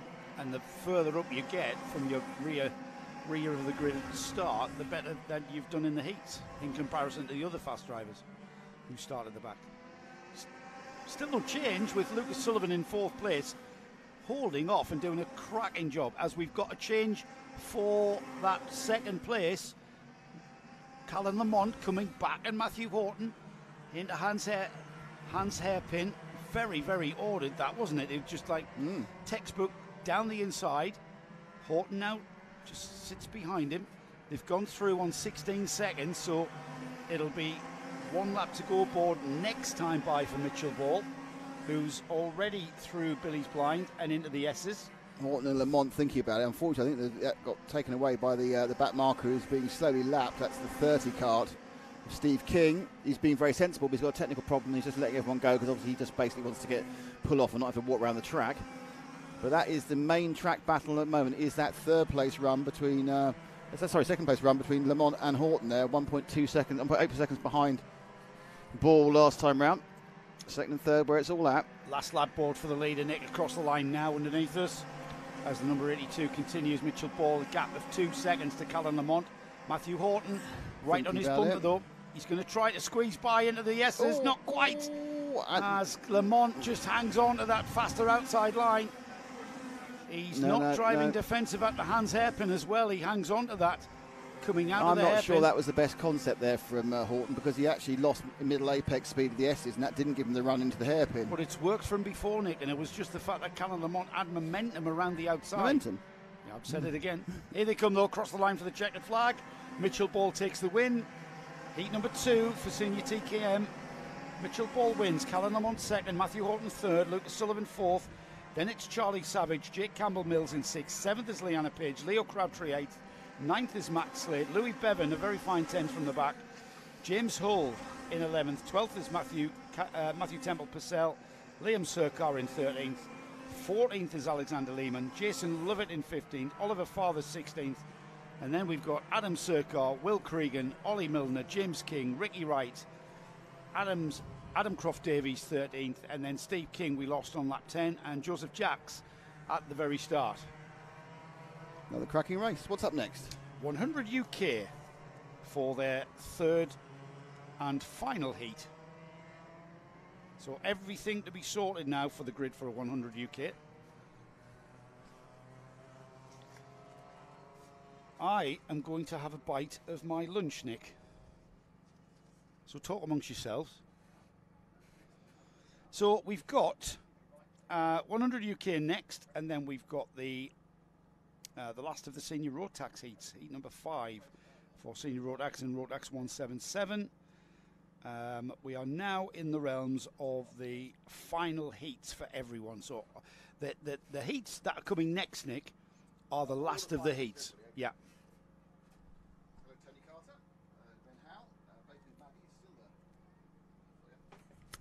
Hello, Tony Carter. Hello, Ben Howell. And I was having a technical conversation with Paul. This chair's interesting, by the way. It's gone a bit pogo sticky again. Like a slightly damaged chair. I will do it in a minute. Sorry. Okay, right. So next up is indeed, as you said, 100 UK, just 100cc, not that extra 10cc. Those nasty TKMers. Not sure how that affects lap speed, to be honest. Well, we'll see. We're looking at 36 seconds for the 110cc carts that we've just seen out. Now, the 100 UK carts actually have to be in period, don't they? They are period carts, which are found in the back of in the back of sheds and such like. They have to be carts made in the 90s, effectively. Formula TKM carts. 2002 that stopped, I think, isn't it? No adjustable geometry on the front of the cart. Only 2 bearing rear axle. So it is really sort of it's a retro class, really. We've got the grid being formed, and I think they're going to be waved around. It's fed from that, isn't it? Yes. Here we go. It's Ben Clucas who leads the field around, James Cannon alongside, and then we've got Ross Kerno, Marcus Dory on row 2. The all-plate holder, Scott Williams and Jordan Kendall, are on row 3. Row 4 is Edward Scoffin and Brendan Williams. Row 5, Wesley Greers, Ben Robinson, Lee Hackett and Tom Patler on row 6. Row 7, Alex Kennedy and Dominic Pine. Then we've got Matthew Lawrence and Liam Hamling. We've got Ed Payne and Adam Surratt on the 9th row. Then the 10th row, Dexter Bergman, Andrew Bradley. 11th row, Owen Potter and Marcus Gray. In the final row, row 12, John Allen and Lee Jackson. Has everyone caught up? We've got a spinner at the back. Oh, no. But he's going to catch up. He's not too far behind. They're giving it full-on wave slowdown.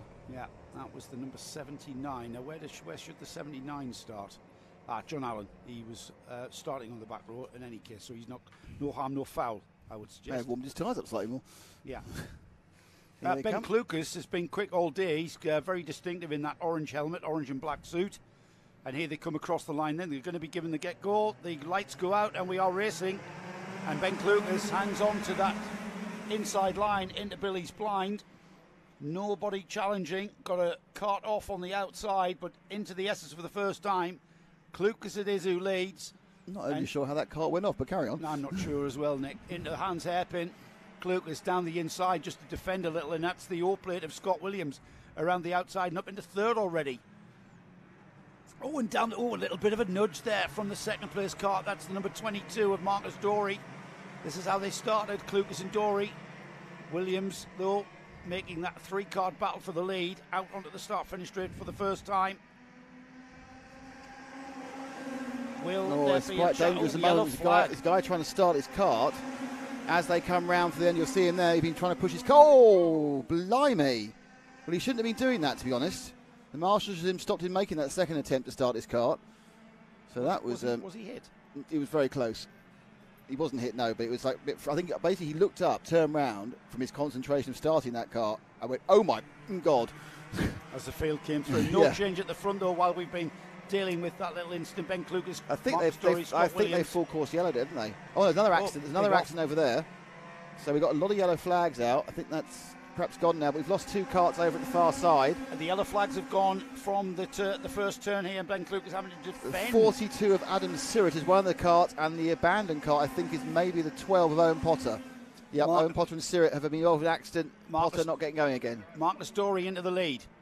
Marcus Dorey into the lead, and Ben Klukas challenging into the hairpin. Can he make it stick the side-by-side into the horseshoe? Scott Williams has to slot in behind.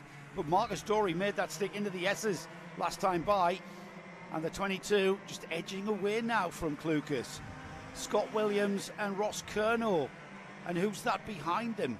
It's Wesley Graves. Jordan Kendall and Wesley Graves want in on this as well. It's going to be a big one. Oh, up on 3 wheels. Can he hold it in the O plate? Yes, he did. Beautiful move there by Scott Williams. But then Klukas, remarkably, came back on the second part of the hairpin. Billy's blind, you mean? Billy's blind, thank you. Into the...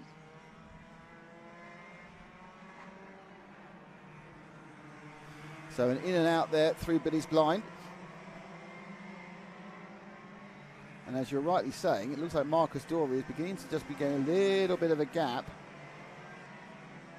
on Klukas and Williams.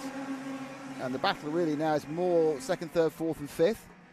And a place made up there by the 2 cart of Wesley Graves up the inside of Curnow. Yeah, they're all beginning to bottle up behind Ben Klukas, having just staved off the advances of Scott Williams. We've hardly started this race, haven't we? 3 minutes, 4 minutes remain, and it's pretty action-packed with the 2 front-running championship protagonists, Scott Williams and Ross Curnow, now with Wesley Graves ahead of Curnow and right on the tail of Scott Williams, who are right on the tail, who's likewise right on the tail of Ben Klukas. Klukas. Down the inside. Oh, yes. Oh, yes, he made it. Both of them. No, all 3. Oh, no. What happened there? Oh, and more action. More bumping and boring. And well, this is the first bit. This is the rag into Billy's blind. Up the inside goes Williams, but then even more up the inside goes Grace. The door is shut quite aggressively. Well, the line, I think. Scott Williams did not expect Wesley Graves to be there. And they've come off over the line now. And they'll come over the line in a second. In what order they'll be, I don't know. And they're more stretched out, that's for sure. Graves. It's Wesley Graves who's finally made that stick. But Ben Klukas absolutely Klukas down to 5th. In what when all of that coming together happened, Ben Klukas got out of the way, and by getting out of the way, he's dropped right the way down to 5th. Jordan Kendall came through, took advantage of that. All happened at the S's. Yeah. Marcus Dorey leads, though. Let's just settle in and find out what is happening in this race. The 22 of Marcus Dorey leads.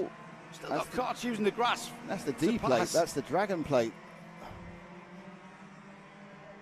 cart there, which you saw at Glan, of course, the Welsh champion. Where is he in the order? I can't find him. Well, the D hasn't been down, so he's been given an actual number. Oh, that's handy. Yeah, very handy. Try to work out who he's next to, and I'll tell you where he is. All right, I'll... He's behind the 48.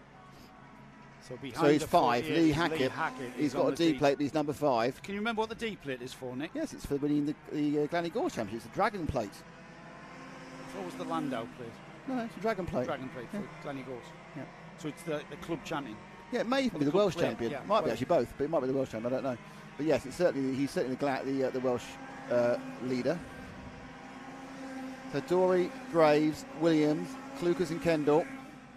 And there they go, Dragon plate itself, but actually number 5. Then Curnow and Hackett. And Ed Peed moving up the order to 13th. Just keep an eye on the drivers that are probably going to be at the front of the grid for the final. the battle at the front has come down to less than a second now. So Marcus Dorey on the 22. He's now got Wesley Graves on the number 2 and Scott Williams. He's dropped back ever so slightly to 1.5 seconds. But here's the battle for the lead, just coming out of Billy's blind and into the S's. And that's a challenge for the lead with a minute on the clock. There they go towards Hans Hairpin now. The number 2. He's not in a position to challenge, so it's all the 2s. 22 leads. The number 2 is in second. Into the horseshoe then for the 10th time. Oh, and just look at Wesley Graves. He looks the quicker card, doesn't he? He can pretty much position that cart anywhere. Out onto the start-finish. Kind of think Marcus thought he had this one in the bag a few laps ago. But Graves now looking to make a move up into the inside and Billy's blind.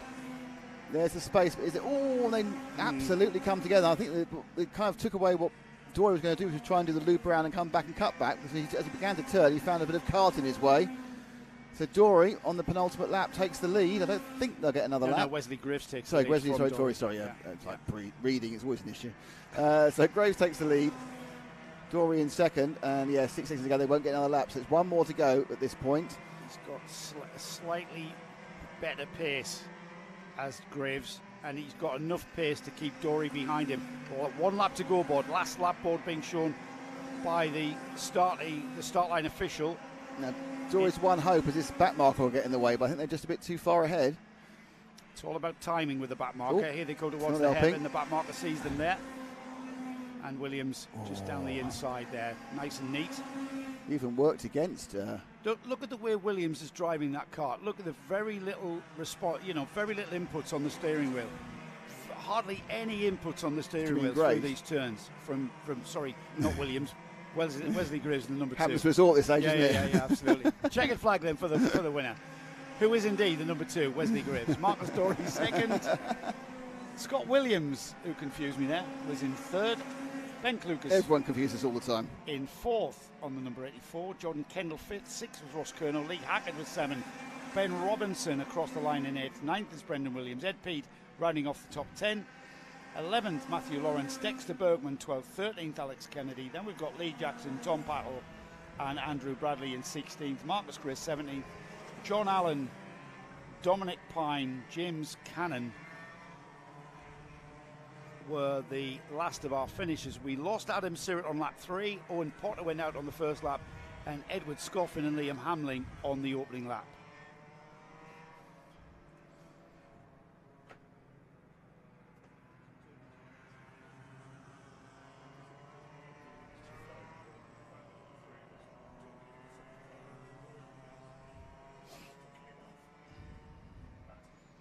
So, what's next, Nick? We've got the senior Rotax for their final heat.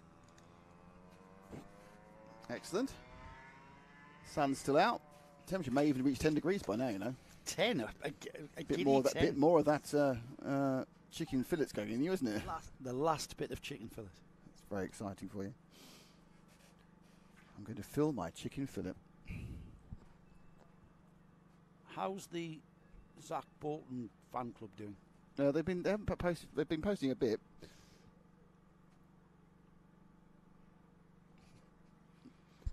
That was interesting from Tony Carter. Oh, they love me. I don't read out things that mention me though, because it sounds like very egotistical. No, it's just good to see you doing something else. Yeah. Never heard you doing any car racing then. Well, you know me. Any Le Mans. You know why that is, don't you? You started in F1, didn't you? Yeah, I did. Do you know why they don't hear me? Downhill every month. Yeah, because I'm in the booth.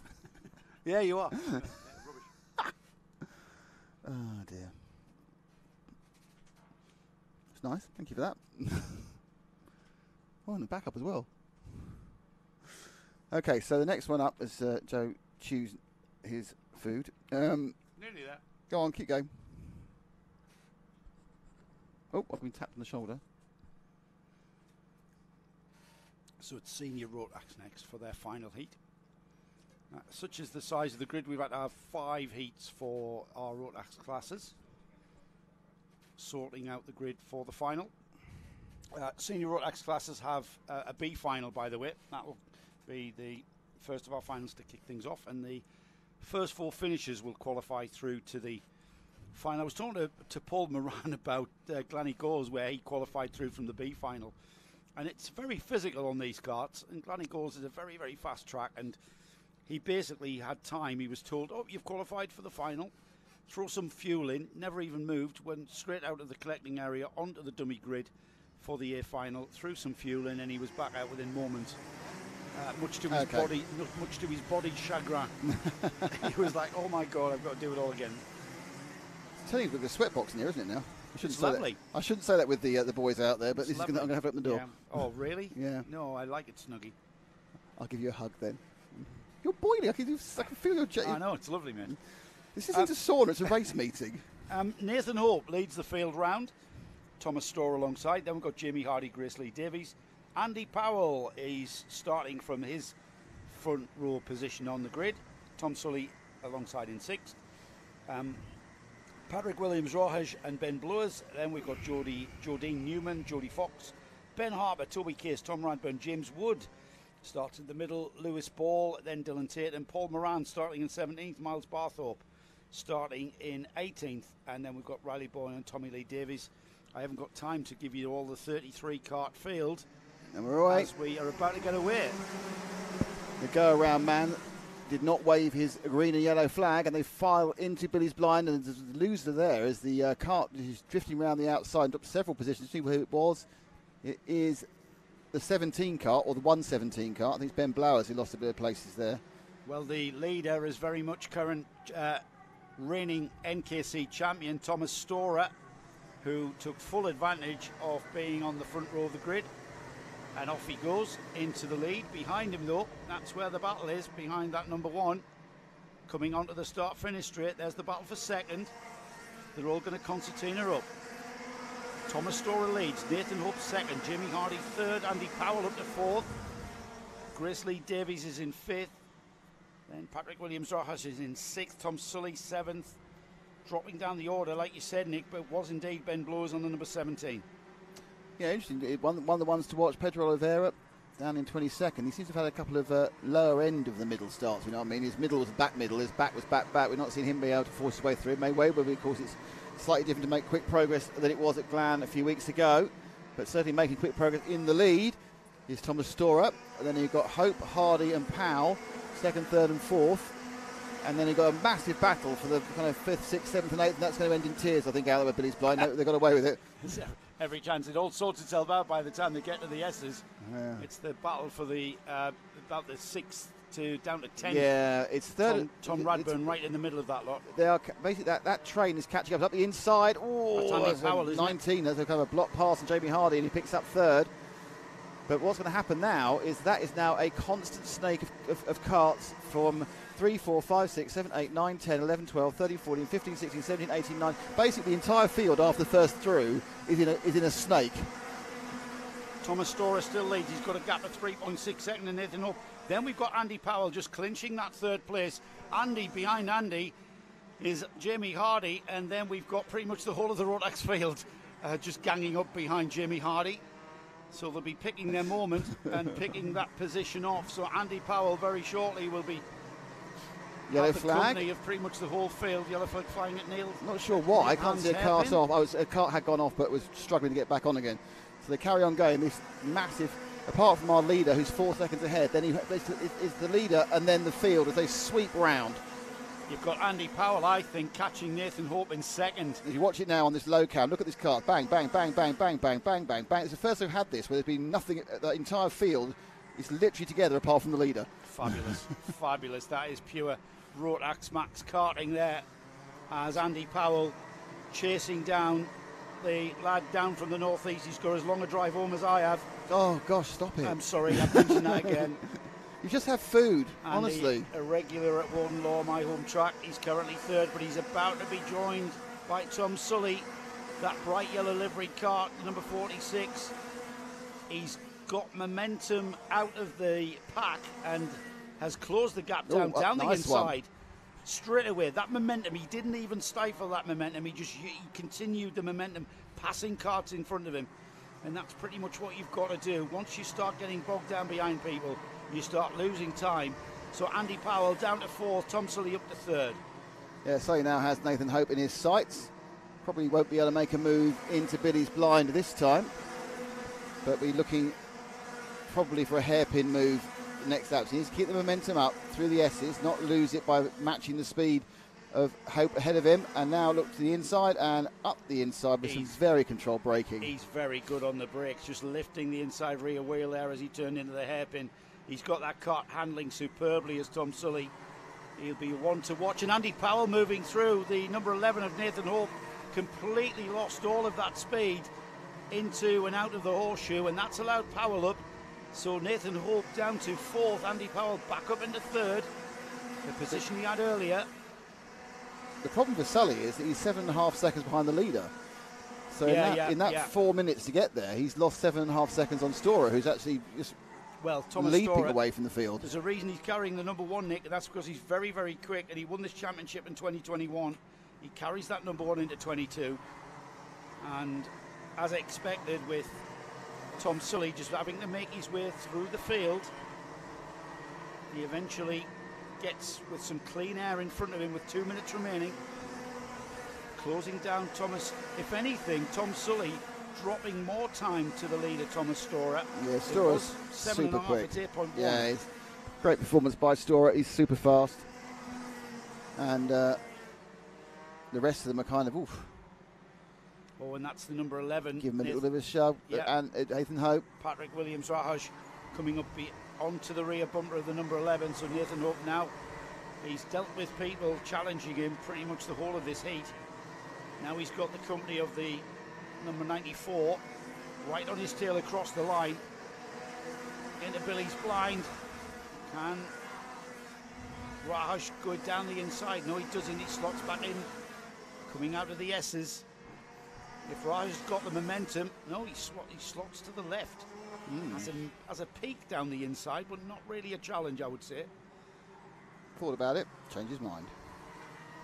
So, looking to weigh up the options about how he moves himself into 4th place. Williams-Raj. Is he going to try and move up the inside of Billy's blind on this with about 4 laps to go? Not enough space there. Nathan Hope running the line defensively, and now with a decent run into the hairpin, you've got to say there's a chance for Williams-Raj now, and he backed out of it. Yeah. Hasn't got that supreme braking action that Tom Sully's got. No, not quite able to make that move stick out of the S's towards the Hans hairpin. We are underneath half a minute to go as the leader, Thomas Storer, crosses the line. Now then. So there's a stationary yellow flag up at the Hans hairpin because there's a marshal trying to rebuild the track. Track markers. Thomas Storer's got a massive lead, hasn't he? Almost 10 seconds to Tom Sully. He's just about achieved it. So obviously one of the carts went in quite heavily into the delineation down the middle of the run into, right here on the Sturmey straight into Hans hairpin. Last lap board for the leader. Not sure we're going to have some repairs intra-heat, but that was obviously a clunk we didn't see. And 1 lap to go.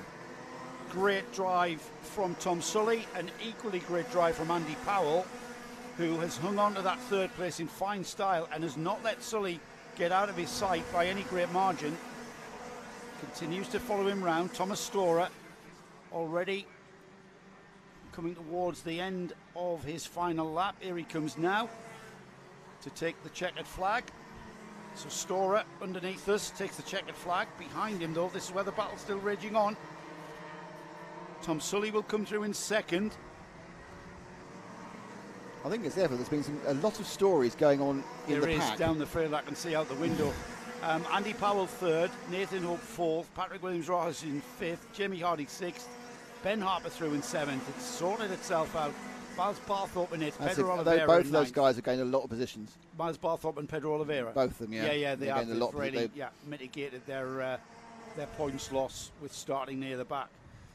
Lewis Ball in 10th, Scott Smith, Jodie Newman, Toby Case, Grace Lee Davies, Paul Moran up to 15th, he'd be happy with that. Jodie Fox is in 16th, and then we've got Dan Andrews, Ellis Humphreys, Adam Rogers, Dylan Tatum, Scott Lowther in 21st, Jake Davies, Tommy Lee Davis, Ben Blower, Scott Russell in 25th, Alex Warnaby, Luke Walker, Ian Shotter, James Wood, Riley Bohan, George Boxall, and then we lost Tom Radburn on lap 11. Just seeing him go into the pits there. So Tom Radburn won't be happy there. The number 22, remember, did really well in the previous heat. It's the 177s coming next. You still not got an ad for me? Yeah, it's at this point we need to go to some sort of, you know, Ben, do you like women in bras? Then buy a Freeman's catalogue. It's kind of that kind of 70s feel to Joe's hand, those, isn't there? You know, yes. This week. Thanks to Gazberry for bringing those lunches, by the way. So, well, I will pay for them. A message. I will pay for them at some point. Yeah, but he did bring them. He's a lovely man. He's got an injury to his knee as well. I can't say. Out onto the the Zach Bolton fan club will be over the moon with this. He's on the front row. Right at the front. Go Zach. Front row Zach Bolton action. Yeah, it's his turn to be at the front. Darren Smith is on a bit slow though. I haven't actually said anything yet. Yeah, no, I hope they're still with us. They haven't fallen to sleep, I think. It's after the Sunday lunch was cooked for them by Helen Thingy. Absolutely. Helen Moran. Yeah. If she's even called Moran, I'm not sure. Darren Smith, Zach Bolton, row 1. Row 2, Martin Rees, Ben Hitch. Adrian Smith, Mike Edwards are on row 3. Terry Smith and Rourke McLean. Found the dog. That's always good. It's a Jack Goodyear and Brian McCready are on row 5. Row 6. Can I just say, that's probably a Border Terrier. Keep going. Louis Large and Oliver Smith. Richard Evans and Thomas Childs. Then we've got in 15th and 16th Charlie Jowers, Jake Lewis. Just looking down the order, Steve Gilly, winner of the previous heat. He's down in 27th. Keith Mason is 28th. Brendan Smith 29th. I know I've missed a few in the middle there. Yes. Because we're about to get it rolling. Yeah. Darren Smith on the right-hand side of the grid. Zach Bolton on the left, but Zach Bolton slotting in behind and comes out at that first turn in second. We've had a big off. Oh, yeah, on the start-finish again. All three of them. 5 carts aren't running. They'll probably get going again due to the fact they got clutches. That's fine. They're all rolled again. 94 is one of them. Oh. No, out and stuck in the 97, stuck in the boondock. Jonathan Harrison. Yeah. Let's get back to the front of the field. And it's a 69 leading from the 41. That's Zach Bolton. So Bolton's leading. It's Bolton away. And I just want to point out, Mel Bolton is still here for the Zach Bolton fan club. So here we go. 1 lap completed. Let's see what the timing screen tells us. Zach Bolton leads. Ben Hitch second. He's dropping down the order. Yeah. Where has our pole man gone? I've totally lost him. Ben Hitch is second. Oliver Smith, Darren Smith, third and fourth. Terry Smith. It's Smith and Smith in excellent. third, fourth and fifth. That might make it, that should make it relatively easy to say who's getting past whom. Current championship leader coming in this round, Louis Large. He's sharing it with Paul Howarth, but Louis Large up from 11th to 6th. So he really does need a big finish in this one. He needs to be in the top 3. So that one's going to be a one to watch as Louis Large continues. Zach Bolton continues to lead, though, in fine style. As he comes out of Billy's Blind, the second part of Billy's Blind that leads into the S's. He's got a lead that hasn't really altered to Ben Hitch. Oliver Smith in third. Up into fourth has gone Louis Large. He's ahead of Darren and Terry Smith. He's coming for you. Jack Goodyear in 7th. 8th is Carl Bryant. Mike Edwards 9th. Now rounding off the top 10 is Tim Darlow. So the Zach Bolton fan club is in absolute full effect now. So he's come on Zach is the basic concept. There you go. Go Smith from Troy Donaldson. Well, that is the whole field, isn't it? So we're fine with that. Smiths, yeah. That's not narrowing it down at all, really. Right then, Zach Bolton into the S's. He's going to come under pressure very shortly from Ben Hitch, who's now caught up to the back of him, as has Oliver Smith, as has Louis Large. Louis Large now onto the back of these 3 carts ahead of him in 4th place now. Zach Bolton, local driver to Warden Law, down from the northeast, as is Louis Large. Ben Hitch and Oliver Smith in between them. Out onto the start-finish straight. Zach Bolton looks over his shoulder. He's going to be challenged into turn 1. And he drives defensively. Into third has gone Louis Large, though. Yeah, Large is really on the move again. And he's already harassing the 41 cart of Ben Hitch. Now, Zach Bolton and Louis Large kind of running in under the same awning, so a bit of a team effort with Louis helping Zach and Stephen Horner and Keith Mason. More They're wave all yellows. They try and sharing- sort out problem at the hairpin. sharing data and stuff. Here they come again then. It'll be 5 laps completed this time. And Louis Large moving down to the outside line for Billy's Blind. Not being able to move up the order anymore. Zach Bolton doing a fabulous job at the front of these, failed to hold these carts off. Ooh. There's no question in my mind as Ben Hitch looks down the inside, but Zach Bolton, last of the lid breakers. He's got a new braking system on the cart and he loves it. And he's checking left and right as he looks around the corner. He is still leading, and he's been leading now for exactly half the race. 3.5 minutes down, 3.5 minutes to go, plus 1 lap. Here we go. But Bolton is going to be. I think the issue really is more at the moment is Large versus Hitch. Yeah, here we go. Sweeping left into the first turn, and Zach Bolton great defensive line from Zach. You know what he's He doing gives there. them no option. You know what? 3 minutes. He's led this race for 4 minutes of this 7-minute heat. And Louis Large looking down the inside of Hitch at the hairpin. Oh, this could start getting desperate towards the checkered flag for this heat. And Zach Bolton, he needs to concentrate because he's beginning to be more focused on what's happening behind him, and he missed his turning point there. And there's Hitch through. Hitch is through into the final turn. The top bend sees Hitch move alongside, and there's Louis Large. And that whole thing of losing that speed for Zach Bolton came from looking over his shoulder through the horseshoe. And now he's got to kind of recompose himself. He's got to sit there and think, right, I'm in 4th. Now I've got to attack the boys who went past me, because it is much easier to follow than to lead. Those 3 already are slightly gapping away. Hitch, Large and Smith. I'm pretty certain that Large is happy to have Zach out the way and up the inside. Yeah, I don't know how he did that. Hitch says, hello, what are you doing? That's No, not in the not script. happening. Sorry, don't want that. Here they come out onto the start-finish straight. Ben Hitch leads. Louis Large down the inside. They're side by side through the left-hand sweep. Large's cart goes almost airborne on the inside curb, and Hitch hangs on to it. Who's that in third? It's Oliver Smith. Oliver Smith not exactly wanting to not be involved. Zach Bolton still 4th. Carl Bryan 5th. Out of hands hairpin towards the horseshoe. And Louis sits on that rear bumper. Oliver Smith likewise.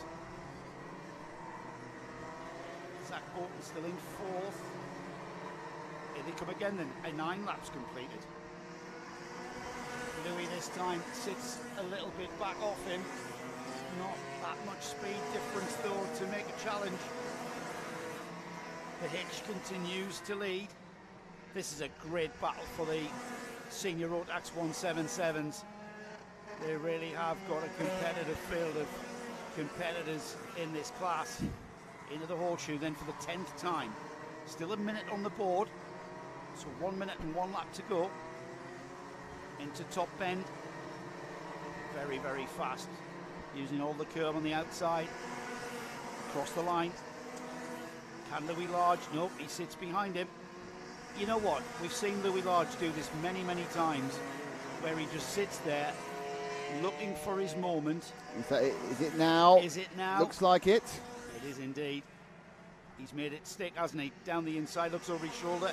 Just make sure Ben Hitch is there. Throws the cart into the horseshoe. Golden helmet leads again. Yep, the golden helmet indeed. And now he has pulled out a cart's length. He'd be happy with this. He started in 11th and he's maximised his points haul for the championship. He'll score a maximum of 50 if he continues. It'll be 1 lap to go board next time by. Into the S's then.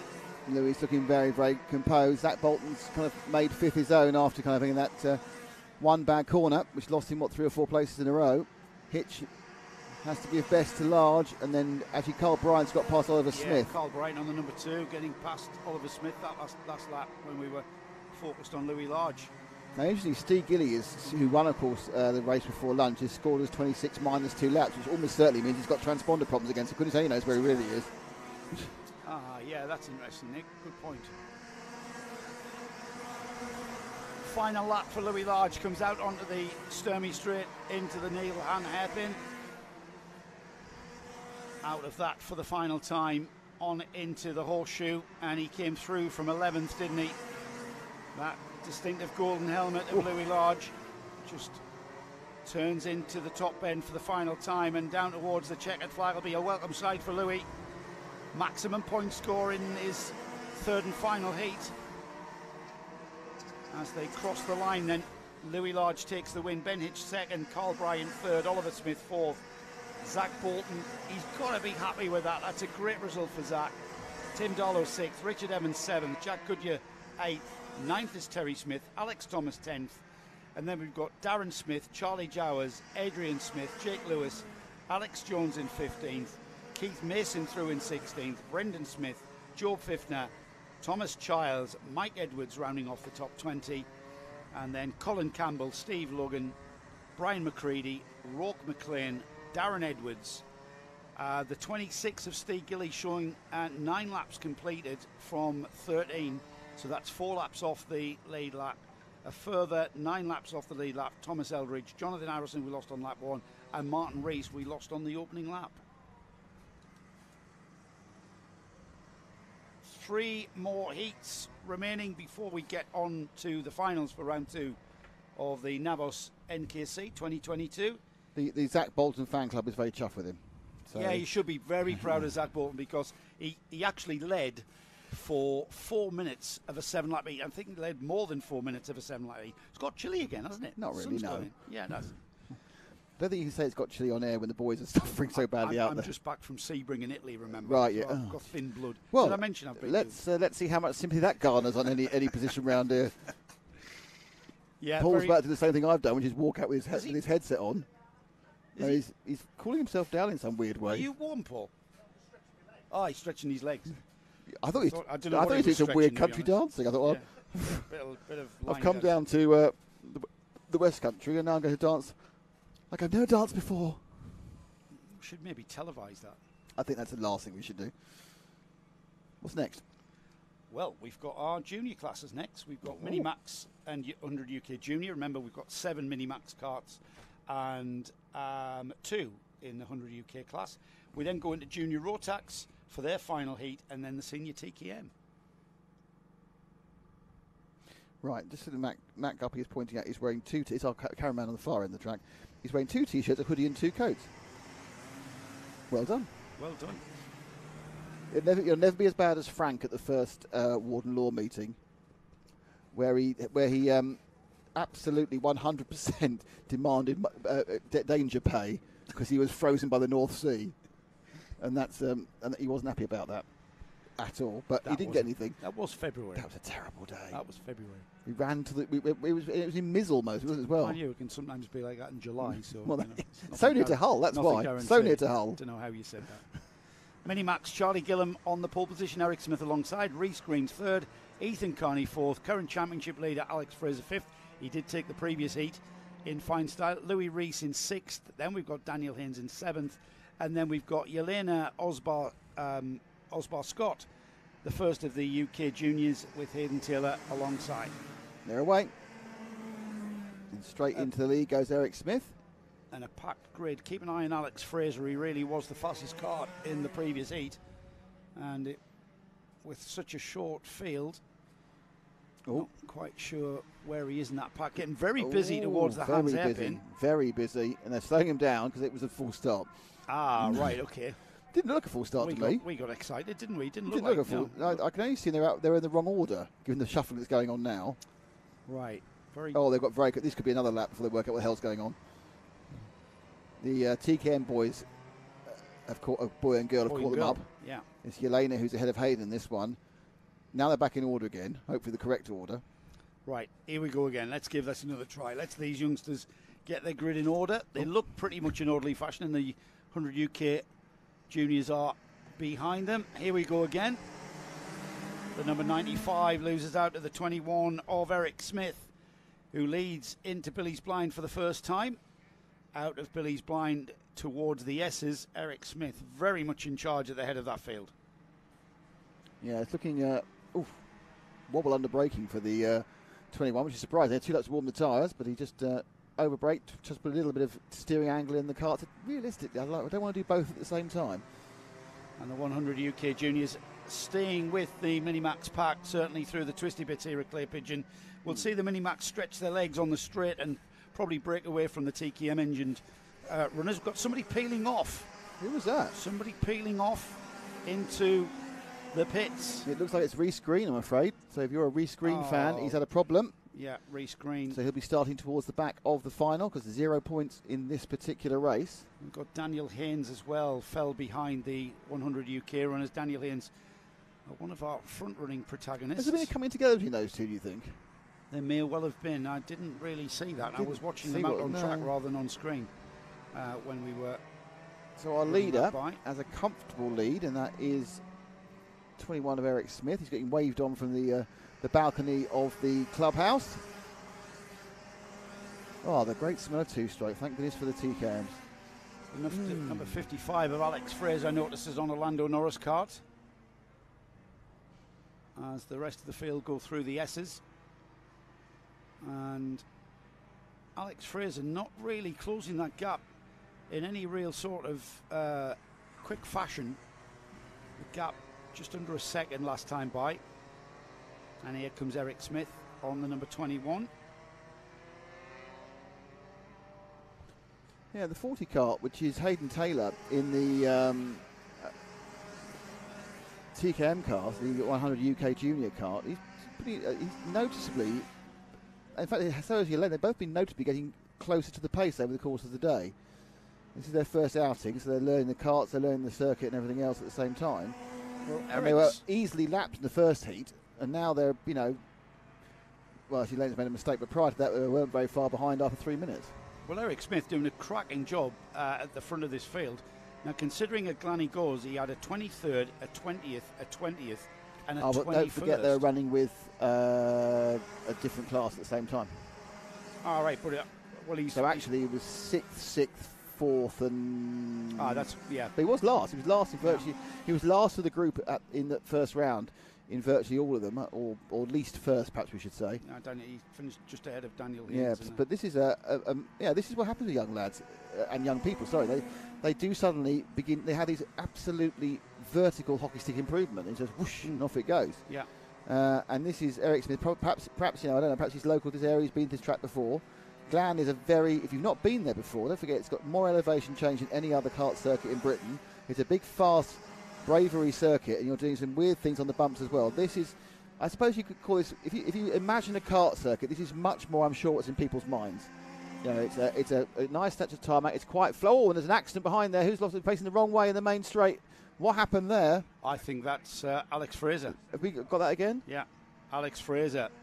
Current championship leader Alex Fraser goes in, and he's gone way too wide. Nice and ouch! It's quite ouch! flow, and there's an accident behind there. Who's lost it, facing the wrong way in the that was just main going straight. too wide, and he was. What happened what he did there? Was he kept the foot in.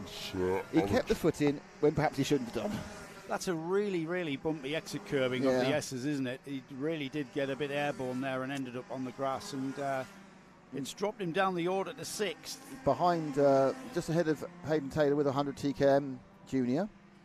So at the top, we're now with our battle for second overall. That's Ethan Carney and Charlie Gillam. 34 is Alex Fraser. Not really. Less volume. Not really liking to make things easy on himself. No. Giving himself a challenge. Yes. Once again. And I think it's sore back as well. Yeah, definitely. Then again, these are kids, so they're probably fine. They don't get sore backs. No problem at all. Made out of rubber, it is. Yeah. Not an issue whatsoever. Yeah. Eric Smith leads, then Ethan Carney now into second, Charlie Gillam third. The gap was 2.3 seconds, by the way. And then we've got a gap of half a second to Charlie Gillam in third. Louis Rees is fourth. Daniel Haynes through in fifth. He was behind the two 100 UK runners as well. Alex Fraser drops to sixth. We'll keep an eye on Alex's progress. 100 UK Junior, Hayden Taylor leads the pair of them. Yelena Osbar Scott running second, 8th overall, and we lost Reece Green, having not completed any laps. I didn't realise that was the opening lap for Reece Green, falling out. Yeah, they came together, didn't they? And he just peeled up before it even crossed the line the second time. Smith, Carney, Gillam. Smith now has a 2-second lead. This will be, I think, it's a big day for Eric. It's a, it will be. He struggled at Glan, and now he's showing some real class here. You keep saying Glan, don't you? Do we shorten Glan goals to Glan? I think you just have. I just have. You keep doing it. If I keep saying it becomes fact. Yeah, maybe it'll stick. You're setting off a new trend. trend. Let's go to Glan. Where are you this summer? I'm in Glan. Because a lot of them call it gig, don't they? The what? People call it gig. Yeah, I do. I do. Well, I call it Glan. GYG. Because I would like to point out that I am new to the karting scene, vernacular. Yeah. Well, I'm new if you count the fact that I did it for 2 or 3 seasons in the late 80s, early 90s. That was a lifetime ago. It was many lifetimes ago for many people. It was. We're less than a minute to the flag, and Eric Smith, I've got to say, Eric Smith, he's got Ethan Carney, and Ethan Carney, if anything, is gaining. He's gaining got ground. 3 laps.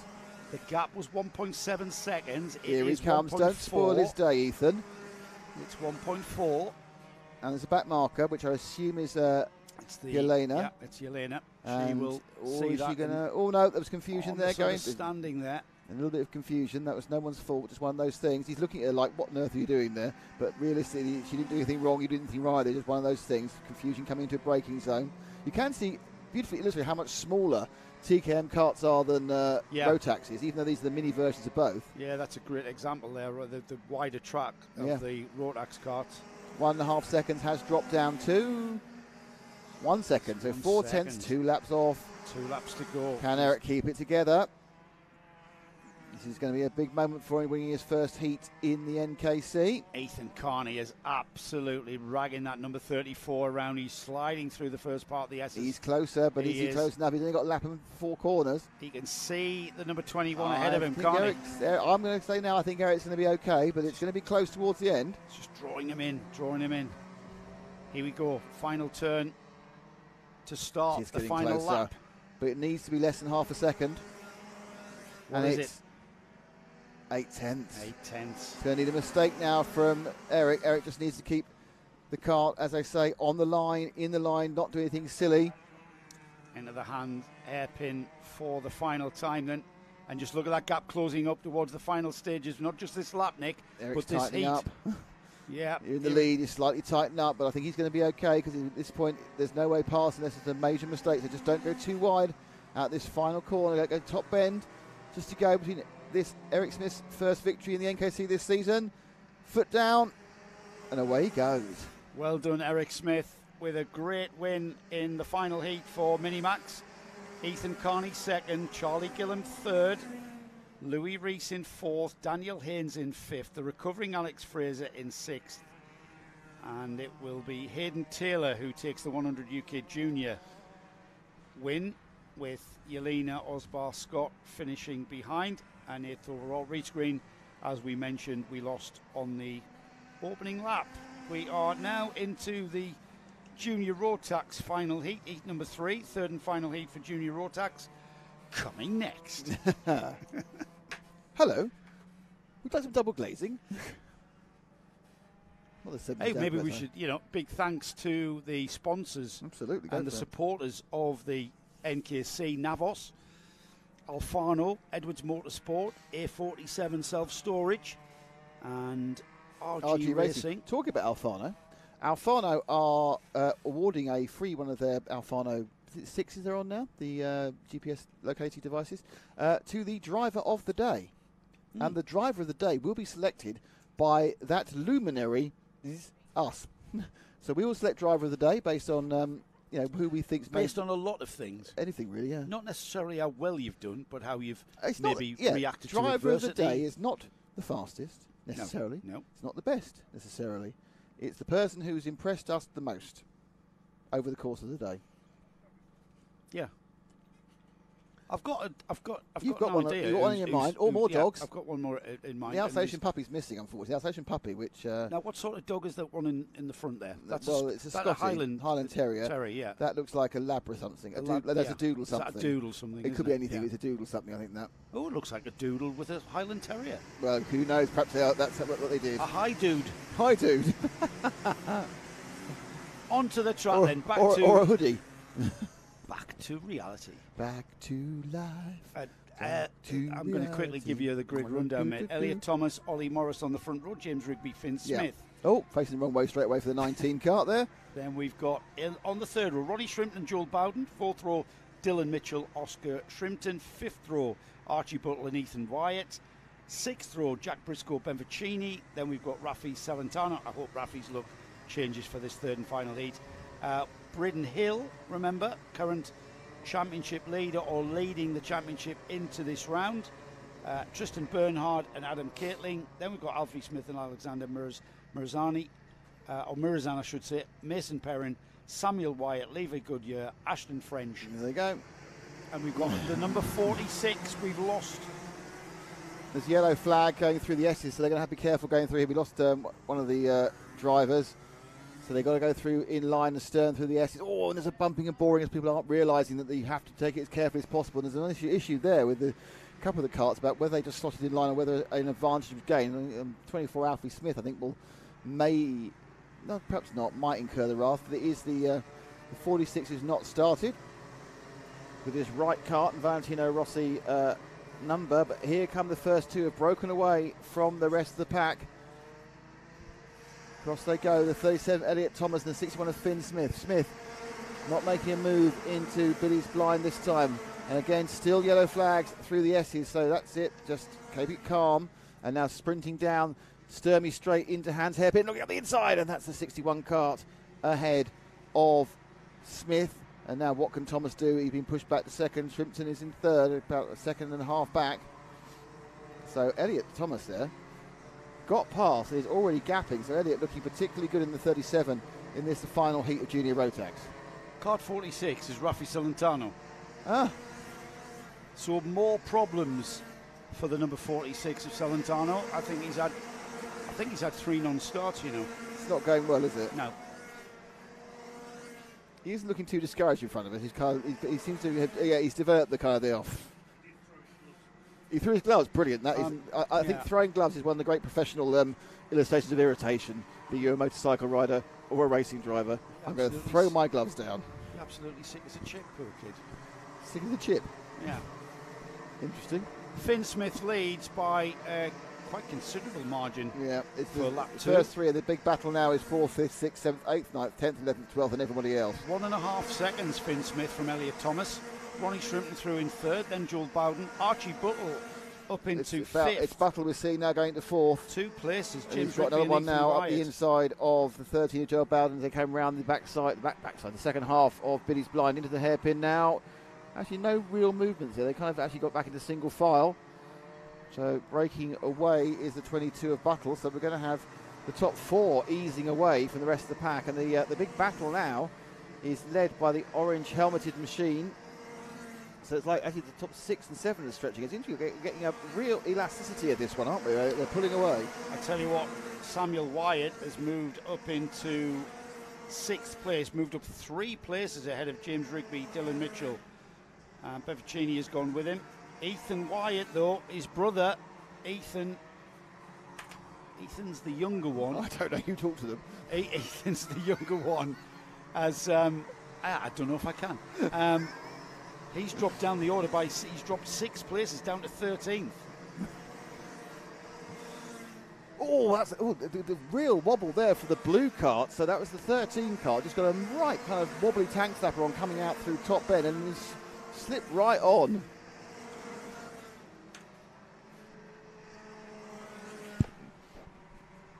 So we'll keep an eye on Sam Wyatt. We spoke to him in our paddock walk. And as I mentioned, the game of Monopoly in the Wyatt household being very interesting. Is it important to beat your brother? Yes. How important? Is it important it's to beat everything. your brother? Yes, they both agreed. Yes, well, massively. It's obviously important to do that. Yes. Finn Smith still lead. He's extended the lead now to 4.4 seconds. Might as well call that 4.5. Go on then. 4.5 seconds. Ronnie Shrimpton is right with Elliot Thomas, though. Just trying to find them on track. Yeah, here they come. Out of... How far's our leader ahead? He's quite miles. a way, And up the inside seconds. there again as the 13 loses a place to 35. Braden Hill finally moving forward after a couple of less successful races. Dodgy, mate, you know. So Hill now finally putting in that performance we expect to see from after we saw at Glannygore. So leader into the hand hairpin. There's the second place battle. Elliot Thomas. Ronnie Shrimpton not really closing that gap. It's been about half a second now for a few laps. And he's kind of he's just edging away thousandths of a second each lap. There he goes. Now we've got him. He's through buttons into top bend. Here we go. Here's a challenge. So Ronnie Shrimpton right under the rear bumper now of Elliot Thomas across the line into that sweeping kart entry. positioning. No, because he had the faster outside line, gathering momentum. He's done it. He's done it. Ronnie Shrimpton, the inside line, all the way through Billy's blind and into the S's. I did think that the kart positioning there of Buttle was going to save him, but it didn't it? Well, I think it was Thomas. He kind of took the outside line because he knew Shrimpton was there. Sorry, and Thomas, he just, not Buttle. Couldn't quite close the gap to him. Here they come across the line to complete 9 laps. No, it's not over. No, Elliot Thomas stays with Shrimpton. I do think though Shrimpton slightly quicker than Elliot Thomas, and by being slightly quicker, it means you can stay ahead. Whereas if the car behind Elliot, which is Elliot Thomas, prove me a liar, Elliot. Go on, prove me that I don't know what I'm talking about, and have a go at him. But I'm not sure he's quite got that little bit of pace that he needs to maybe challenge. And as you see, they're through buttons into top bend. Oh, and saying that, Nick, he does close the gap ever so slightly. We need to talk about Finn Smith. He's just shy of 8 seconds ahead. That's a remarkable lead he's picked up. Yeah, it's going to be interesting to see how the grid lines absolutely, up. The way these heats have gone. And now, very racy indeed, Thomas into the hairpin. They've had a yellow flag to the hairpin for the last couple of laps. Now he's got a chance to be released. Can he do the over and under? Gets level well, a 72 with Shrimpton. Slid a bit wide into the hairpin there. He was really struggling for grip. Oh, look at that. Oh, problem. Problem for Ronnie Shrimpton. Hand in the air. Bad luck, Shrimpton. And with only bad luck. With only literally 30 seconds to go in this heat. But look at this. What's going on here? There's Samuel Wyatt. Sam Wyatt has gone through. Orange overalls of Sam Wyatt. Did Thomas get confused by the pulling really, off of Shrimpton? But he's now pulling back. He seems to have lost all his pace as well. Look. He's lost all of his pace. He's gone down another one to the 22 of Archie They didn't hit each other at all, did they? I'm really bemused at that. The 37 of Elliot Thomas. Look, very racy going forward. He got the place because Shrimpton pulled over, and now he's lost 2 places, and he's losing time. He's just lost all his performance, but I didn't see any coming together that would result in that. No, neither did I. That's quite bizarre. Finn Smith, I can tell you, in the number 61. It's a mile to 2 miles ahead. Yeah, he's gone. He's on his final lap. He's had the last lap board, and he's just closing down on that checkered flag. Checkered flag getting prepared by our start line marshal. I think if we get to the point of when we see the grid, Samuel Wyatt is going to be quite near the front. He's had a first and a second now. He finished this one, and he'll have I don't think his third run was that bad, so Sam might be close. Checkered flag for Finn. Finn Smith takes the win. Third and final heat for Junior Rotax. Sam Wyatt is a very fine second place. Archie Buttle third. Elliot Thomas ends up fourth. Braden Hill coming through the order to fifth. Ben Faccini is in sixth. Dylan Mitchell seventh. Ashton French eighth. Ninth is Tristan Bernard. Joel Bowden in 10th. James Rigby 11th. Ethan Wyatt through in 12th. Adam Catling 13th. Then we've got Jack Briscoe, Levi Goodyear, Alexander Mirzoyan, Josh Eaton-Brown, Archie Hardman, Alfie Bushell, and that was the last of our runners. We lost Ronnie Shrimpton on lap 10, Alfie Smith on lap 10, and Oscar Shrimpton on lap 5. So not a good race for the Shrimptons then? No, the Shrimptons had a bit of a nightmare. Guess what? What? Final heat coming up. Final, blimey, this is racing Absolutely, through, that's the wrong term considering the finals are coming next. It's the last heat. The last heat of the day the last before heat the starting of finals. Yes, the last heat for the finals. There's the shrug of the shoulders for the number 46 going, it just stopped. Senior TKM. It hasn't really started that car. Some waving, some... Not sure what happened to him. Has he got fuel in it? Does it look like there's fuel in the car? Rafi Celentano has had an absolute nightmare. It happens. Sometimes it just doesn't work for a day, does it? And it's worth just... you'll be pleased to know we now have people helping us. What do you mean? Alexander Mizoyan, should be driver of the day. Zach Bolton should be driver of the day. Of course Zach Bolton should be driver of the day. Keith Mason should be driver of the day. Why? I don't know. No one's written a why, have they? Well, he has had a great... I mean, he had an absolute nightmare at Gleneagles. And he has driven quite well. He got... Who are you talking about there? Keith Mason. Okay. Of course, off course. I think I know what you mean. Jojo Bo. Of course, that's the last thing it'll be. Of course, Zach Bolton should be driver of the day. So the last heat about to run. So we're going to finish the heats. It's a bit when somebody called Mel Bolton writes in saying Zach Bolton should be. Are you thinking there's an element of non-independence on that? Is Mel Zach's man? Could be. Or brother, or sister. No, sister, I think he said. She said earlier on. I'm not sure. I think she said earlier on it was his sister, but if it's his mother or his partner, I do apologise. No relation, no. Just a pure vote for. Yeah, just randomly. Alexander Mirzoyan should be driver of the day. So there's some votes coming in for people who don't matter. Sorry, you do matter, but you don't count. No, they do. Give us an idea. Give us an idea of who your driver of the day is. Write us an essay. Yeah, in under 200 words. Stop. Give us your ideas of who you would think, because it doesn't have to be. It doesn't have to necessarily be the fastest drivers. It's the drivers who've. You know what? Raffi Serrentano, driver of the day, because that poor kid has had 3 horrific heats where he's. If he comes back and wins the final. Well. Yeah, exactly. Matt Guppy, who's our cameraman, says Matt Guppy for driver of the day. He hasn't driven anything other than he drove his car here. Camera. He drove his car here. Right, our last heats to take place. Our last heat to take place, I should say. Jojo Bo is Zach's mum, and Mel is his sister. Right, okay.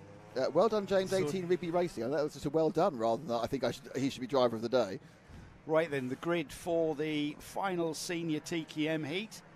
Heat number 3, Oliver Fathers, Joseph Jacks on the front row, James O'Leo Crabtree. And then on the third row, Ollie Milner, Louis Bevan, Steve King and James King, Battle of the Kings, first, and in the Masters category as well. Separate trophy for the fastest Master as well. Matthew Temple Purcell and Leanna Page are on row 5. Mitchell Board and Liam Surkar are on row 6. Row 7, Matthew Horton and Will Cregan. Then we've got Callan Lamont and Ricky Wright, Jake Campbell-Mills and Matt Slate, Charlie Savage, Jason Lovett, Alexander Lehman and Adam Crofts Davies. And we are about ready. I've still got about 5 carts I haven't mentioned. Are we in orderly fashion? We are indeed, and we get things underway. The senior TKM third and final heat gets underway, and it looks like we've got carts off. It's certainly the number 20 who rejoins, and that is James King. So from the third row of the grid, we've got carts now joining off the back. We've got 3 carts being pulled out of the barrier there at Billy's not out Blind. Yet, so the yellow flags will be waved till they get round with us in. But it is, we've seen that a couple of times now. Carts just left. 2 of them have got going. So right, back to the lead as it comes down to complete lap number 1, and your leader is the 55 of Joseph Jacks. Then it's Ollie Milner, Louis Bevan, Mitchell Ball, Callan Lamont, Jake Campbell-Miller. The people who fell down were Oliver Fathers, James Hull, Leo Crabtree and Leanna Page. So basically it took out a chunk of the middle of the field, didn't it? Yeah, it really did. That happened right, probably from the third row down over, Nick, as Joseph Jacks takes advantage of starting on the front row. Bevan looking strong again. I'm just trying to find out, is that cart that's pulled away, is that the leader or is that a back marker who's just rejoined? Here they come across the line first. Yeah, back marker first across the line, and then we've got the leading pack. First, second, third, fourth, fifth. They're pretty much line astern through the first part of Billy's Blind into the S's. The back marker's going to get in the way. He's not. He's trying to try and keep out of the way. That's Leanna Page. She is trying to keep out of the way. So she's doing Leanna's the job. She's doing the job. That's good. Oh, Leanna's staying ahead. Yeah, Leanna's getting out of the way now and just finding herself the outside line around the horseshoe. There go the leaders through Buttons. So it's a top bend. 6-car train, Joe. It really is. Down, and it's across the start finish again. And there's now they finally got no yellow flags. They can't have a go at Billy's Blind. So they were thinking about having a right old kerfuffle into that, and they weren't allowed to by the regulations. They sweep now through the S's, all line astern. The 62 slightly drifting off, which we've is got no yellow Milner. flag. We've got no yellow flag at Hans Hairpin. And we've got no movement in that order. No, the 62 dropped down one. So it was a place lost by Milner. Jake Campbell took part. Jake Campbell-Mills, is it? Louis Bevan into the lead. And Bevan's got, well, that's not a surprise, is it? Louis Bevan into the lead. He's took Mitchell Ball with him. Mitchell Ball has gone with him. That's pretty much hung Joseph Jacks out to dry across the line. I think Jacks comes through in third place there. Oh, and a challenge for the lead. Down the inside has gone Mitchell Ball, and he made it stick at the S's.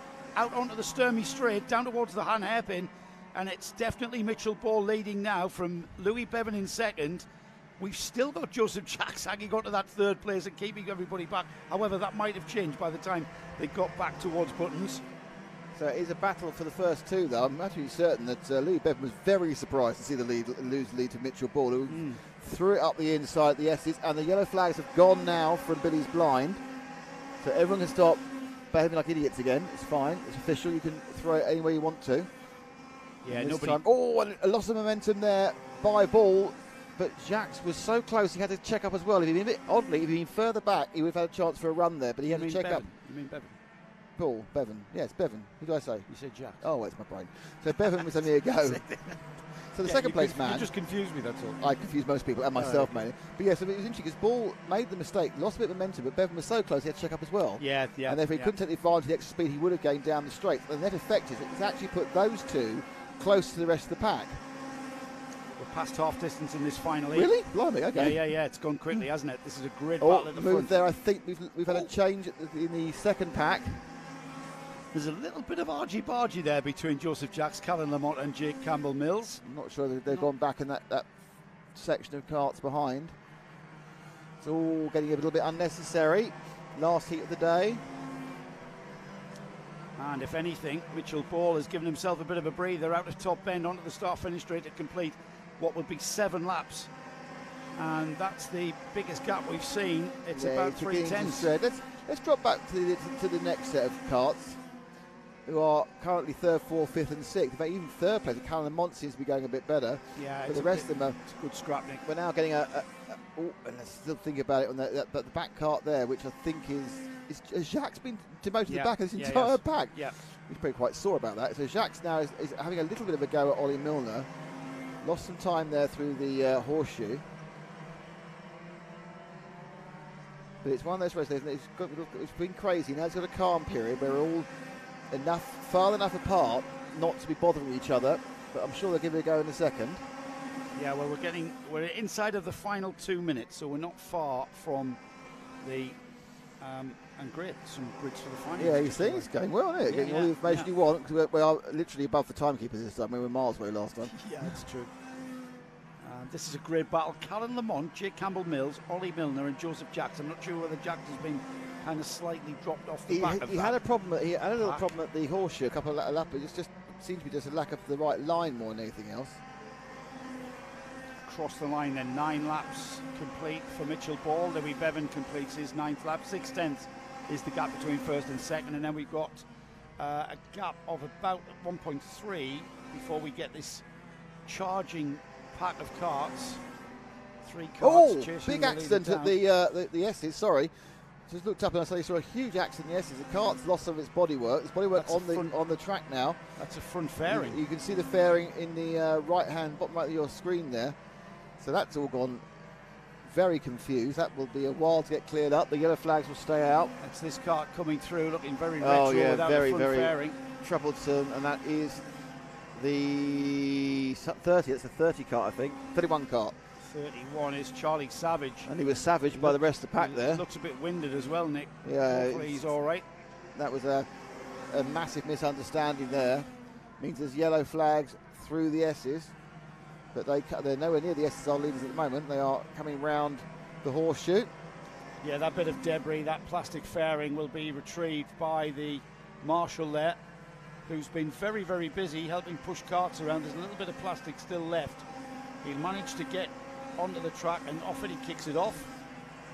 And he has managed to do that, so the yellow flag's still flying because of the marshal being on track. We've got 0 time on the clock, so it'll be the last lap to go board next time by for Mitchell Ball. And he's just about to come onto the start finish. 30 recovering, and then we go. Here he comes, the number 82, leading from the number 1. Mitchell Ball across the line, 1 lap to go aboard. Louis Bevan. It's last lap now for these two guys. They've managed to gap each other and gap Callan Lamont. Jake Campbell-Mills in 4th, having a bit of battle with Ollie Milner, but probably that will stay as it is. 6 now. Some right old scrapping going on, but this is Mitchell Ball surprising both Louis Bevan and us by sneaking past him after about 3.5 minutes at the S's. He's been able to gap in since then, so if Louis wants to win this final, he's going to have to think about how to get past him. I don't think he's got enough pace. Checkered flag flies for Mitchell Ball, Louis Bevan second, 6/10 behind. And then we've got Callan Lamont in third, a change for fourth right on the final lap there as Ollie Milner comes through in fourth, Jake Campbell-Mills fifth, Joseph Jacks started at the front of the field and finished sixth, Matthew Horton seventh, Matthew Temple Purcell finishes in 8th, Will Cregan 9th, 10th is Matt Slate, and then we've got Alexander Lehman, Lucas Sullivan, Ricky Wright, James King, Liam Surkoff finishes 15th, Oliver Fathers, Adam Croft, Davies, Leo Crabtree and Stephen King round off the 19 kart field that finished. Leanna Page finishes in 20th, a lap down after that problem on lap 1, and then we lost Charlie Savage with that coming together at the S's on lap 9. Jason Lovett and James Hull went out on the opening lap. So that concludes the heats. Fabulous. We go into the finals next, everybody. This is the important bit, not quite important enough for a trophy, this one, as we start with the 177B final. And I've got a grid in front of me. So the grid for the 177s, who will be out next: Lawrence Hilton on the pole position with Stephen Horner alongside. Steve Gilly is third with Thomas Eldridge fourth. Steve Maidman fifth. Brian McCready sixth. Then we've got Billy Clark and Mike Edwards. Adrian Smith and Thomas Hinton are on row 5. David Medlock and Jonathan Harrison are on row 6. And then row 7, Stephen Loggin and Colin Campbell. Richard Edwards and Jake Lewis are on row 8. Row 9 is Rock McLean and Martin Rees. Row 10, Darren Edwards and Simon Wheeler. And then rounding off this 21 kart B final. Yeah, 21 kart B final. That is an outstanding turnout for this senior Rotax 177 class. They'll be getting underway very shortly. Who's talking to us? Keith's driving has been top notch from Frank Cummings. Yep, we're talking about Keith Mason, and he's qualified for the A final. Okay, Frank. Yep, can't argue that one. Jojo Bo 75 ADHD rocks. Good luck to everyone. And then driver of the day to Sam Wyatt, P17 to P2 last race. Yep, absolutely. What a drive. A bit of politics there. Matt, can you read your WhatsApp, please? P1 in Heat 1. Come on, boys, you know it makes sense. Great comms, guys. Thanks for your hard work. That's from Rick Bryn. Rick, I hope you enjoyed our paddock walk that went out in the lunch break, because we had a great chat with Sam Wyatt and his brother Ethan, and little brotherly rivalry is something that we love to see in any form of motorsport, and it's certainly been Sam's day, hasn't it? It's he's had some great drives, so that's a good contender for driver of the day. Yeah, no question. Nathan Wright says Rick Wright. So come on, Nathan, tell us why you want Rick Wright, or are you just saying Rick Wright? Rick Wright. Out onto the track then. It's the 177B final, Nick. First 4 qualify through to the A final. So it's all about staying in the first 4. Now, we've got some drivers who are in the B final by dint of... That's gone well, isn't it? Not just down to pace, but down to luck and a bit of incident that has put them in this situation. Stephen Horner is on the... Dog heckling you. Engines. So it's top 4 that count.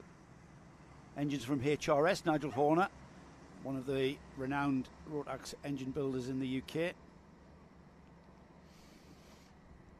As we... There they go. Yeah, here they come out of the final turn. I'm confused that Steve Gilly is down as second in all our lists, but he's starting in either 4th or 3rd. But that could be just because of the way he went across the line. And just to remind everybody that the finals are all 10 minutes and 1 lap, so slightly longer than the heats. Here we go. Off the start then. 20 karts fighting for 4 places to bump up to the A final.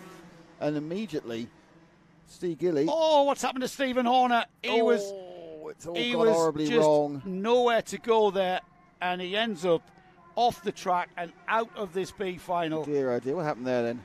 He had cars coming down his inside to bump up the as we went final, into the and first turn. immediately and he got Steve taken out. Gilly, There was a cart went. Stephen Horner, It basically got 25. taken out. This car Horrible. here. horribly wrong. Just Nowhere lost it to under go. braking. Yeah, he lost and that it. was it. And with Stephen Horner on the outside, he wiped Steve. You know what? If Stephen Horner didn't have bad luck, he'd have But no luck at all. So Steve Gilly now leads this one. So obviously that second time he didn't have a transponder. He didn't have a transponder because he has won one heat. So he's in the B file. The other two results must be terrible. There he goes.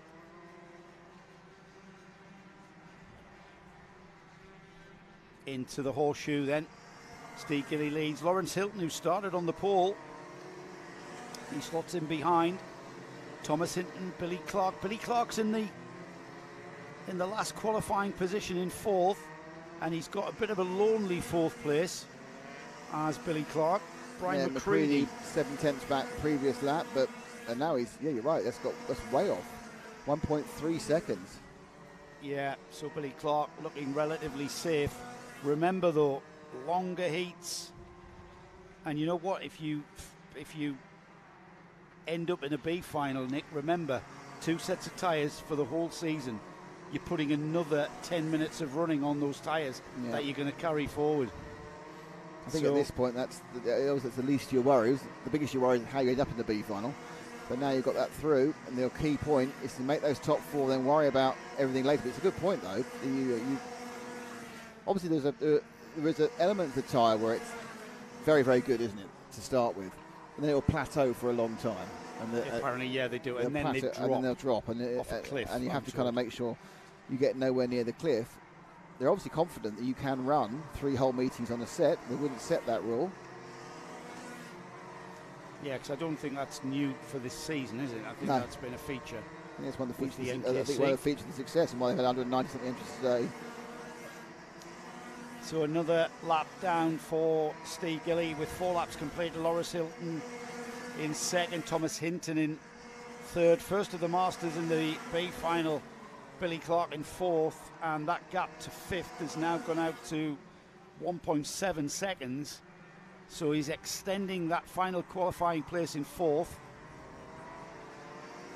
As the rest of the field looks like Stephen Horner on a bit of a recovery drive. He's still down the order though in 19th, and has totally dropped out of contention, unfortunately for him. 26 seconds off the leader. So Steve Gilly into the hand hairpin. It'll be 6 laps completed next time by. It's the horseshoe, the double left-hander, keeping it tight on the outside, 4 buttons, and then into top bend, out on the start-finish straight. Steve Gilly, Lawrence Hilton. The gap was 6/10. What is it this time? It's 3/10. So there's a challenge for the lead coming here. The big gap is that one between fourth and fifth. Yeah, fourth and fifth. That's the important one. But it's also important for where you are on the grid for the A final. And I know they're going to be the last 4 on the grid, but it's how you progress then through the field. And Lawrence Hilton, if anything, looking like he's the fastest car on the track at the moment, 35.7. But there's a 35.6 for Thomas Hinton, fastest lap of the heat, of the B final, I should say. It's not a heat anymore, Bradley. It's a B final. And so Thomas Hinton is the fastest car. The 46 is Clark. There's an erroneous 37, so there's a kart marked 37. There isn't a 37 in this, so I think someone's borrowed someone else's kart for this race.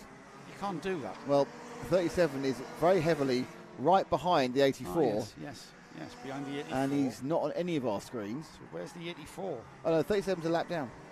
He's missed a lap. It's Adrian Smith. Adrian Smith, yeah. No, I don't think he is a lap down. I think he's missed a lap. No, I think he'd have been one of the cars that went off. So why is he being so aggressive?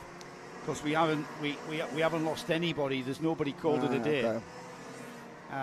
So I suspect that Adrian has dropped behind. It's battle for second here. Yeah, the battle for 13 and second 33. hotting up, isn't it? 3/10. Hilton and Hinton. Careful how you say those, and speed and Yeah, I centre know. in.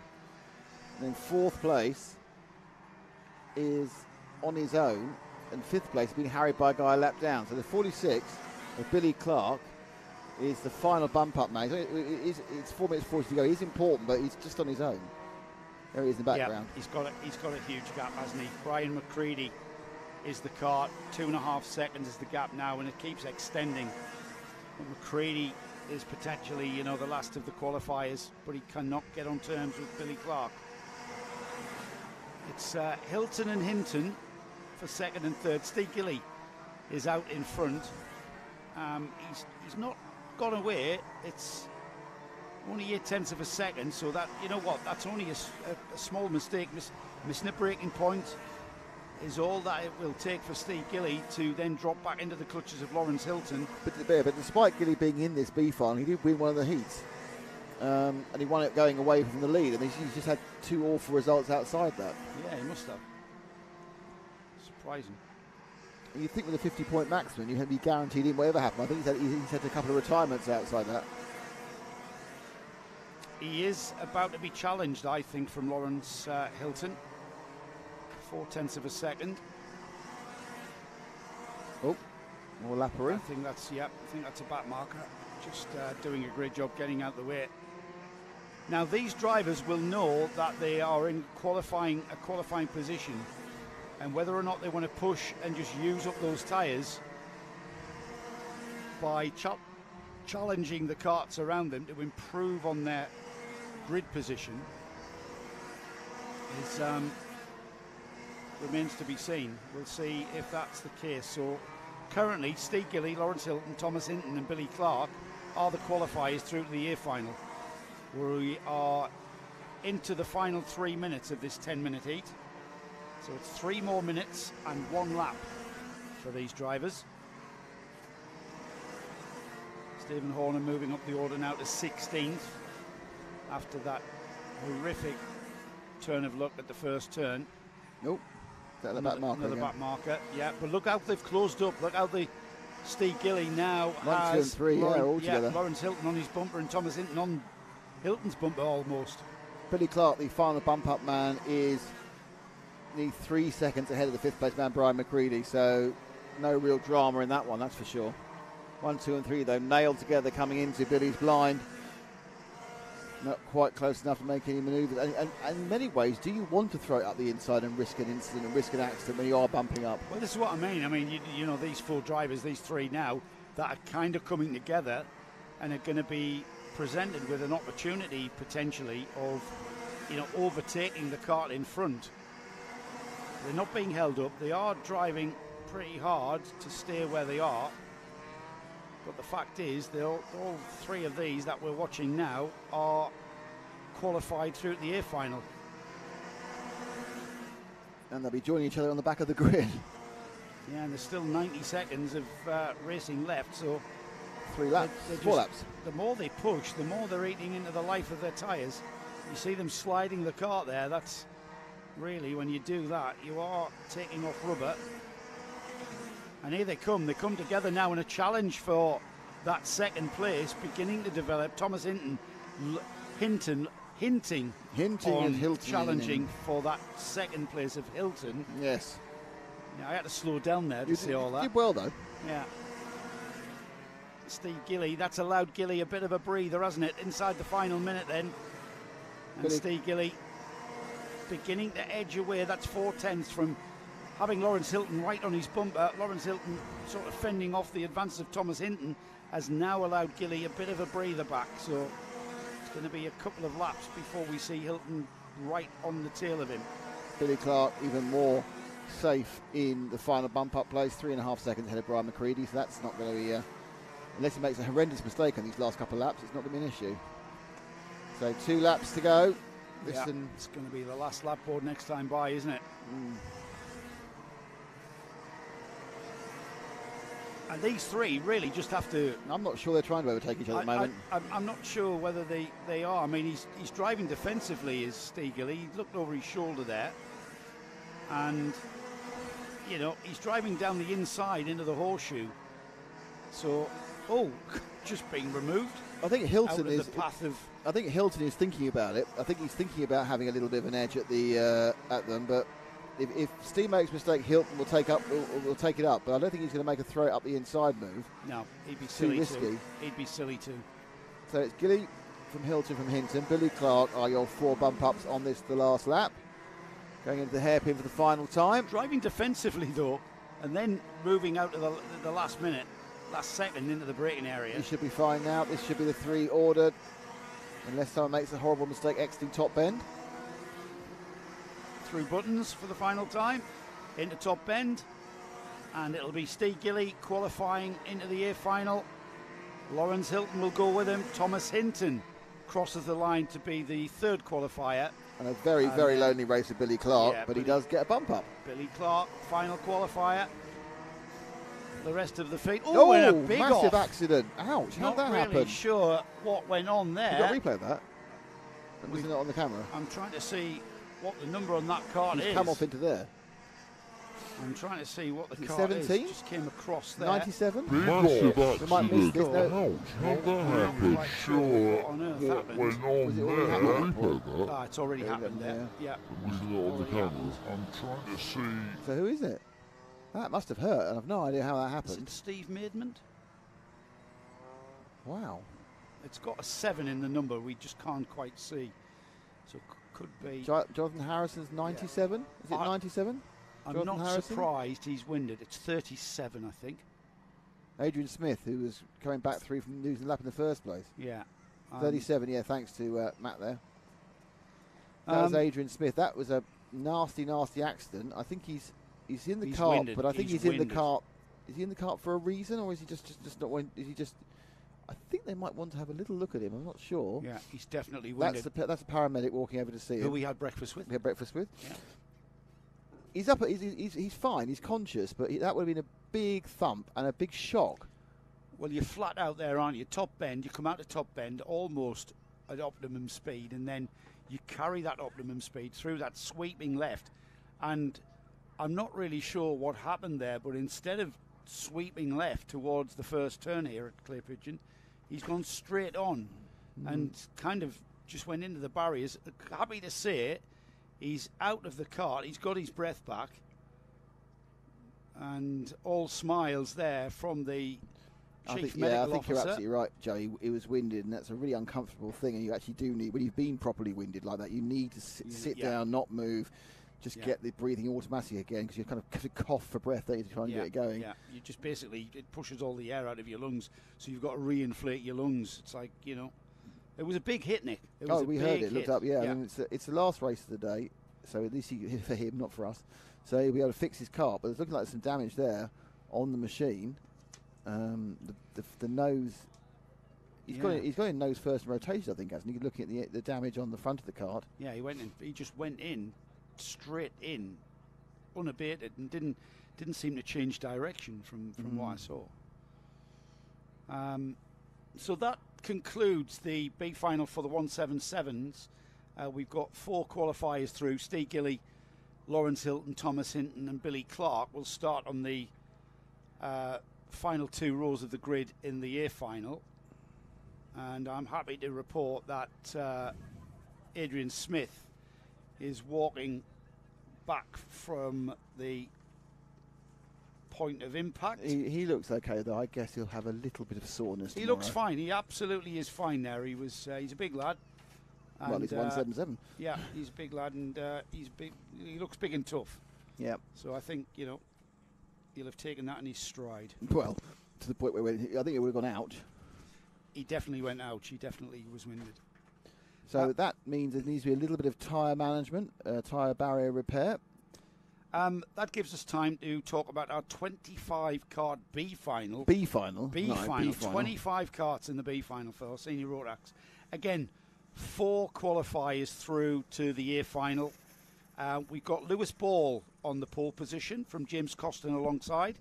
Second row of the grid is James Wood and Sam Cresswell. Got Tom Sully and Martin Coe, first of the Masters, in 5th and 6th. Nathan Hope and Scott Russell are on row 4. Row 5 is Tom Radburn and Toby Case. Dylan Tatum, I should say, and Martin Jackson are on row 6. And on row 7, we've got Ben Blewers and Jez Owen. Riley Bowen and Sion Smith are on row 8. Row 9 is Alex Warnaby and Ian Shotter. Row 10, Matthew Hildred and Louise Williams Rahaj. Steve Jackson and Andrew O'Keefe are on row 11. Then we've got George Boxall and Grace Lee Davis on row 12. And rounding off the 25 cart field is Lewis Berry. So they should be released quite soon, and we're just making sure everything's okay off that impact. And as I said, they are released. And the swarm of angry bees. There's the Rotax B final, all about the top 4. Louis Ball, James Costin, James Wood, Tom Sully, Martin Coe, Debbie Case, Jackson, Blowers, Owen, Bowen, Smith, Hildred, another Hildred, Shotter, Williams Raz, Jackson, Berry, Andrew O'Keefe, Grace Lee Davis, and George Boxall are your 23 runners. These you said 25, but I didn't pick a couple of them up on that sprint past the line. There's a possibility a couple of carts might have gone home because they're at the back of the B file and you've had a bad day. Ah, right, so we've only got 23. Looks like it, but let's wait for the official start. Yeah. And again, looks like just a one-lap formation. There's a cart right at the back, desperate to catch up. Well, that is quite a quick one, this one. They might get this one waved off. I don't think the back... Oh, I'm surprised they let that one go, because he stretched the field a bit more than it should, I think, going through, but they're now up through Billy's blind. Cart's off on the outside, Nick. As always, but just one this time, and he's got going again. And the second one he wasn't completely off. No, they've all got going. So all the carts are rolling, so no one will get lapped too quickly, and we won't have our yellow flags when we go there for the next round. So leading, and with quite a significant lead coming. Oh, he's really soaring at the wheel, and it's the number 20. Or is it 70? I think it's the 70 of Louis Ball. I think he was 20. He needs to stuck the sticker very slightly, like 70. So Louis Ball leads in the 70, and then there's a kind of a effectively 9 or 10 carts nailed together. 155 of James Costin, the Cresswell, Sully, Russell, Coe, everyone. That's good. That's great, because we've got a massive battle for the final qualifying position. It's the number 20 of Scott Russell. He's the first of the non-qualifiers, as into third place has gone Tom Sully. So we've gone, Tom Sully has now gotten out of danger, gotten out the danger zone, hasn't he, by moving into third. Sam Cresswell now in fourth. Scott Russell is the man who's threatening to be the final qualifier. There's the battle, second, third, fourth, fifth, sixth. Theoretically 7 carts backing over 3 qualifying slots. As they settle in, a bit of aggression there from the 50 of Sam Cresswell, having a look up inside Tom Sully, but Sully having none of it. Louis Ball with that early break out of this potential chaos, because the problem is that you could get, either one of you could get knocked off, and that's it. A nice move there as Sully gets through Costin. Yeah, Tom Sully on a charge, isn't he?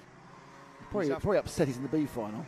He's after Lewis Ball, so he's well out of the danger zone. He was in fourth, but he's well out of the danger zone and pulling away from that cart in third place, which is now James Costin.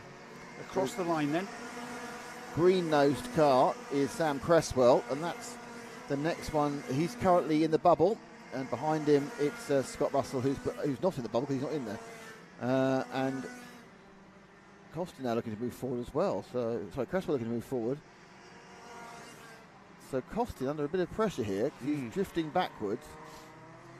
And looking at the pace of Cresswell, he looks like he's got a little more speed, though. A nice little switch back there through the buttons has given him a little bit of breathing room to the 155, the white cart of Costin.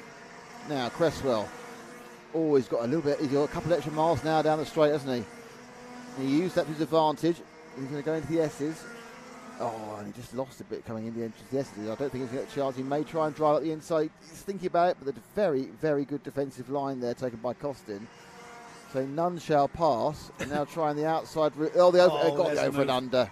Beautiful over and under. There's the move, and joining and a in wave, there. A little wave out. Did you see that? Yeah. A little wave. Oh, look at me, I've got the over and under. Look at that, though. Scott Russell wading through. He was like a buzzard hovering over a carcass in a desert, wasn't he? Just waiting for them to trip over one another. And here they come into Billy's blind. Scott Russell. He's there right on the tail of Sam Cresswell. No. Sorry, James Costin. Yeah, Costin's the one who's in trouble now because Costin's on the bump and going backwards. He is and in trouble. He's in danger of not taking any further part in the meeting. So 155, that's the man who's our focus. James Costin's in the fourth, final bump up spot.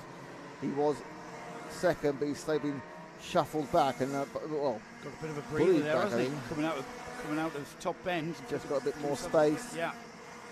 With the green helmet, that's the man who's in the pound seats, the 155. He'll be safe into the braking zone this time. Into the hairpin. And he's got a breathing space there, hasn't he? Scott Russell has kind of dropped off. Yeah. He's kind of losing touch.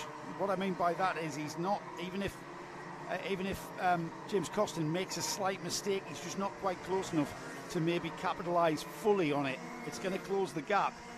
Now the gap at the line between those two is 0.3 of a second. I mean, I know we can see it. We don't necessarily need a stopwatch, but it gives us an idea of how it's sort of toing and froing. Still plenty of time. We're still not even at half distance in this B final. Quite a lot of other passes and repasses further down, but they will only affect eventual point scores. They won't affect who moves into the A final, which is later this afternoon. I assume it's probably the last race of the day, isn't it? Yes, it is. Yeah, so plenty of time for these guys to recover. Across the line then, it's Lewis Ball, Tom Sully, Sam Cresswell, James Costin, who we're focusing on here because he is the final qualifier into the A final in the 155 with the number 20 of Scott Russell getting a little bit right behind him. He was getting a bit racy, and then something through the S, he lost that sort of momentum that he'd gained before. He was right close, and now he's dropped back this sort of 4/10 gap. He's actually dropping back into the clutches of Nathan Hope, who I'm sure is thinking, if I can get by Scott Russell, I can have a go at James Costin myself. I'm pretty sure they're aware of where they are in the field. You kind of do get a feel when you're racing.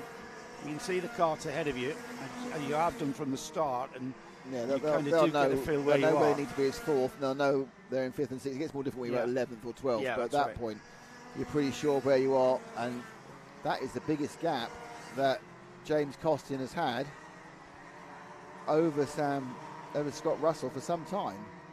So Russell needs to buck his ideas up because he's dropping off the final bump-up place. Costin is. Just to remind you, the top three of Louis Ball, Tom Sully and Sam Cresswell are away and gone. It's not so much Scott Russell has dropped away. James Costin has upped his pace. Personal bests lap after lap after lap. He's down to a 35.3. He's only 0.2 off Lewis Ball in leading this B final. So that's what you Costin, need to do. Yeah, put your best lap into the final. But yeah, I mean, it's like perhaps he's got to set up that he tries to. One of these guys who needs to work himself into a race. Perhaps the setup gets better as the temperature gets in the tyres. But he was looking like a sitting duck earlier, and now he's looking like a flying duck. He looks over his shoulder. And he just sees where Scott Russell is. He looks over again. You know what? He's got his head down. He's put some great laps in. Now he's wondering where Scott Russell is. He's just checked over his shoulder. He sees where Scott Russell is, and he realises that he's not necessarily where he thought he might be. And he's got that cart working well through the horseshoe into Buttons. We're inside of 3 minutes remaining in this B final for the senior Rotax class. It's the lighter of the senior Rotax classes, the 162 category. And we are watching that 155 card because he is the final of he's the fourth and final qualifier out of this B final into the A final. Looks over his shoulder again. Did you see that? Yeah, he's just checking where Scott Russell is. Scott's a bit closer. I think Scott's a bit closer. He was 7/10. I thought he was back. But I think he really needs just to throw everything at it because he falls off. His day ends as soon as if he actually gets there. That's right. So 7/10 last time round. That's what makes it so exciting, though, isn't it? You know, now it's 6/10 qualification. So it's 6.65. You know, there is a possibility that Costin's overheated his tyres. It's 0.665. It was 0.688. Yeah, those 300s are very important. Inside the final quarter of this 10-minute pre-B final. as Lewis Ball has pretty much been at the head of this field. He's got a 3-second gap. Tom Sully forced his way through, but hasn't really been able to close that gap to Lewis Ball. And Sam Cresswell, he's a further 2 seconds behind in third, but in pretty safe condition from the number 155 of James Costin, who we thought was going to be under pressure from Scott Russell on the number 20, but Scott just didn't quite seem to have enough in the toolbox to perhaps make a challenge for that final qualifying position, as James Costin comes out of the final turn and across the line. 15 laps completed into Billy's blind. He's done quite a clever job, Rick. He's stuck himself in fourth. He's made us think something's going to happen. So he's got himself like 7 minutes of TV time. He's got, he's had more time on the TV than anybody else in this entire event, because we can't come, because he's still within one minor mistake of losing it, and we don't want to miss that. And now it's like a really bad marriage. We commit so much time to it, we don't want to walk away from it now. I mean, who's going to get the friends? That's the thing. We can't take our eyes off this number 155, because he's the final qualifier, and if he makes that mistake, he won't. I'm sure he won't. 20 seconds. No, so he won't qualify. Where's the leader? Where's number 70, Lewis Ball? He's 7 seconds up the road. Right, so he's. I'm just wondering when he's going to. There see. He goes. He's going round buttons now. So it will be the last lap to go board. Yeah, he for won't our click leader, 3 Lewis seconds. Ball. There we go. So this is the 155, who you now all intimately know every element of his cart, his outfit, what he likes to eat, where he has his holidays. So James Costin, you can send a check to kartinglive.tv, care of Facebook. We'll charge you £25 a lap of coverage. So that's just give us 250 quid, and that's fine. We'll call it quits. But so it's a hint for you. If you ever get in a B final at an NKC card, stick yourself in fourth, make it look like you're going to use it, and you might end up on camera for a huge amount of time. Checkered flag. You see, if you do it wrong, like the guy in the previous heat was, where there's no jeopardy, you've got no time at all. The guy came fourth last time because he was 3 seconds either way. No jeopardy, no TV time. Race is over. Bump up to Louis Ball, Tom Sully, Sam Cresswell, and James Costin.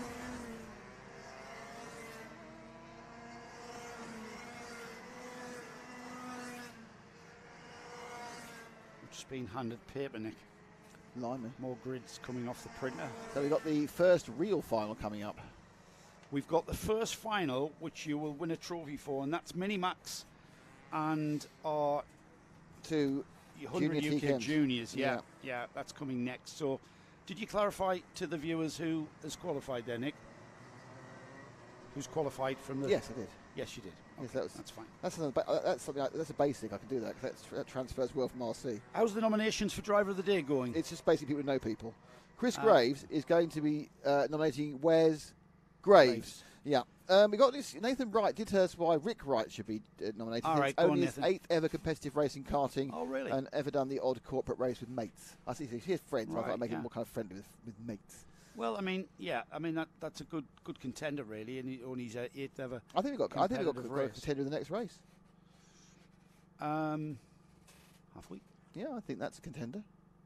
I really do. Yes, after round one. Yeah. I think it's the most improved contender. Yeah, so absolutely. we're picking out contenders. We'll decide, and in a convoluted way, we're going to try and present it on the track within 5 minutes of the end, which is going to involve members of the NKC team trying to find this driver who may have gone home or whatever. So you can present them with an Alfano trophy, Alfano base. And you're going to fill until we do I am going to fill. You really are. And I'll get us off the air. Okay. Yeah. I guess, Ash, just so you know, at the end of the whole day, you need to stay in position and they'd have everything still wired up, mate, because there'll be about 5 or 10 minutes of FNAFing. And Paul's going to carry on talking to you. But the good news is for Matt, is Matt can de-rig off the last final. Give me a thumbs up, Matt. Yay! Mini Maxes are out for their final. Eric Smith, who Nick was alluding to be a contender for Driver of the Day because of these improved running this weekend. Reese Green is second, Ethan Carney, Louis Reese. They're being told to slow down. They're bunching right up. Have they been given the go-ahead to get going? No. No, because the biggest problem is the TKMs are Being so far sent apart. around, TKMs are something in the region of about 15 seconds apart. So They Eric- two of them, So Eric Smith on the pole from Reese Green. they're further apart than Prince Andrew and Fergie. That's We've how far got apart they Ethan are. Carney and Louis Reese on row 2. Alex Fraser, current championship leader, on row 3 with Daniel Hayes More Haynes 90s alongside. gossip. Charlie Gillam is the 7th and final runner in Minimax. And then we've got Hayden Taylor and Yelena Osbar-Scott, the two 100 UK junior runners. Right, they now have that's now- a better looking grid. It's not, because It's the back, not the back actually, of the mini-max got itself confused. Right. Now they're all right. Now So they're all someone right. needs to wave at them. Yeah, good. That's that. The marshal doing the universal thing for slow down, which will be ignored by most of them. Getting ready for the big start here for the final of round 2. Clay Pigeon, Minimax and 100 UK, and into the lead immediately goes, I think, Eric Smith Eric in the Smith. blue and white. Reece Green has also had a trying day with a couple of races, haven't quite gone his way, but managed to qualify second through the S's for the first time. And this small but perfectly formed field streaks through. There's a problem at the back with, I think Yolanda's got a technical issue because she's dropped right. Yelena, sorry, has dropped right off. She may have just oiled up on that. Yeah, pace lap. it was a bit weird. Going very slow. But there we go, 21 from 71. So it's Smith from Green, and then it's Louis Reese. So we have to make sure we just use surnames here, because I'll have Reese Green and Louis Reese again, and we get very well. I got very confused. Again, not a difficult thing to do.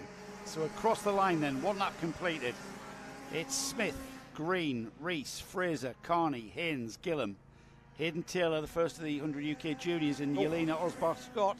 Nasty bit of Through as curbage well. there for the 71 of Green. He absolutely had a Challenge for the right lead, on Nick. inside. Challenge wow, for the that's lead. impressive, because he'd lost a lot of momentum Yeah, it's the over the 71 curb. But great move there by Reece Green as he takes Eric Smith.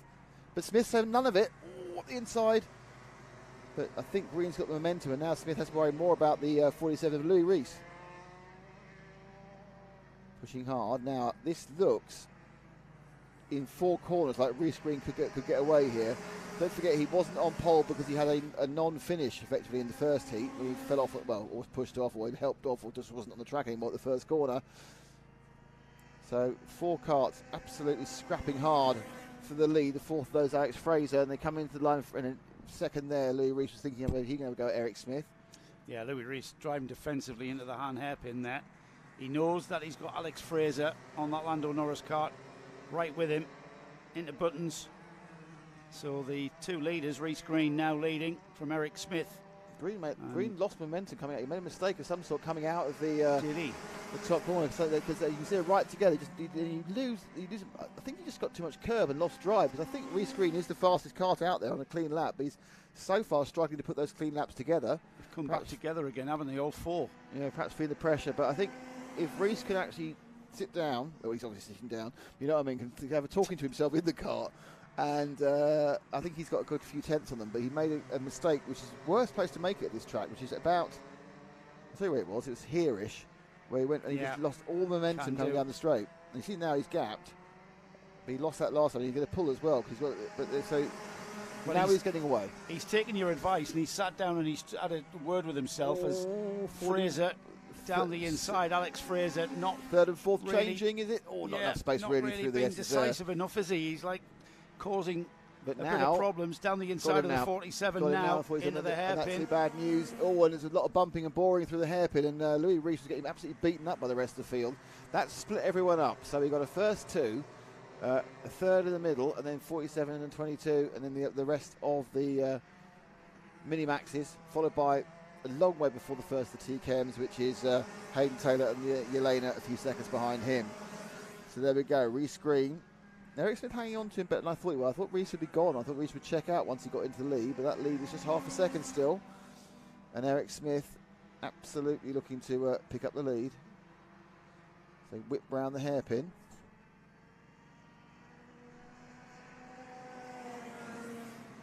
Through the horseshoe, Reece Green, Eric Smith, and we're going to keep an eye on Alex Fraser now on that 55, because he looks like he's closing the gap to that second place kart of Eric Smith.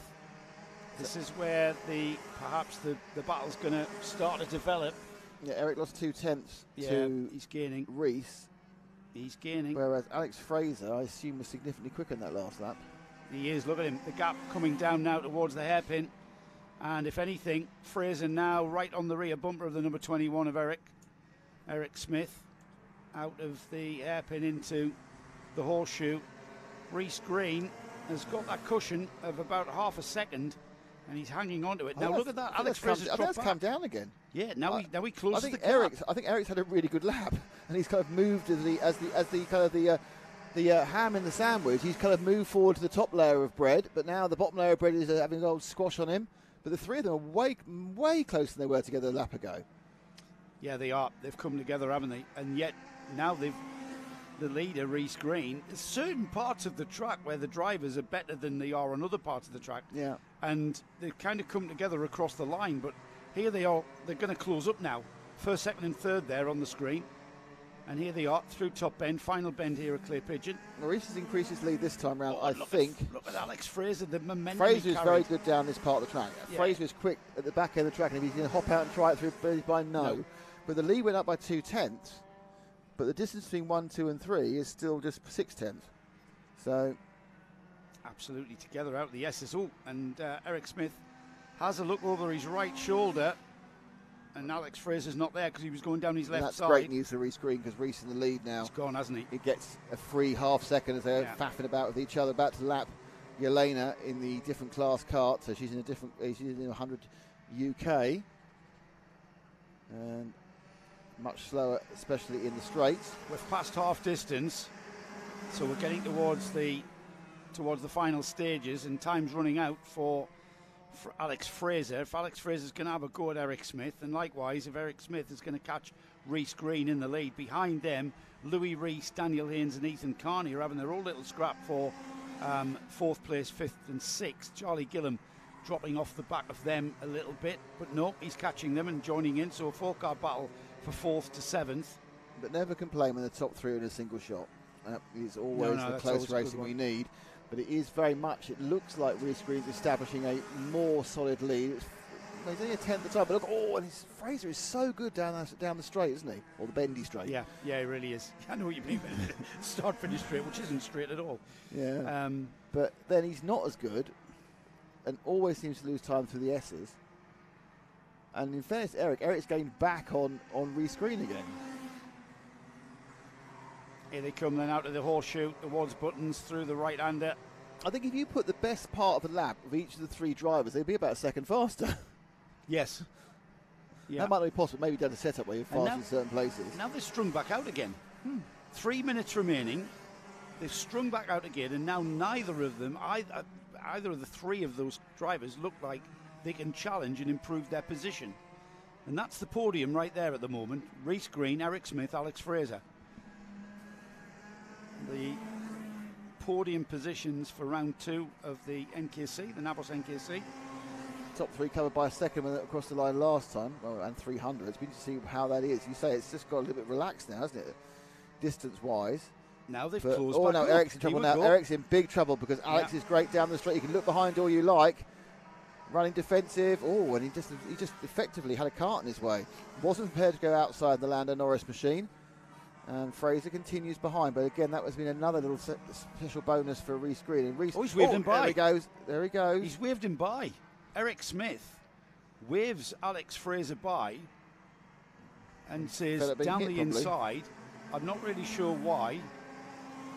Now Eric Smith slots in behind Alex Fraser onto the start finish. 2 minutes remaining. It's a sensible thing to do. You don't think you can stay with him. You're worried about being taken off the track by someone. So Alex Fraser now having Eric Smith dropping back off him. Yeah, Alex Fraser's just gone, hasn't he? I mean, just wonder whether there's a little minor issue with Eric, or Eric knows his tyres aren't really where they need to be for the second half, because it's not something you normally see someone. Yeah, it's happened. But is it just a case where he thinks, well, third's fine after the nightmare I had at Gig or Gland, depending who you are. Interesting. Yeah. So 1, 2, and 3. Fraser 8 tenths behind Reese last time round. Reese Green last time round. Has he closed it down at all, Joe? No. He's lost a tenth. No. 36.6 from Reese Green. Quickest lap of the race for him. 36.9 for Daniel Hayes down in fifth. Quickest lap for him as well. So it's quite a tight field as far as time's concerned. Eric Smith a tenth of a second slower than Alex Fraser. So inside the final minute now, Nick, and lapping Hayden Taylor. yeah. Oh, and that's a bit of That a. didn't work well for. That That didn't didn't go work for very Eric. well for Oh, he's taken Eric. Eric off. Let's see that one again. Oh dear, bad luck for Eric Smith there. What happened? So this is a well, misunderstanding with the back marker. The back Yeah. marker, well, it's not even the back marker, it's the leader of his own class. Now, Hayden number Taylor. 19. Oh, it's Taking Eric off. And Let's see that one You know what? again. Oh could dear, criticise oh him, dear, but bad luck. Sebring last week, a multiple world champion, did exactly the same thing with the back marker, and then drove like a maniac, and his nose is definitely We've dropped. got a bumper issue on that Alex Fraser car. That's going 5 to be seconds, that's going to be a 5-second penalty. which is going to take I'm him pretty behind Reese and Haynes, with You- Smith now in 5th. I'm not really, we don't usually comment on the judicial process, but you can't No, that's avoid definitely seeing down. that, That can is, you? yeah. I'm not sure how, well, I think that probably happened at the same sort of overtaking kerfuffle, because he's not actually hit anybody during the race, as far as I know. No, not at all. I mean, Perhaps they'll argue that one. 7 carts in the But, field. yeah, it was unfortunate that, but lapping is a hard thing to do, and not something you're particularly used to there's in no karting. mitigation, Nick. There's no mitigation. It's if you bump this drop, then 5-second penalty. Is it really? Yeah. Because it takes away the judicial process, Right. which is the whole point of the thing. Well, he's only 4.4 seconds ahead of Louis Reese. He's only 4.8 seconds. This is the last lap starting now, I think. No, it's finished. No, last lap board. Really? Oh, well, they must have just not clipped it last time. Last Okay, lap sorry. board. Here we go. Thank you very much. So running around one more time. Alex Fraser needs to try and find an extra couple of tenths, but he has actually he's trying to get close to Reese Green. Yeah, he's doing as much as he can. Alex Fraser, he's got 5.1 seconds. No, he hasn't. He's got 4.5 seconds on Louis Reese. Yeah, so that is probably not going to be second for him. Now, checkered flag for Reese Green. And the Reese And he Green fan takes the club are win. chuffed to bits there. The man Yeah. in the high vis is very pleased about that. If Alex Fraser loses the 5 seconds, It's 5.5. It's 5.5 to Louis Reese in third. just got it. Daniel so Fraser Haynes. keeps his second. Daniel Haynes in fourth. A very disconsolate Unlucky for Eric there. Smith. But, you Yeah. know, you make the mistake. Yeah. So bad, Eric Smith, he had a terrible Glenagors round. He comes here, he qualifies on pole. Did he qualify on pole? Yeah. Yes, he did. He qualified on pole for the Mini-Max race, and then Ran the race well, decided Yeah. to settle for third, and then had that thing could happen to anybody, which is it coming together with a back marker. But at least he didn't drive off with a broken car into a barrier. what, you mean like Lopez, yeah. Yeah, Yeah. Jan Maria Lopez, yeah. But then again, it was none of our surprised faces. No, not quite. No. So great first final. Anyway, Yeah, bring great, 'em on. great. Yeah, Bring it 'em was, on. it was like a high-speed game of chess. I know I use that analogy a lot in Is there motorsport. a soap opera behind every garage door as There's well? a soap opera behind every garage door as well. Yes, yeah, it is. It really was though, and then just pulling out that stops. Alex Fraser's front bumper was wobbling around. Hard to miss that, but he finished 5.5 seconds ahead of Louis Reese, so that podium will probably stand. Daniel Hayes in fourth, Eric Smith fifth, Charlie Gillum sixth, Hayden Taylor finished first in 100 UK Junior from Yelena Osbar Scott, and then Ethan Carney was eighth and only completed 10 laps. Junior Rotax final, another Smith on pole position, this time Finn. I'm not sure if there's any relation, and that's not good, is it? That's not that you're both facing entirely the wrong direction, which is not a good start. Yeah, thankfully they're way past the timing beam, so that won't cause any problems. Well, we haven't started either, so it's fine. It's another contender for driver of the day, Sam Wyatt, in those orange overalls. He's in second place alongside. Finn Smith must have had a great run to get ahead of him. Archie Buttle and Ashton Frenshaw on row 2, Mason Perrin and Braden Hill are on row 3. Elliot Thomas and Adam Catling are next. Then Ronnie Shrimpton and Tristan Bernard on row 5. Levi Goodyear and Ben Ficini are on row 6. Row 7, Joel Bowden, Jack Briscoe, James Rigby, Alexander Mirzoyan, Dylan Mitchell, Josh Eaton Brown, Archie Hardiman, Alfie Smith, Oscar Shrimpton, Ethan Wyatt, Alfie Bushell, Ollie Morris, and the very unlucky Rafi Salentano hopefully will make the start. Yes, and some laps would help. There they come. Here we go. That Nice. looks a very good looking grid. Go for that. Nice. They've done that properly, haven't they? Off they go. Who's going to be the leader when they come out of Billy's blind for the first time. Sam Wyatt slides wide, but hangs on to that second place. Finn Smith, though, pole position driver. Oh, and look at how much all sliding. over, aren't they? All over it. Yeah, the tyres are cool, Nick. The tyres are cool. They haven't got those tyres where they want them in just one lap of running. No question. Look at Sam Wyatt coming back at Finn Smith.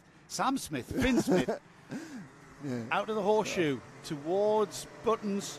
It would be Sam Smith. He going to do slow things. Sam Wyatt, he looks racy, isn't he? We did on our paddock walk yesterday when we interviewed him. He was kind of had this sort of determined look on his face. Look at this. Well, he's got to beat his brother, isn't he? Yeah, he's beaten his brother. Ethan down the order somewhat. Sam, the older brother, and more experienced, I think. Battle for the lead beginning to get very, very interesting as Finn Smith leads 0.2 of a second. The gap to second place, Sam Wyatt. Sam in the orange overalls with the black shoulders, orange helmet. Now the question is, Finn Smith looks very, very composed there at the front of this field. 10 minutes and 1 lap, still quite a lengthy, in comparison to the heats, quite a lengthy final. 3/10 on him that time. Sam Wyatt, so Finn Smith, pulled to Sam Wyatt, Archie Butler and Ashton French. Battle for third beginning to hot Can't as help feeling well. that Braden Hill might join. He's not had very good qualifying, but he's certainly a quick driver. Yeah. There's the battle for third into the hairpin as well, First Nick. and second. Yeah, let's drop back to the battle to third and fourth. It's, I think, a little bit more urgent at the moment. The good spot. camouflage green machine of Archie Buttle, and then Ashton French, one of the two orange helmeted and slightly orange overall person we had racing against each other. Yeah, Finn Smith leads across the line, Samuel Wyatt in second. Then we've got this battle, Archie Buttle and Ashton French right on the rear bumper of the 22. That orange helmet of Buttle, easy to spot down the inside, is he? At the hand hairpin, he does there indeed. He goes. Oh, he slides wide. Buttle comes back at him side by side towards the horseshoe. No, he makes it stick. Yep, you can't sneak in the inside there because you've got to get that cart across to the left. If Archie can get if Ashton can get a run on this. Out of the final turn, he uses all of that curb, doesn't he? Yeah. Almost the whole cart off the track. Not quite enough, though, to challenge into Billy's blind. Now sweeping round towards the S's. And if anything, Ashton French looks relatively comfortable now in that third spot. Change for fifth and sixth behind them, actually, just see that coming through. So I think Mason Perrin has taken Braden Hill.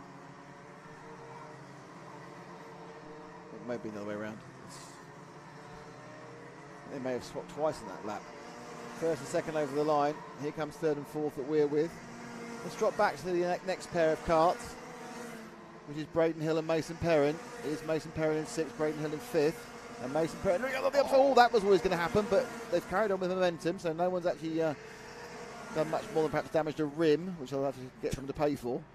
Yeah, that might have altered his tracking somewhat. That was a big hit, wasn't it, on the rear axle. Rear axles on carts tend to be a bit sturdier than the front axles. You just got those steering rods. I was reading about this yesterday, and someone said, I want to buy a rear axle, and I have a soft rear axle to sell. What's the difference between a soft rear axle and a hard rear axle? Stiffness. But what does it do? Well, your softer axle will sort of twist and bend more.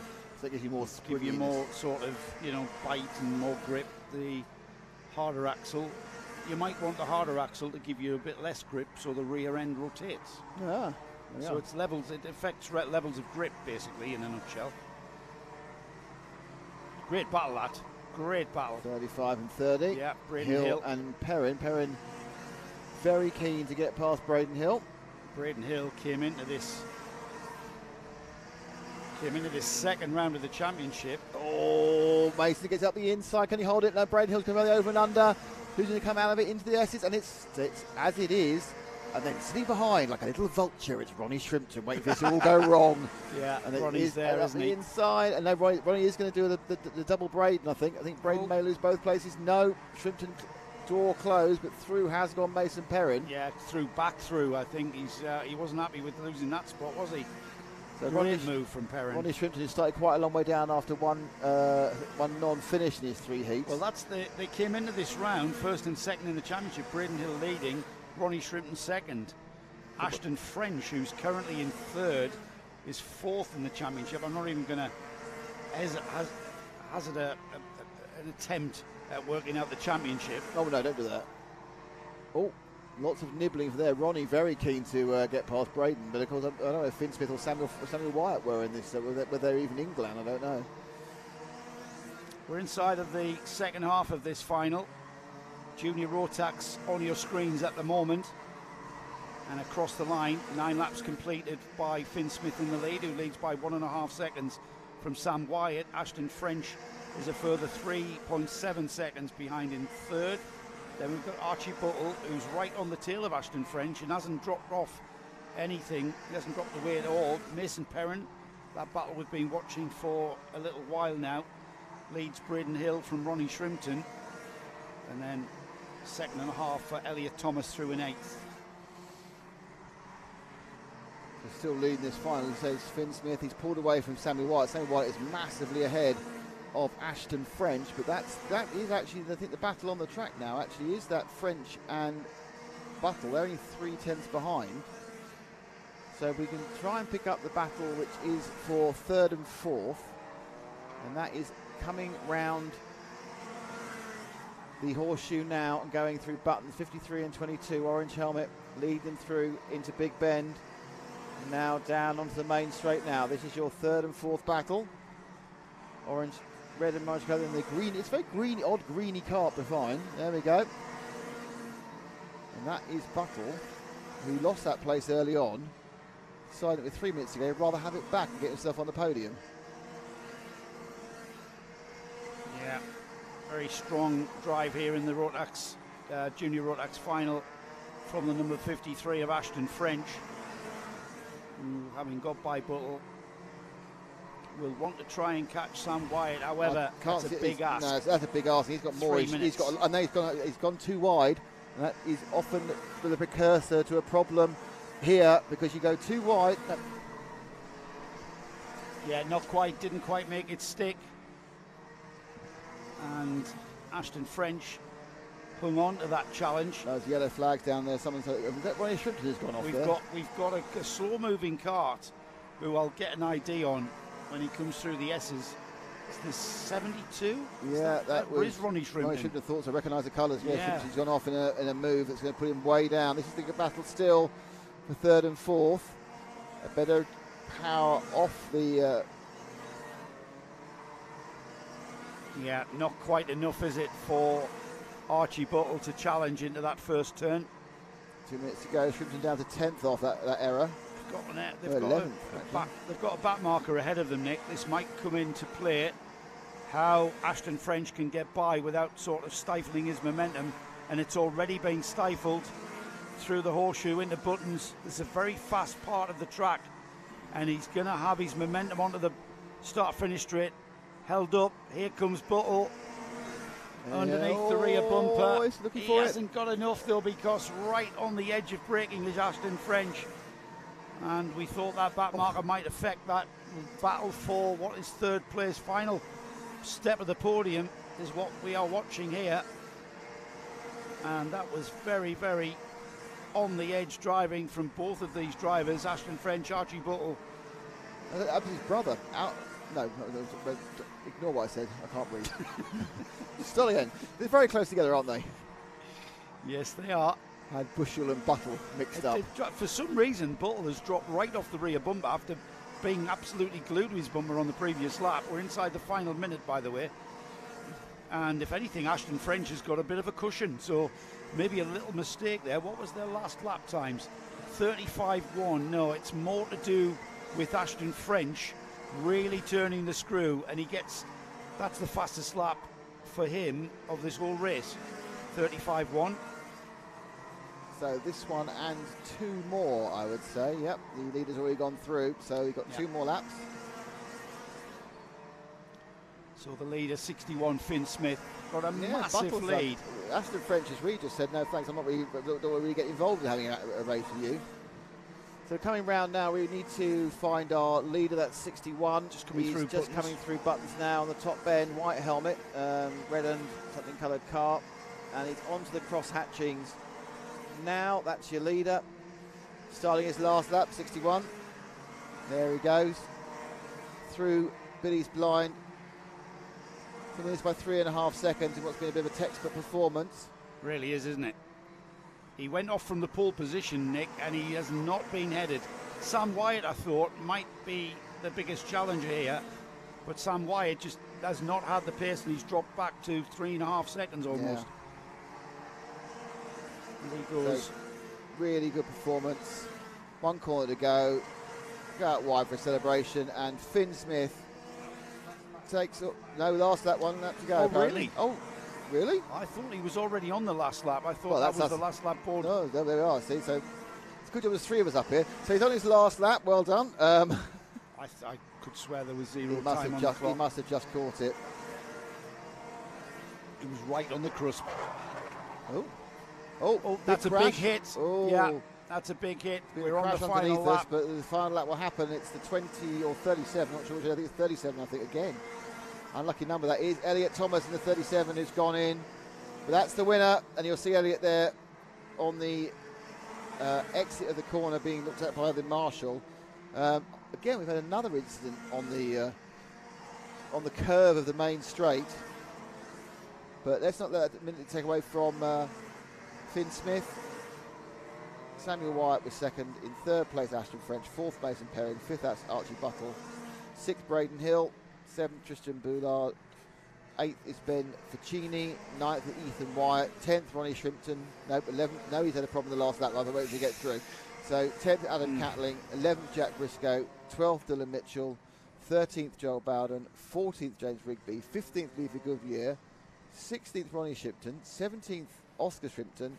18th, Joe Heaton Brown. Rafi Celentano actually got a race in there and came in 19th. Alexander Mizoil came into 20th. Alfie Bushell is 21st. Elliot Thomas, who's by the side of the track, not feeling very happy with himself, was 22nd, and Archie Hardman was the last to run. So we got another car off, another rider a little bit unhappy, driver a little bit unhappy within that environment, and they're getting the cart over. I think he's again possibly winded. He went in at not a massive rate of knots into the wooden structure, interestingly, but yeah, not nice. Hopefully he took his hands off the wheel when he went in, because that could be a wrist injury otherwise. Sitting in the car, which is what you do. Sit in the car, wait to have a chat to the paramedic, which he's doing. You can see it again. Again, another accident that's happened just by the side of the ambulance. You can see on the left-hand side of the screen. He's out. He's up and he's breathing and talking, and I think they're just waiting to go up. The accident just looked uncomfortable more than anything else, to be honest.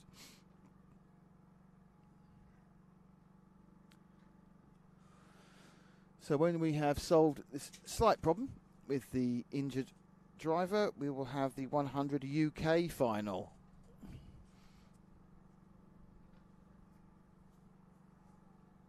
Yeah, Gasbarrow goes for a quick shifty. Have a look at the Elliot.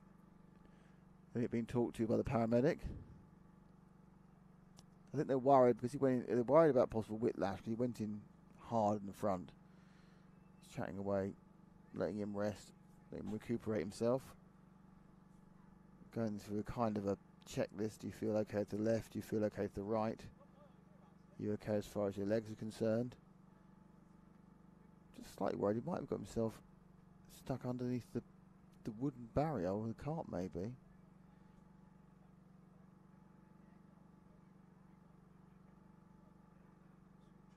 No one seems like there's no massive amount of concerns. There's no.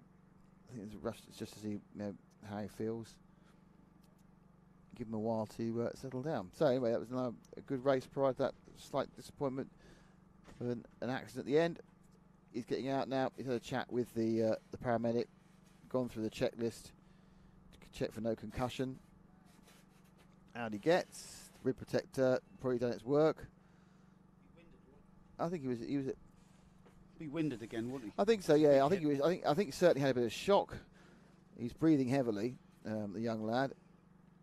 He was. Yeah, the car. I can see what the problem was. The car ended up going under that wooden bit, and therefore he probably had a little bit of intrusion onto the side of the car of some of the wooden products. quite frightening because he would have been heading towards that. Not normally you're heading towards quite a nice. There was a coming together, wasn't there? Yeah, there was another one straight on the bend. But I think the thing about that is normally when you're going off a track or a kart track, you know you're going to hit a barrier that's going to move or a tyre. But he was heading for that bit of wood.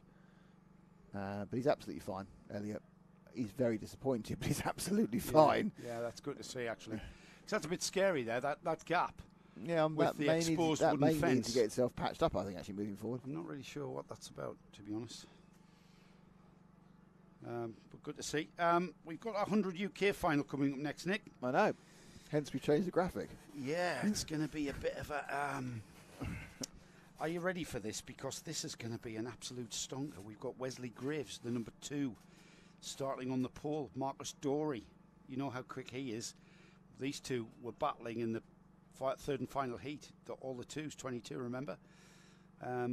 Scott Williams on the O plate. He's alongside Ben Clucas, the number 84 in row 2. Jordan Kendall is on row 3 with Ed Peed alongside. Then we've got Lee Hackett.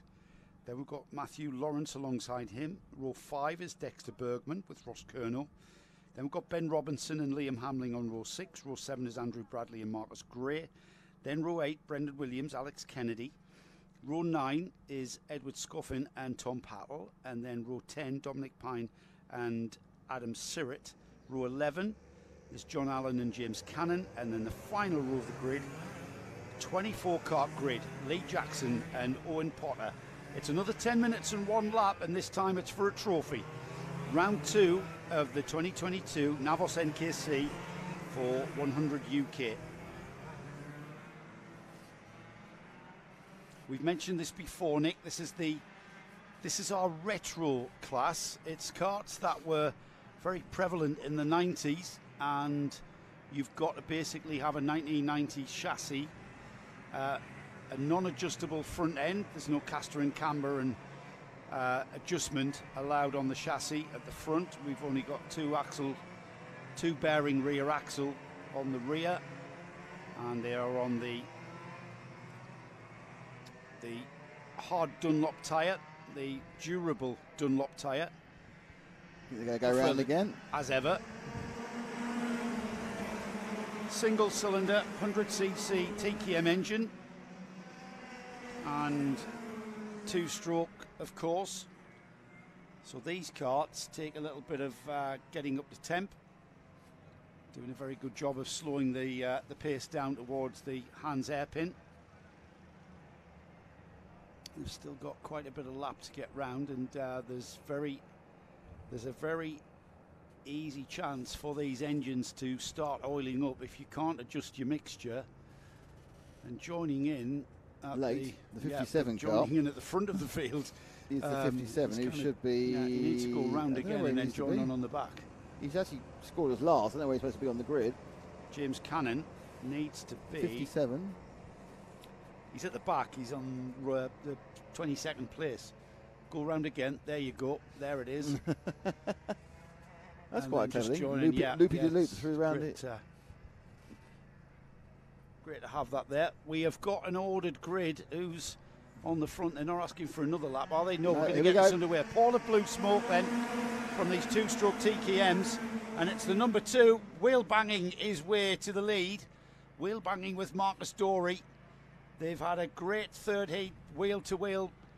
And there's the O plate. Scott Williams looking very racy indeed, right on the bumper of Marcus Dorey into the hairpin.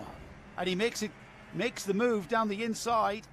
And Ben Clucas, he's joining in as well. He's side by side. And nudge right off there. Who was the contact with, Nick? We'll see that again and we'll find out. So as they coming through, makes the move down the inside. So O plate there. And there's the yellow helmet of the O plate, and that's the 22. Forcing the issue, didn't he? Because he does. We'll see that again and we'll find out. Someone's off down the straight. There's more chaos, to be honest, in the middle of the pack there. Yeah, so chaos abound. Yellow flags flying pretty much everywhere. Certainly at the Hans hairpin where the field are now. There's a lot of karts, because the O plate karts, that's it. He's unfortunately, Scott Williams is off and can't restart. So he's damaged his kart there with that knock. That was a big knock, wasn't it? If he got turned off. I think possibly there's a restarting issue with these TKMs, of course. Yeah, of course. That's left Wesley Graves with a huge... Oh, and up the inside the second. Oh, 47. Ed Peed, they're really having a go for second place. Oh, and now he's got nudged right up. Look, 22. Marcus Dorey really is not prepared to try and go actually overtake people, is he? He's just going to bump them out of the way. It was kind of momentum that put him alongside Ed Peed, who's now found himself. Is that Ed Peed in second? Yeah, 47. Place? I think it's third. I think this is a lapped car. It's 2 from 6. Yeah, Jordan Kendall second. Peed's third. This is third, fourth, and fifth, which is Peed, Klukas, and Dorey. And these three absolutely neck and neck cross the line. Out comes Dorey again, gets a little hand signal from Klukas. I think there's maybe a little bit of unquiet about some of the contact that these various carts have been having in these first couple of laps. They've kind of settled down. I mean that in relative terms. Into the hairpin then, and they're moving these carts around in the braking area. They're changing direction. It's not unsettling them at all. Ed Peed is the cart that we're looking at there with a bright yellow helmet, and then behind him the orange helmet with the orange kind of stripe down the overalls is Ben Klukas. Behind them in the white with the white helmet is Marcus Dorey, and Marcus Dorey's already had contact with about 3 or 4 carts out there so far. Things are settling down now though, and he's maybe going to challenge Ben Klukas on the inside. Into the inside, nice one there. Yeses, made that move. Yeah, very clinical. It's also very brave on these tyres. You're just hanging on to the limit of the adhesion. I would suggest, Nick, that Ed Peed is closing the gap to Jordan Kendall in second. Yeah, I think he is. I mean, I think Wesley Graves has made that break, helped by the fact that Scott Williams was taken out. Peed now is going to have some problems, because I think that Marcus Dorey's got the absolute bit between his teeth, and as you can see even now, he's got those couple of extra miles now you don't normally see with a KTM when you drive at the inside. No, KTM, TKM. Oh, look at that. 6/10. Oh, and then he just was still moving. The 22 was still moving the momentum. He took too much curb, and you can see the thing walking to the outside, but he just kept his foot in. So Dorey putting in a very, what's the word for it? Eye-catchy performance. Eye-catchy performance. You can't not look at what he's doing. But absolutely, 100% definitely, Joe, you are correct in every way, in that Jordan Kendall has been massively closed down by Peed and Dorey. And Dorey now I'm sure he's going to throw up the inside. Peed, though, good direct. Yeah, what happened there is Peed was just thought about it, and in doing it, actually, he was helped by the fact that Kendall was ahead of him. As Kendall comes through the S's, is anyone going to throw up the inside, going into the hairpin? He's not quite close enough, but there goes Dorey. Thought about it. Dorey did think about it. It's like they don't want to. They want to if they've got the momentum. Look at that. Peed through on Kendall. Straight through on Kendall. Kendall's going to lose 2 places. He's going to get bullied out. Dorey's even thinking about doing another move on Peed. Peed the 47 with the yellow helmet. There are a lot of black side positives. It's the white helmet with the blue overalls. Look at that. Dorey now side by side. Kendall got hung out to dry there, and Ben Klukas has gone through as well. So Jordan Kendall from second down to 5th. In just a couple of corners. Graves 4 seconds ahead. This is the point though. This constant battling has done the thing it often does for leading cars. It enables them to get a long way ahead. So we've now got Ed Peed in second. Oh, and there's Dorey. You don't want to see that, do you? Dorey's got me on the edge of my seat here in that number 22. Ed Peed, very experienced driver, been racing karts for a long time. Formula A driver back in the 90s and early 2000s. Here comes Dorey though, right on the bumper. Is he looking down the inside? Oh. No, not quite. Not enough speed difference between these karts. Ben Klukas, he's kind of just pulled up a deck chair, hasn't he? He's keeping an eye on what's happening in front of him. He knows how forceful these two drivers can be on one another. Into the Hans hairpin, and they're side by side out, but Peed's going to have the inside line for the horseshoe. Klukas has got him as well. Klukas has got him. Yeah. Klukas got the 22, and so Klukas then nipped up the inside of Marcus Dorey. So Dorey was so busy trying to go forward, he's gone backwards. Yeah, that's always the thing, isn't it? When you're trying to attack, you've also got to defend. And here they come, 1, 2, and 3, or second, third, and fourth, I should say. I think Klukas might be thinking about a move up the inside. He's done it. They're both inside Peter. Peed goes from second to fourth. Dorey was not actually fully on the track for virtually the whole of that corner. Dorey. And then there's 2 more joining the fight. Dorey said, hang on, I'm coming with you. Russ Colonel now getting mixed in as well. At the hairpin, there's a little bit of argy-bargy. And back has come Jordan Kendall, who's shuffled right back, and now he's shuffling right forward again. Oh, this is great karting. Absolutely outstanding karting, as ever, from the 100 UK finalists. Particularly for Wesley Graves, sorry, who's so far ahead. Yeah, Wesley Graves is like checking out because these guys behind him, they're absolutely, it's a bit of a fist fight, metaphorically, with these guys, quite literally at times. Yes. Klukas and Dory really going for it now. As Klukas hangs on to that second place, but I tell you what, your money's got to be on Dory for having another go. Ed Peed, unfortunately, has lost that momentum, has now dropped off the tail of these two in front of him.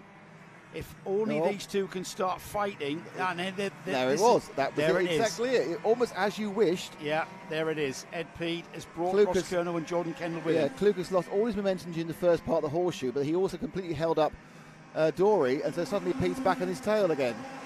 Here we go. Inside of the final 3 minutes, Ben Klukas into turn one. He's got back markers ahead of him. He'll want to clear them as quickly as possible without stifling his flow. Here he comes out towards the hairpin onto the Sturmey Straight. There's not enough room for three karts into there. No, nothing happens. Klukas hangs onto it. And that's Dory moving alongside, and if anything, I'm not sure that works really. Oh, look at this. Klukas through buttons. Three of them have got through. Oh, someone's gone off. And a wheel's fallen off. A wheel's fallen off. One of the cars. One of the cars at the back has lost a wheel. We'll find out who that is on the when they start moving down the field. It's Ross Curnow's lost a wheel. So Ross Curnow's kart lost a wheel, I think. Yep, he's still falling down. Yeah, Ross Curnow was the one who's come off the top. Change for second. Marcus Dory, he did that hanging onto the inside line through Billy's blind and into the S's. And that's demoted Ben Klukas back to third. He's got Ed Peed right on his bumper in fourth place now.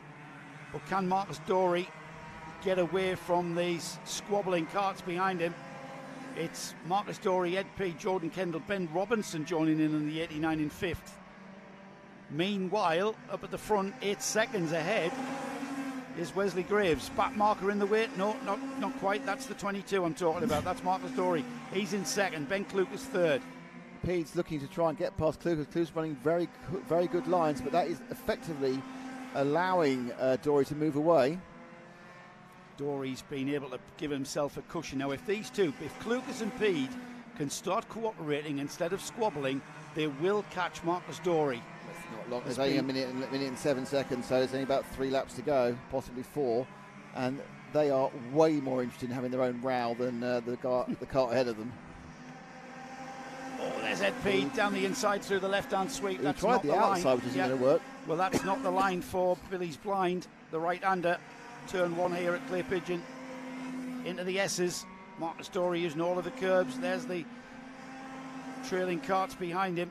And he's pulled out a bit of a gap, hasn't he? He's got a cushion. Biggest cushion we've seen all race, half a second. And doesn't matter what Klukas and Peed can do, they can't seem to bridge that gap. They've stopped squabbling, and now they're working on bridging that gap to that second place. 9 seconds is the gap to the leader, Wes Graves. Wes has just gone. He's already in and out of the S's as the second place kart of Dory goes through turn one. It will be last lap board next time by for Wes Graves. Yeah, there's been absolute textbook from Wes Graves, to be honest. Battle for yellow second flag place. Out another car. It's the 6th kart has broken down. So that was the early second place man Jordan Kendall's broken down. Yeah. And they're about to start the last lap. Here he goes into turn one. Wes Graves takes the last lap board. There's that battle for second, third and fourth. They will see the last lap board as well. Let's see if we can pick up our leader. He's going into the hairpin now. He's the brightly coloured car. The number 2. I'll keep an eye on that battle to see if there's any changes on the final lap as we pick up our leader to take us home to the... There he is. 100 UK final. Wesley Graves, who's received absolutely no stream time because he has dominated this final in textbook fashion. Got the break, got the lead, and then pulled away where everyone else was arguing around. And he gives a little wave, two-handed wave to celebrate his win. Great performance there indeed from Graves. Over the line where we have to wait a very, very long time for Marcus Dory to come across the line. There's yellow flags waving because, of course, they are going to slow down. There is Dory. Ben Klukas and Ed Peed come over together without changing position. Ben Robinson takes 5th. Lee Hackett is 6th. It's Matthew Lawrence in 7th. And there's a bit of a gap before we get to Brendan Williams in 8th. another gap for Dexter Bergman in 9th, Alex Kennedy in 10th, Adam Sirrett in 11th, Lee Jackson in 12th. And we had Marcus Gray, Edward Scoffin, Andrew Bradley, John Allen, Jordan Kendall, Dominic Pine, Ross Curnow, who was 6 laps back, James Cannon as well, a few laps back, I think Tom Patty, Liam Hamling and Scott Williams. So another amazing... that was a great race, wasn't it? It was great stuff, yeah. That was fabulous stuff. And yeah, it gets a bit aggressive and a bit physical out there, but that's what kart racing is about.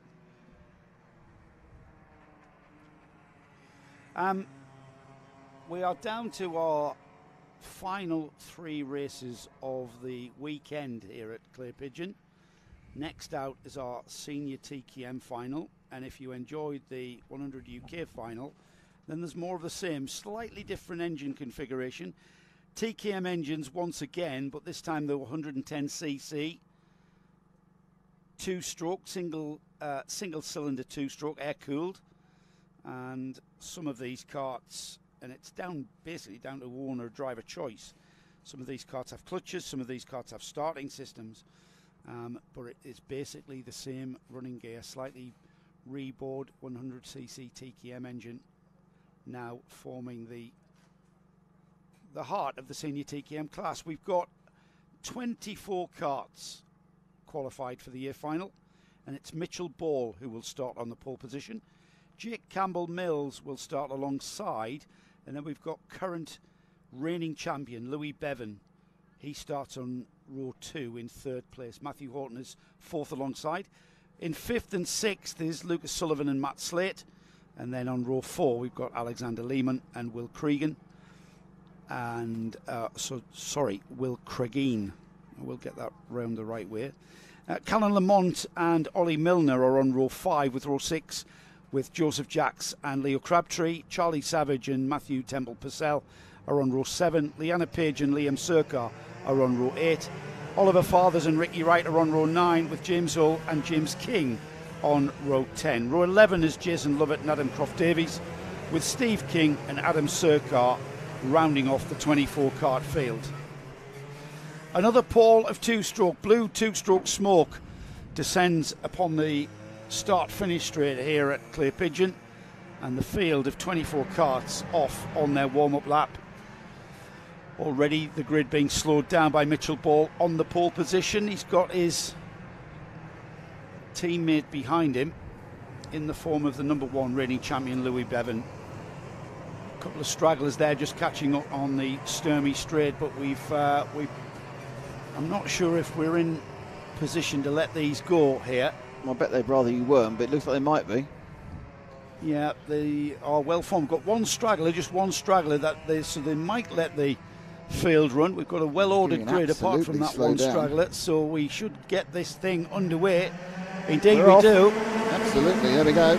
Into turn 1, pole position man slides wide into the braking area for the first turn, but hangs on to that lead, or does he? Muscling his way through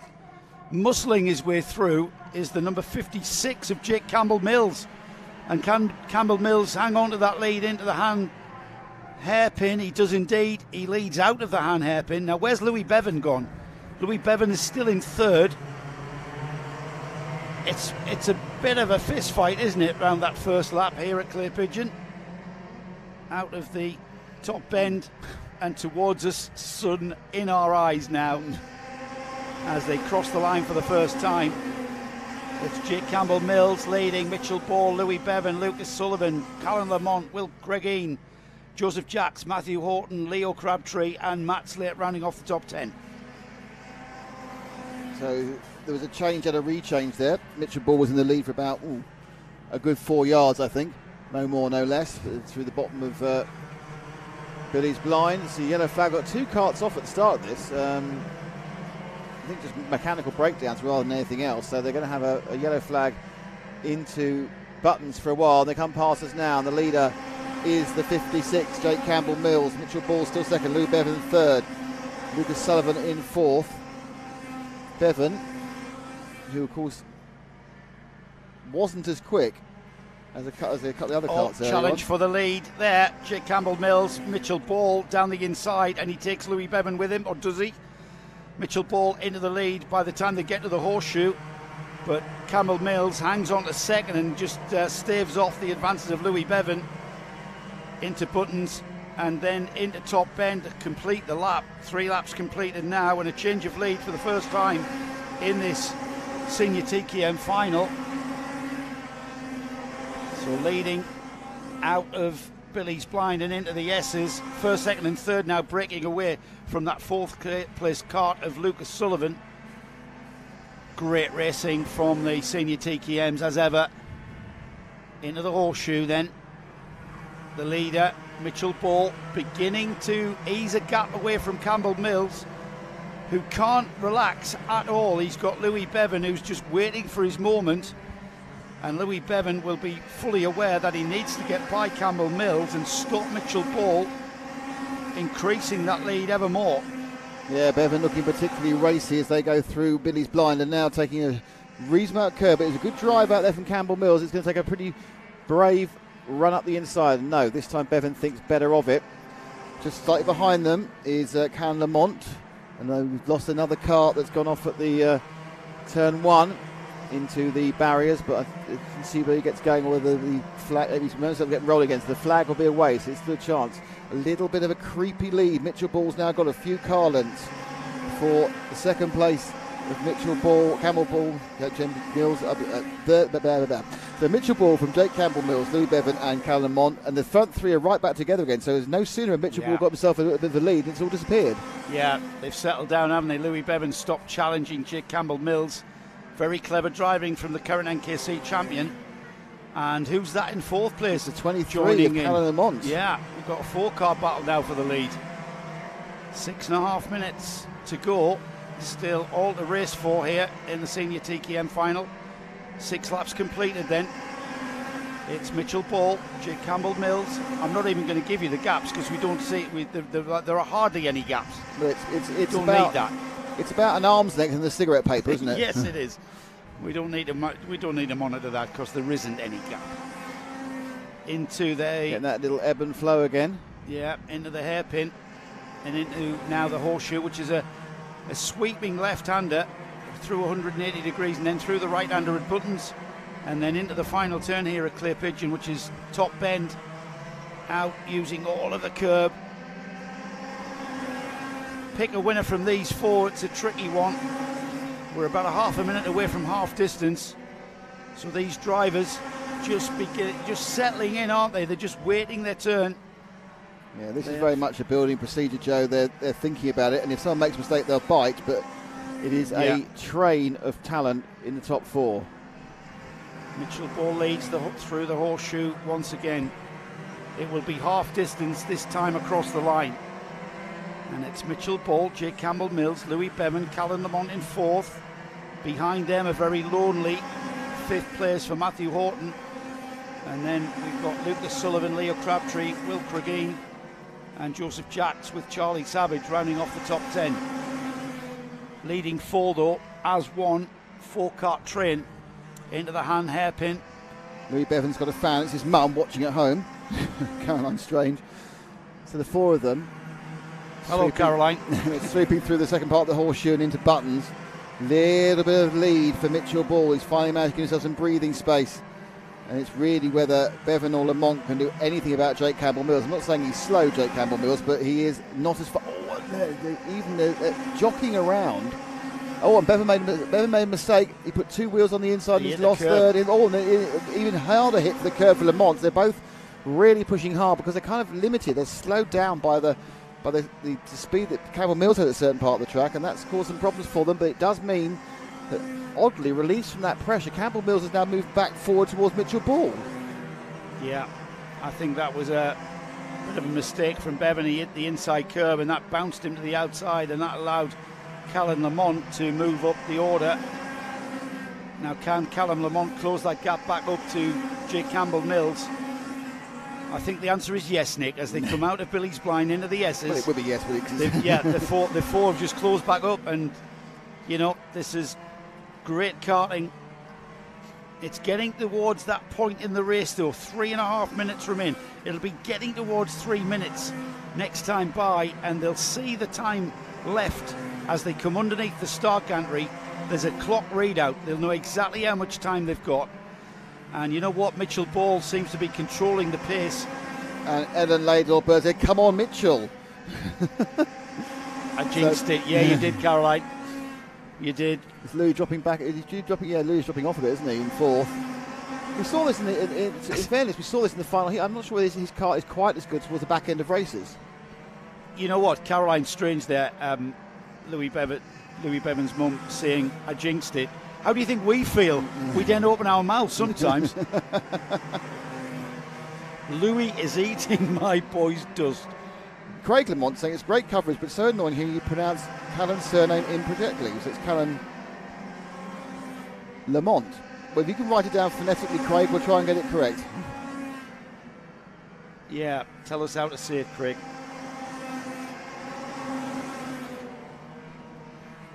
So there's 5 or 6 of them now. They've definitely dropped Louis now from this top 3, but the top 3 are nailed together, and all you get is the various ebb and flow during parts of the circuit where one is faster than the other. Looking racy is Callan, I'll say Lamont again, I apologise to Craig. Yeah, he's looking racy, isn't he? And they've closed right back up to Mitchell Ball with under 2 minutes remaining. Out onto the Sturmey Straight, and Callan Lamont looking like he would maybe challenge, but no, settling in behind Campbell Mills. Once again, it ebbs and flows. They've dropped Louis Bevan. Yeah, has dropped off the tail of Lamont.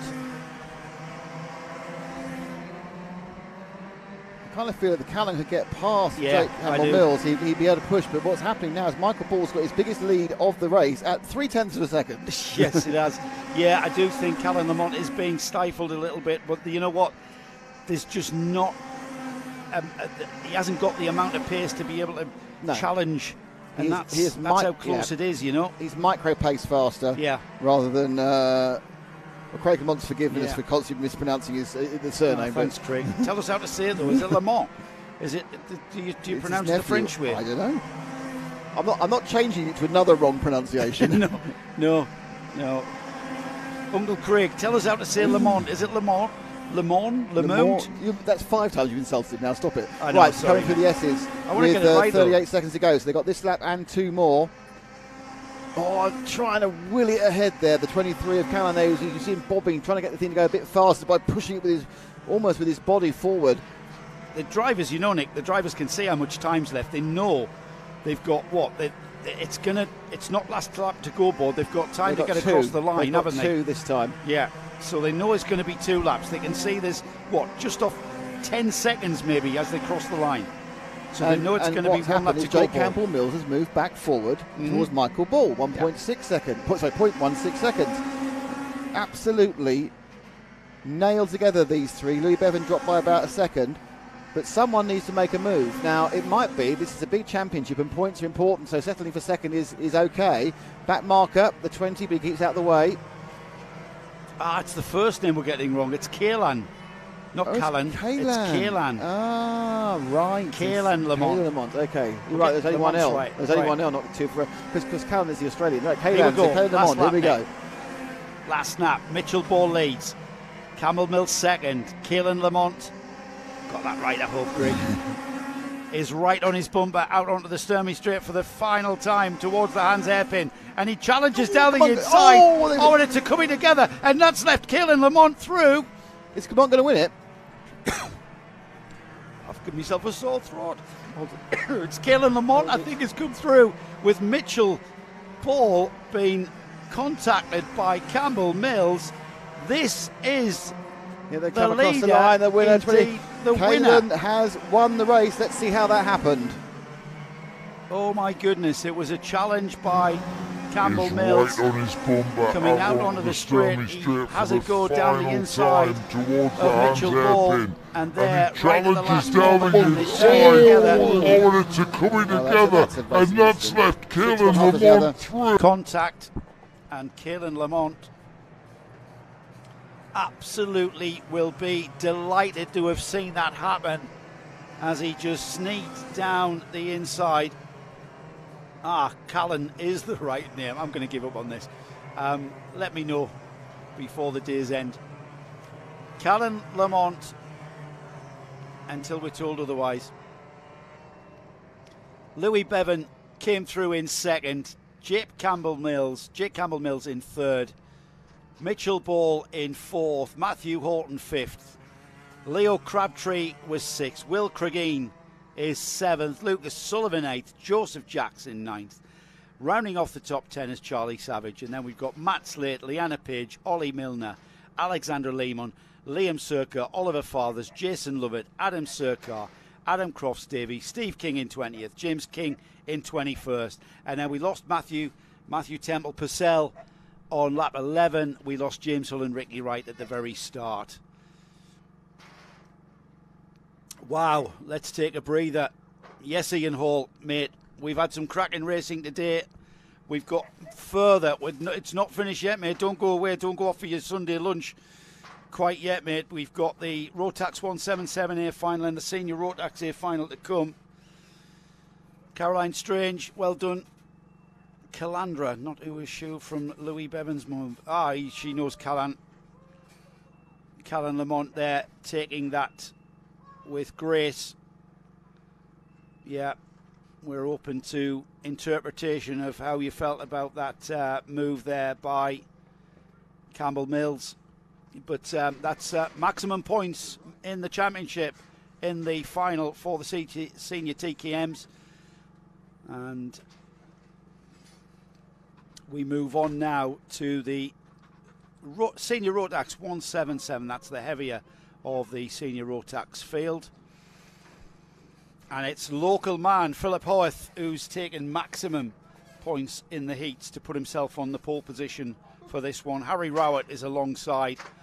Oliver Smith, first of the Masters from Tim Darlow, alongside him in fourth. Ben Hitch and Rhys Llewellyn are on row 3. It's Louis Large and Richard Evans on row 4. Row 5 is Andy Gosling and Alex Thomas, with Carl Bryant and Joe Biffner on row 6. Great drive from Keith Mason all day to be qualifying in 13th on row 7 with Thomas Childs.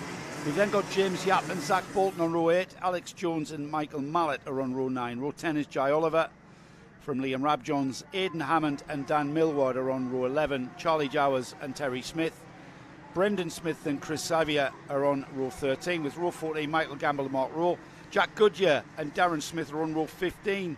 Steve Gilly, first of the B final qualifiers, are on row 16 with Lawrence Hilton, and then Thomas Hinton and Billy Clark round off the, would you believe, Nick, 34 kart field in the Senior Rotax 177 class. I've just done I'm out of breath for my battery change, not me personally.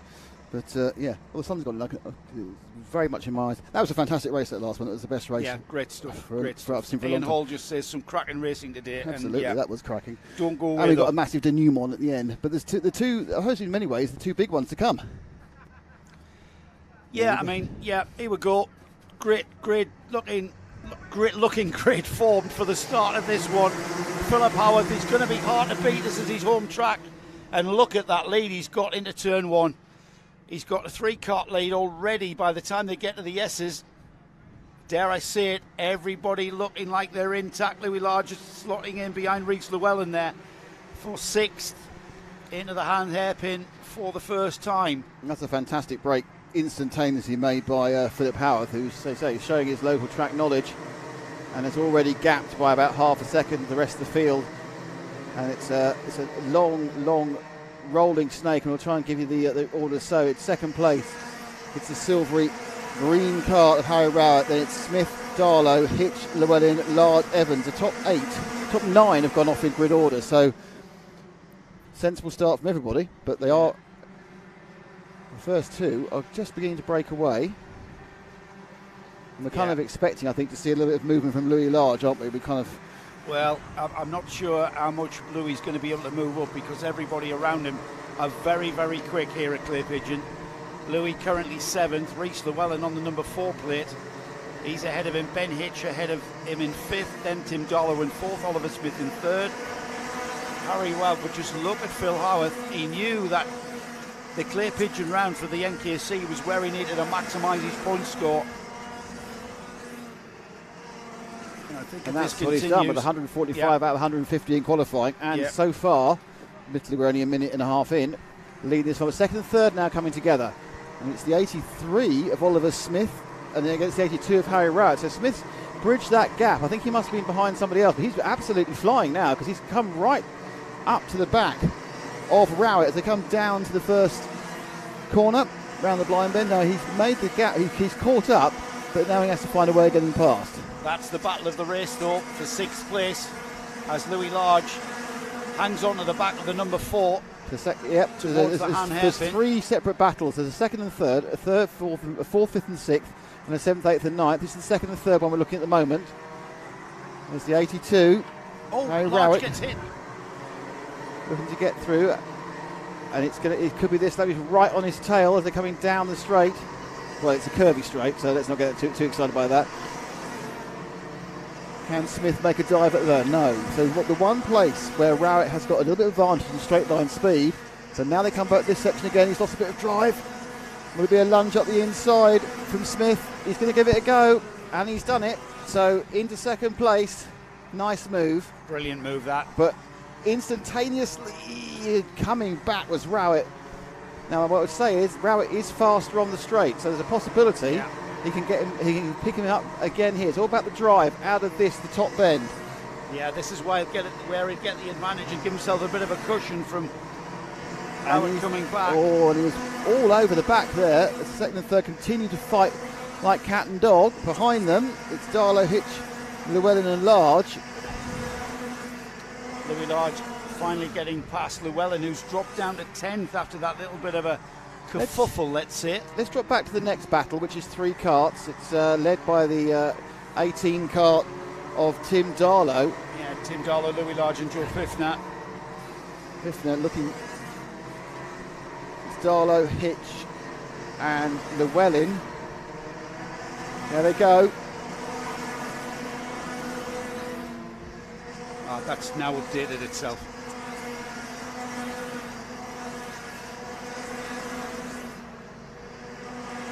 Now it has. Tim Darlow, Joe Pfiffner, Louis Large is the battle that we're looking at there, isn't it? So it's Large in the multicolour. The sun now is shining onto all our screens. Yeah, so we might have to use eyes. We might have to look out the window. No, not doing that. It's dangerous. We've had 4 minutes of this 10-minute final. It's 10 minutes and 1 lap.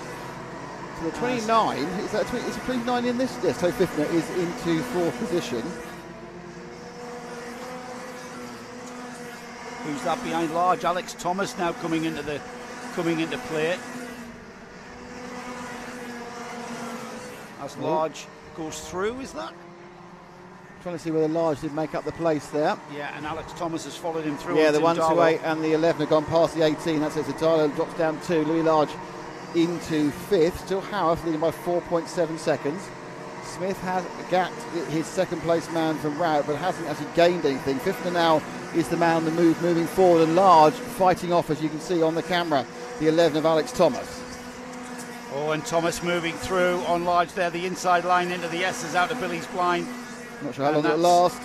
Not sure. Oh, Large gave him certainly gave him a little bit of a nudgette. Yeah, and Alex now Large Thomas on the outside. Can he get the cut back? He's going to go for it, but I don't think it's going to work because there's now a right-hand corner which is going to give the advantage back to Alex Thomas. So once again we see that outside line out of Billy's blind into the S's really not working, and it didn't work that time for Louis Large. He tries to come back at him. Cart squirming around on the brakes into Billy's blind once again. Louis not able to just quite stick to that number 11's rear bumper. Meanwhile, up ahead of Alex Thomas, Joe Pfiffner is moving away from the carts behind him. We need to move forward one now because the battle is 3rd and 4th. Yeah, he's moving on to the back end of Harry Rowett. So it's the 3rd and 4th battle now. Dark, kind of greeny, sort of drab green cart coming across start finish now. The 82 under horrendous pressure from the 29 of Pfiffner, who's also bridged the gap. Pfiffner looking up the inside there as they go through the S's. But it's really about the momentum into this braking zone. This is the traditional one, but are we getting a little bit of clever positioning there by Rowett. Trying to say Fifner, thou shalt not pass. Fifner gets up the inside. So Fifner just had better drive coming out of the hairpin, and he's now through into third, and Harry Rowett's slow drift towards the back of the field continues. Well, Oliver Smith has got just over 5 seconds deficit to the leader, Philip Howarth. He's got a 1.4 second lead to now Joe Fifner, who's just moved ahead of Rowett. Alex Thomas still in 5th, Louis Large 6th. Tim Darlow right on Louis Large's tail. So those carts in 5th, 6th and 7th kind of circulating together as Joe Fifner now moves away from Harry Rowett into third, in that third spot, into Buttons and out of the final turn, top bend and across the line. It'll be 12 laps completed, and with under 3 minutes remaining in this final for the 177 Rotax class, things beginning to spread out a little, and it's the only hard real, to choose the only where real the battle is challenge is the continuing Louis Large Alex Thomas battle for 5th and 6th, but everywhere else is strung up. There's a possibility that those two guys actually might start to bridge the gap to Harry Rowell or Fifner. Yeah, we'll see what that gap is.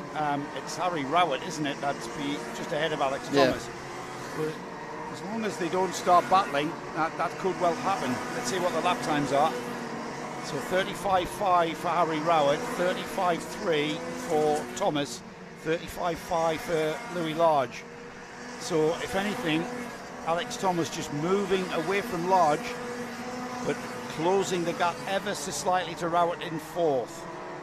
Joe Fifner, meanwhile, well, he's got almost a second now. He's pulled out a second to Rowett in 4th place. And meanwhile, at the front of the field, Philip Howarth, who's led from the start, started from the pole position, and he's going to score pretty much maximum points here in this final if things continue in this vein, because he's extended the lead to 5.3 seconds. He absolutely has maximised his clay knowledge, hasn't he? Yeah, he has. He's said, right, this is the 6 tracks. I know this one particularly well, and I'm going to get maximum points. But then again, that's his mindset itself. You can't overdrive just because you think it deserves it. You deserve the points. You've got to actually put it down. Large, obviously, who won up at Bannygort. Yeah, Louis trying to get on terms with Alex Roberts and just not quite having the pace in the kart. Roberts, again, last time by, Roberts 35.4. Louis Large 35.4, just a couple of hundredths slower. And as I say that, he closes the gap, does Louis? Closes the gap at the Han hairpin. And if anything, coming to the final stages of this final, with 30 seconds remaining on the clock, it'll be last lap board for Philip Howarth. Or will it? Because it's right on the cusp of 35 seconds when he crossed underneath us. Meanwhile, Louis Large closes back onto the bumper of Alex Thomas. I thought he was dropping away, but Louis found a little bit of something somewhere in the toolbox, and he's coming back at him. Yeah, there's a little ebb and flow in all these events, isn't there? As they begin to, get themselves. That's right. I'm just watching for the leader, Nick. In and out. See where he passed the line in time. Where he's going to get 2 laps or 1. Here he comes now. It's going to be very, very close. It's going to be Oh, it is last lap board. Last lap board for Philip Howarth. So we'll keep an eye on his progress around the final lap. Meanwhile, the battle for 5th and 6th rages on, with Louis Large now right on the bumper of Alex Thomas. The leader just coming through the horseshoe for the final time. Philip Howarth now into Buttons. Pick up our leader, coming in the back end into the final turn. Here he comes, Philip Howarth. Out of the final turn for the final time this afternoon, and takes maximum points, acknowledges the checkered flag, and that's a fine win on home turf for Philip Howarth. Oliver Smith will finish 2nd. There goes Joe Fifner in 3rd. It's Harry Rowett who takes 4th. Alex Thomas finishes ahead of Louis Large with only 4/10 of a second in it at the end. Andy Goslin 7th, Tim Darlow 8th, Rhys Llewellyn 9th, 10th is Ben Hitch, Carl Bryant 11th, Liam Rabjohns 12th, 13th is Thomas Childs, Keith Mason finishes 14th, Michael Mannett 15th, Jai Oliver 16th, James Yap 17th, Zach Bolton 18th, Richard Evans 19th, Dan Millward 20th, 21st was Lawrence Hilton. Then we had Steve Gilly. Hey, Steve Gilly moving up from the bump up, penultimate Great row stuff. right up to 22nd. Great drive from him. Alex Jones, Charlie Gowers, Thomas Hinton, Terry Smith, Aidan Hammond, Jack Goodyear, Michael Gamble, Chris Xavier, Bill Clark, Brendan Smith, Mark Rowe, and Mark Rowe we lost on 5 laps ago, and 7 laps ago, Darren Smith.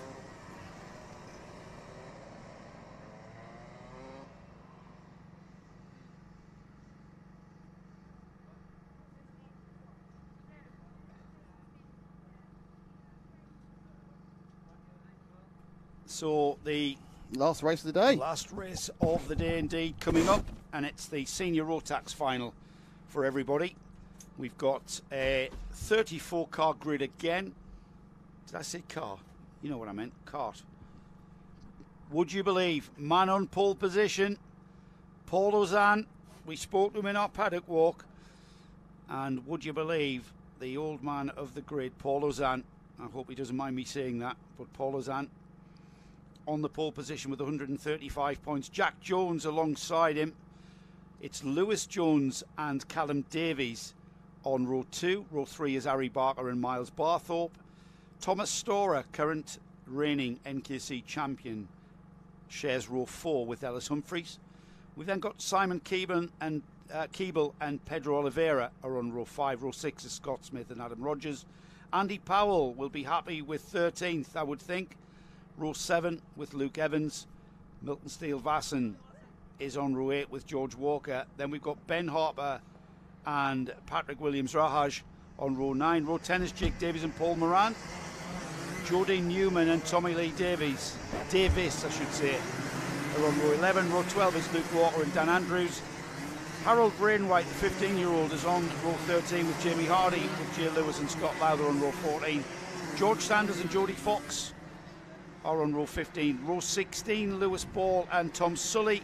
And then we've got Sam Cresswell and James Costin rounding off the 34 kart field. Now then, Paul Moran qualifying on row 10. He qualified out of the B final last time at Gleneagles. He'd be happy with that, qualifying into the A final. But this race, Paul Ozan, the experienced hand, been doing this since the mid-80s, since he was a child, and this is where it all started at Clay Pigeon. He'll be delighted to be starting this A final from the pole position, a position he's not too unfamiliar with. We have Come On Ben Harper, You Can Do This, Love Mum. So starting from 17th, here we go. Last race of the day, last final of the day, underway here at Clay Pigeon for round 2 of the NKC Championship, sponsored by Navos, and immediately, and there's a first and second come together, and they let through third and fourth. So certainly third, fourth come through, so it's a complete shuffle about, and 21 leads from 1, 2, 4. So that's Lewis Jones from Miles Barthorpe. So that was absolutely the aggression of Jack Jones on Paul Ozan, which pushed them both out. I think Jones may be in third. No, it's not. It's Callum Davis in third. So that was all a little bit kind of unnecessary around that first run through Billy's Blind. Yeah, very aggressive first couple of corners there. Let's see how it's panned out as they cross the line then for the first time. It's Lewis Jones who leads, Miles Barthorpe in second, Callum Davies third, fourth is Jack Jones. Paul Ozan demoted to fifth on that first lap. And then we've got Thomas Storer. And the lead changes at the far end there. And up the inside went, so Miles Barthorpe went through quite easily. Past Lewis Jones, Barthorpe leading, Jones is second, third is Callum Davis, and that is 2 L's. Here they come across the line, challenge side by side across the line, second and third. Who's gonna? It settles in before they get to the first turn here. Large amount of Lewis Jones, Callum Davies there side by side. Jack Jones fourth, still Paul Ozan in fifth. He'll be wanting to regain and get to the front of this field. Thomas Storer in sixth, Pedro Oliveira in seventh. Rest of the field through the S's. No more shenanigans going on, certainly on lap 3. Miles Barthorpe though, he's not breaking away, is he? That's Lewis Jones. Lewis Jones right Callum Davies right on the tail of Lewis Jones is what I was trying to say there. And he makes the move. Inside, yeah. Yeah, he makes a move. Which is just as well, because Barthorpe getting away, already 1.5 seconds gone. What I meant to say was breaking away and creating a gap of over a second. And that's because these are squabbling. There's a fighting over this second, third, fourth, but and already fifth. the second place that Callum's taken is enabled to slightly gap the 21 of Jones. So I think now Callum can concentrate on looking forward and not behind as they go sweeping out wide and then coming down the straight, where we do see sometimes some speed differential, but it is the 78 now who's putting the pressure on. That's Jack Jones, who's now going to try and get up to Lewis Jones. So the two Joneses, doubt they're related. Battle of the Joneses. Battle of the Jones. Third place, final step of the podium. That's what they're squabbling over. Jones the steam. Into the Hans hairpin. Miles Barthorpe already into the horseshoe. Now then, the gap between the leader Barthorpe and Callum Davies was 1.9 seconds last time by.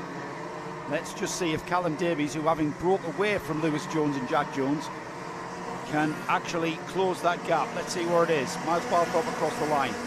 Nope, stays the same, 1.9 seconds. The two Joneses continue behind them. That's the 21, Lewis Jones and Jack Jones in third and fourth. Paul Lozan still in fifth. Thomas Storer, current reigning champion, in sixth. Still Pedro Oliveira in seventh. As we continue to watch that battle develop, 6.5 minutes remaining this time by. Yeah, the battle now very much is 4th, 5th and 6th scrap. Jones very much holding it on up the inside. Goes Jack Jones there. Lewis Jones kind of needs to leave him. Is he going to get it through? Yeah, he's made it work. So he just persevered with that, didn't he? Yeah, what didn't happen, didn't work at first. And I wonder if Thomas Storer is going to try and do a bit of a move around the outside of Lewis, who appears to be being a bit beaten up by everyone else in the field at the moment. He kind of, Lewis Jones had to kind of make room for him, and he just persevered and just stuck there, didn't he, Jack Jones? Yeah. It's made it. It's worked well for him because he's in the third. He's up and away, and now let's see. And the next victim who's looking to pounce him is the number one car of Thomas Storer, the car, of course, of the current champion. But this time, Lewis is a little bit more circumspect on the entry into Billy's blind. Doesn't leave a gap, doesn't leave a chance to be pushed out with no route back into the S's, which he had last lap. Change of position for fifth as Thomas Storer in the number one goes ahead of Paul Lozan on the 72. That's a little bit behind these two. It's right behind those two. There it is. There's Storer just moving on to the tail end of Lewis Jones now. And I think, having got by Lozan. Yeah, what's he going to do? He's right behind him. He can get the drive. Is he going to throw it up the inside?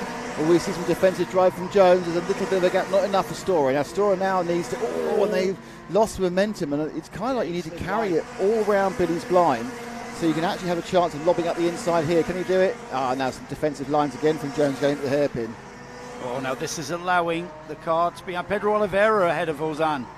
And this is allowing Oliveira to get onto the rear end of Thomas Storer. And Paul Lozan's coming with him.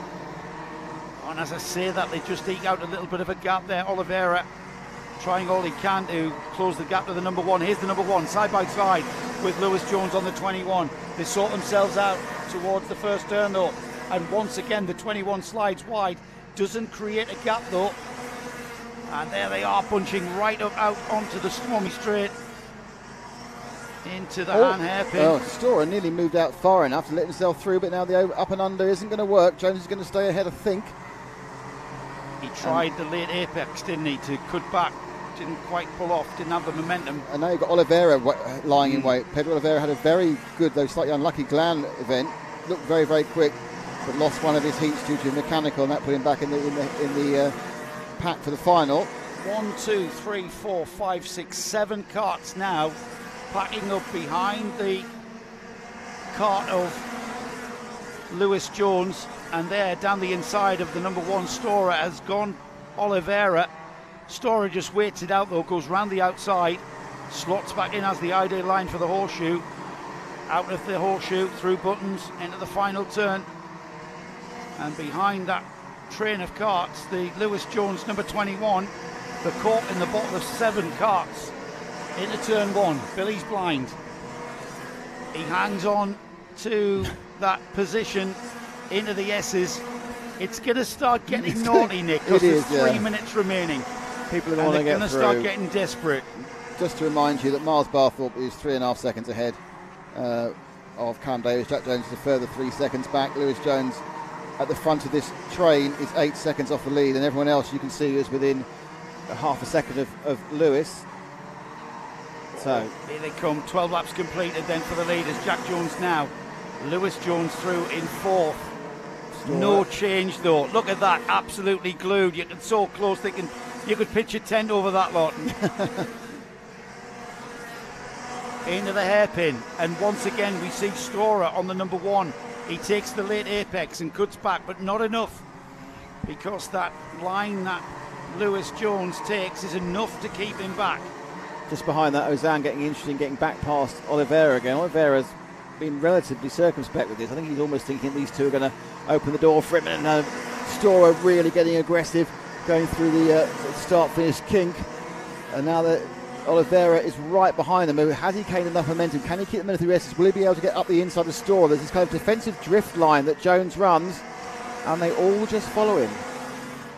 Yeah, it's they're all trying to maximise their cornering capabilities. They don't want to be left out to dry.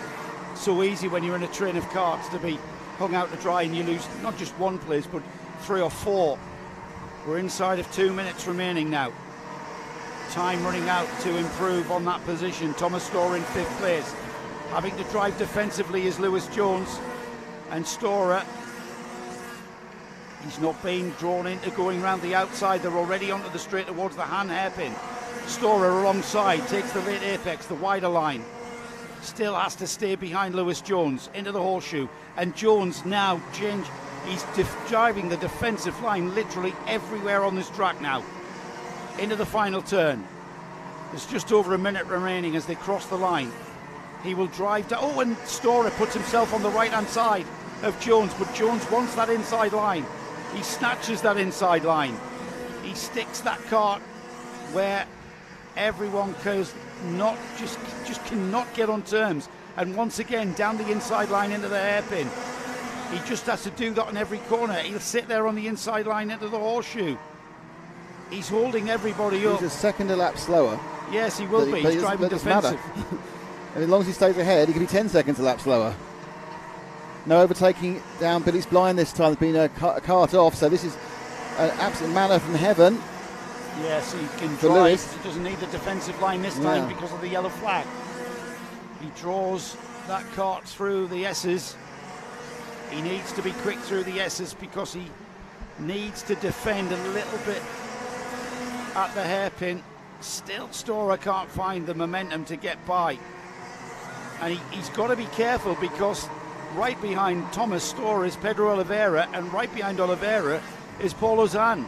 2 to go. This is fabulous karting. It's about to become an 11-car train. Oh my goodness. Oh my goodness. Someone in the next 2 laps is going to do something, because otherwise what's the point of being here? Yeah, well, Jones driving very cleverly. He's just found the place where he needs to be fast, which is just coming out of the S. He's had to go very super defensive. Storer takes the outside line. Switchback attempt for Storer. It won't work because the cart of Jones is just where he wants to try and get momentum. Oliveira thinking of a little nibble up Storer. Last lap board for the leaders, by the way. Miles Barthorpe completes 18 laps. 18 laps for Callum Davies. 18 laps for Jack Jones. Here's the battle we're looking at. On to the final lap. If anybody's going to do it, it's going to be now. And there's Oliveira on the inside of Storer. Oh, it's not what Thomas Storer would have wanted. And can Oliveira get rid of that pesky Lewis Jones? We look for the leader. There it is, the checkered flag. We'll stick with this, unfortunately, because fortunately, because it's the battle. But Miles Barthorpe, fantastic run there. And what a race for what turned out to be 4th place. The podium positions have sorted themselves. Miles Barthorpe wins, Callum Davies 2nd, Jack Jones 3rd, Lewis Jones it was in 4th. And just look at that train of karts behind. There's absolutely nothing in it. Down to 15th place, would you believe? Lewis Jones 4th, Pedro Oliveira 5th, Thomas Storer 6th, Paul Ozan 7th, George Walker in 8th, 9th was Simon Keeble. Rounding off the top 10 was Ellis Humphreys.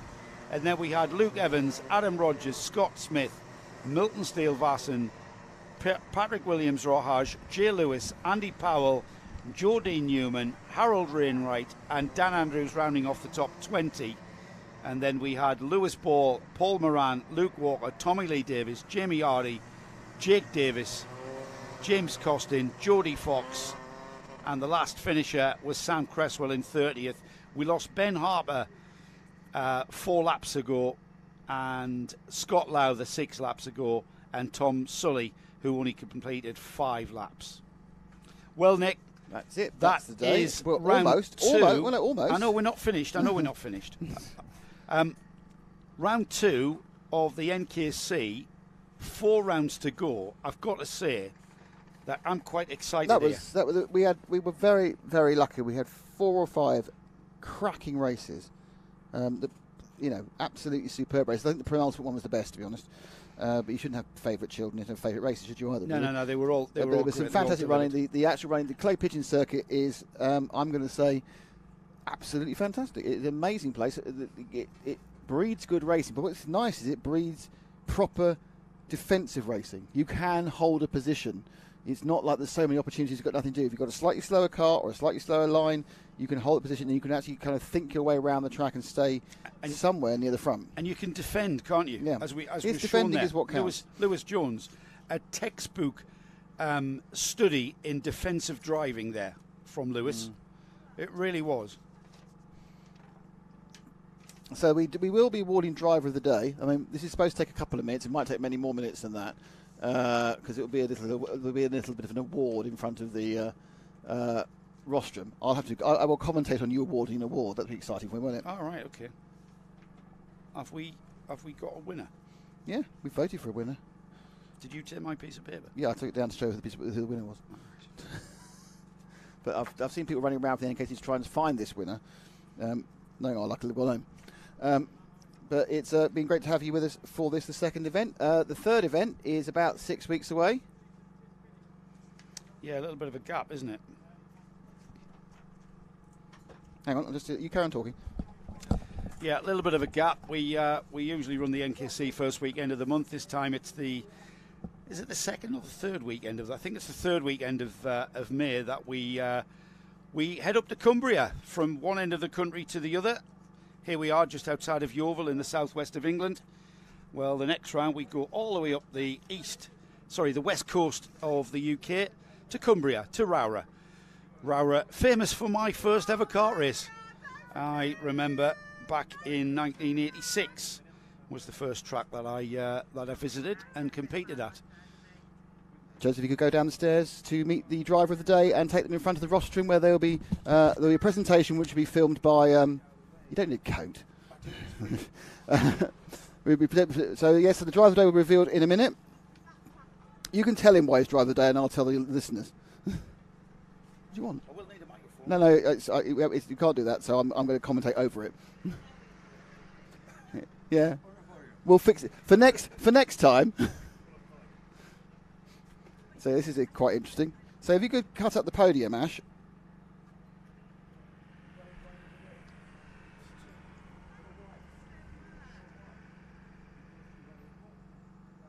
And there we go. Harry the zoom. That is the podium, which will very shortly see the awarding of the driver of the day.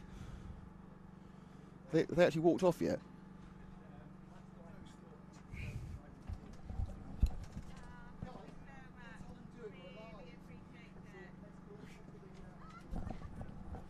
Oh dear, it's like he's never done live television before, isn't it really? He's sitting at the bottom of the stairs having a gossip, not actually doing what he's supposed to do, which is getting the winner of the driver of the day and their team over to where they need to be.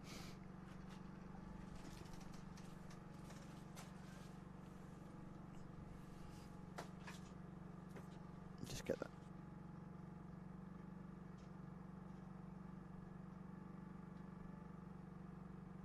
So any second now, the driver of the day will be revealed. You can see the podium shaking in the distance. But yes, just say thank you to our sponsors, obviously the National Kart Cup, 100 UK, Navos, RG Racing, Alfano, Edwards Motorsport, A47 Storage. They are getting out there now. It's going to be a quiet presentation. Brilliant there. The winning driver just threw his jumper at his mum. So our driver of the day is from the junior class. And is that as tight as you can get, Ash? I suppose you're on the end of the lens there. There we go. And they've won it. They need to look at the camera. Old man can't climb steps. There we are. And it's being awarded to Eric Smith. Eric Smith from the Minimax. The reason we gave it to Eric had an absolutely terrible gland. He looked at and he was just incredibly competitive today. He did particularly well in all his heats. He qualified on pole. Then in the race, he showed some sensible racecraft by letting someone through. And then he had that thing that everyone. He had a tangle with a back marker, and we feel this is the ultimate learning experience for any motor race. Have a tangle with a back marker. So that is our driver of the day, Eric Smith, and there will be another driver of the day next time round, and we will see you all. So that's it. So we will see you again very soon when we join you at the Cumbria race in Rowrah. I think it's the 15th of May. It might be the 14th. It's the Sunday anyway. Let me just check that before we say goodbye. When we get to May, it is indeed the 15th of May. That's the next round 3 of the NKC Kart Cup here on Karting Live TV. And we'll say goodbye to you all. And thank you for joining us. And have a lovely, lovely Sunday evening.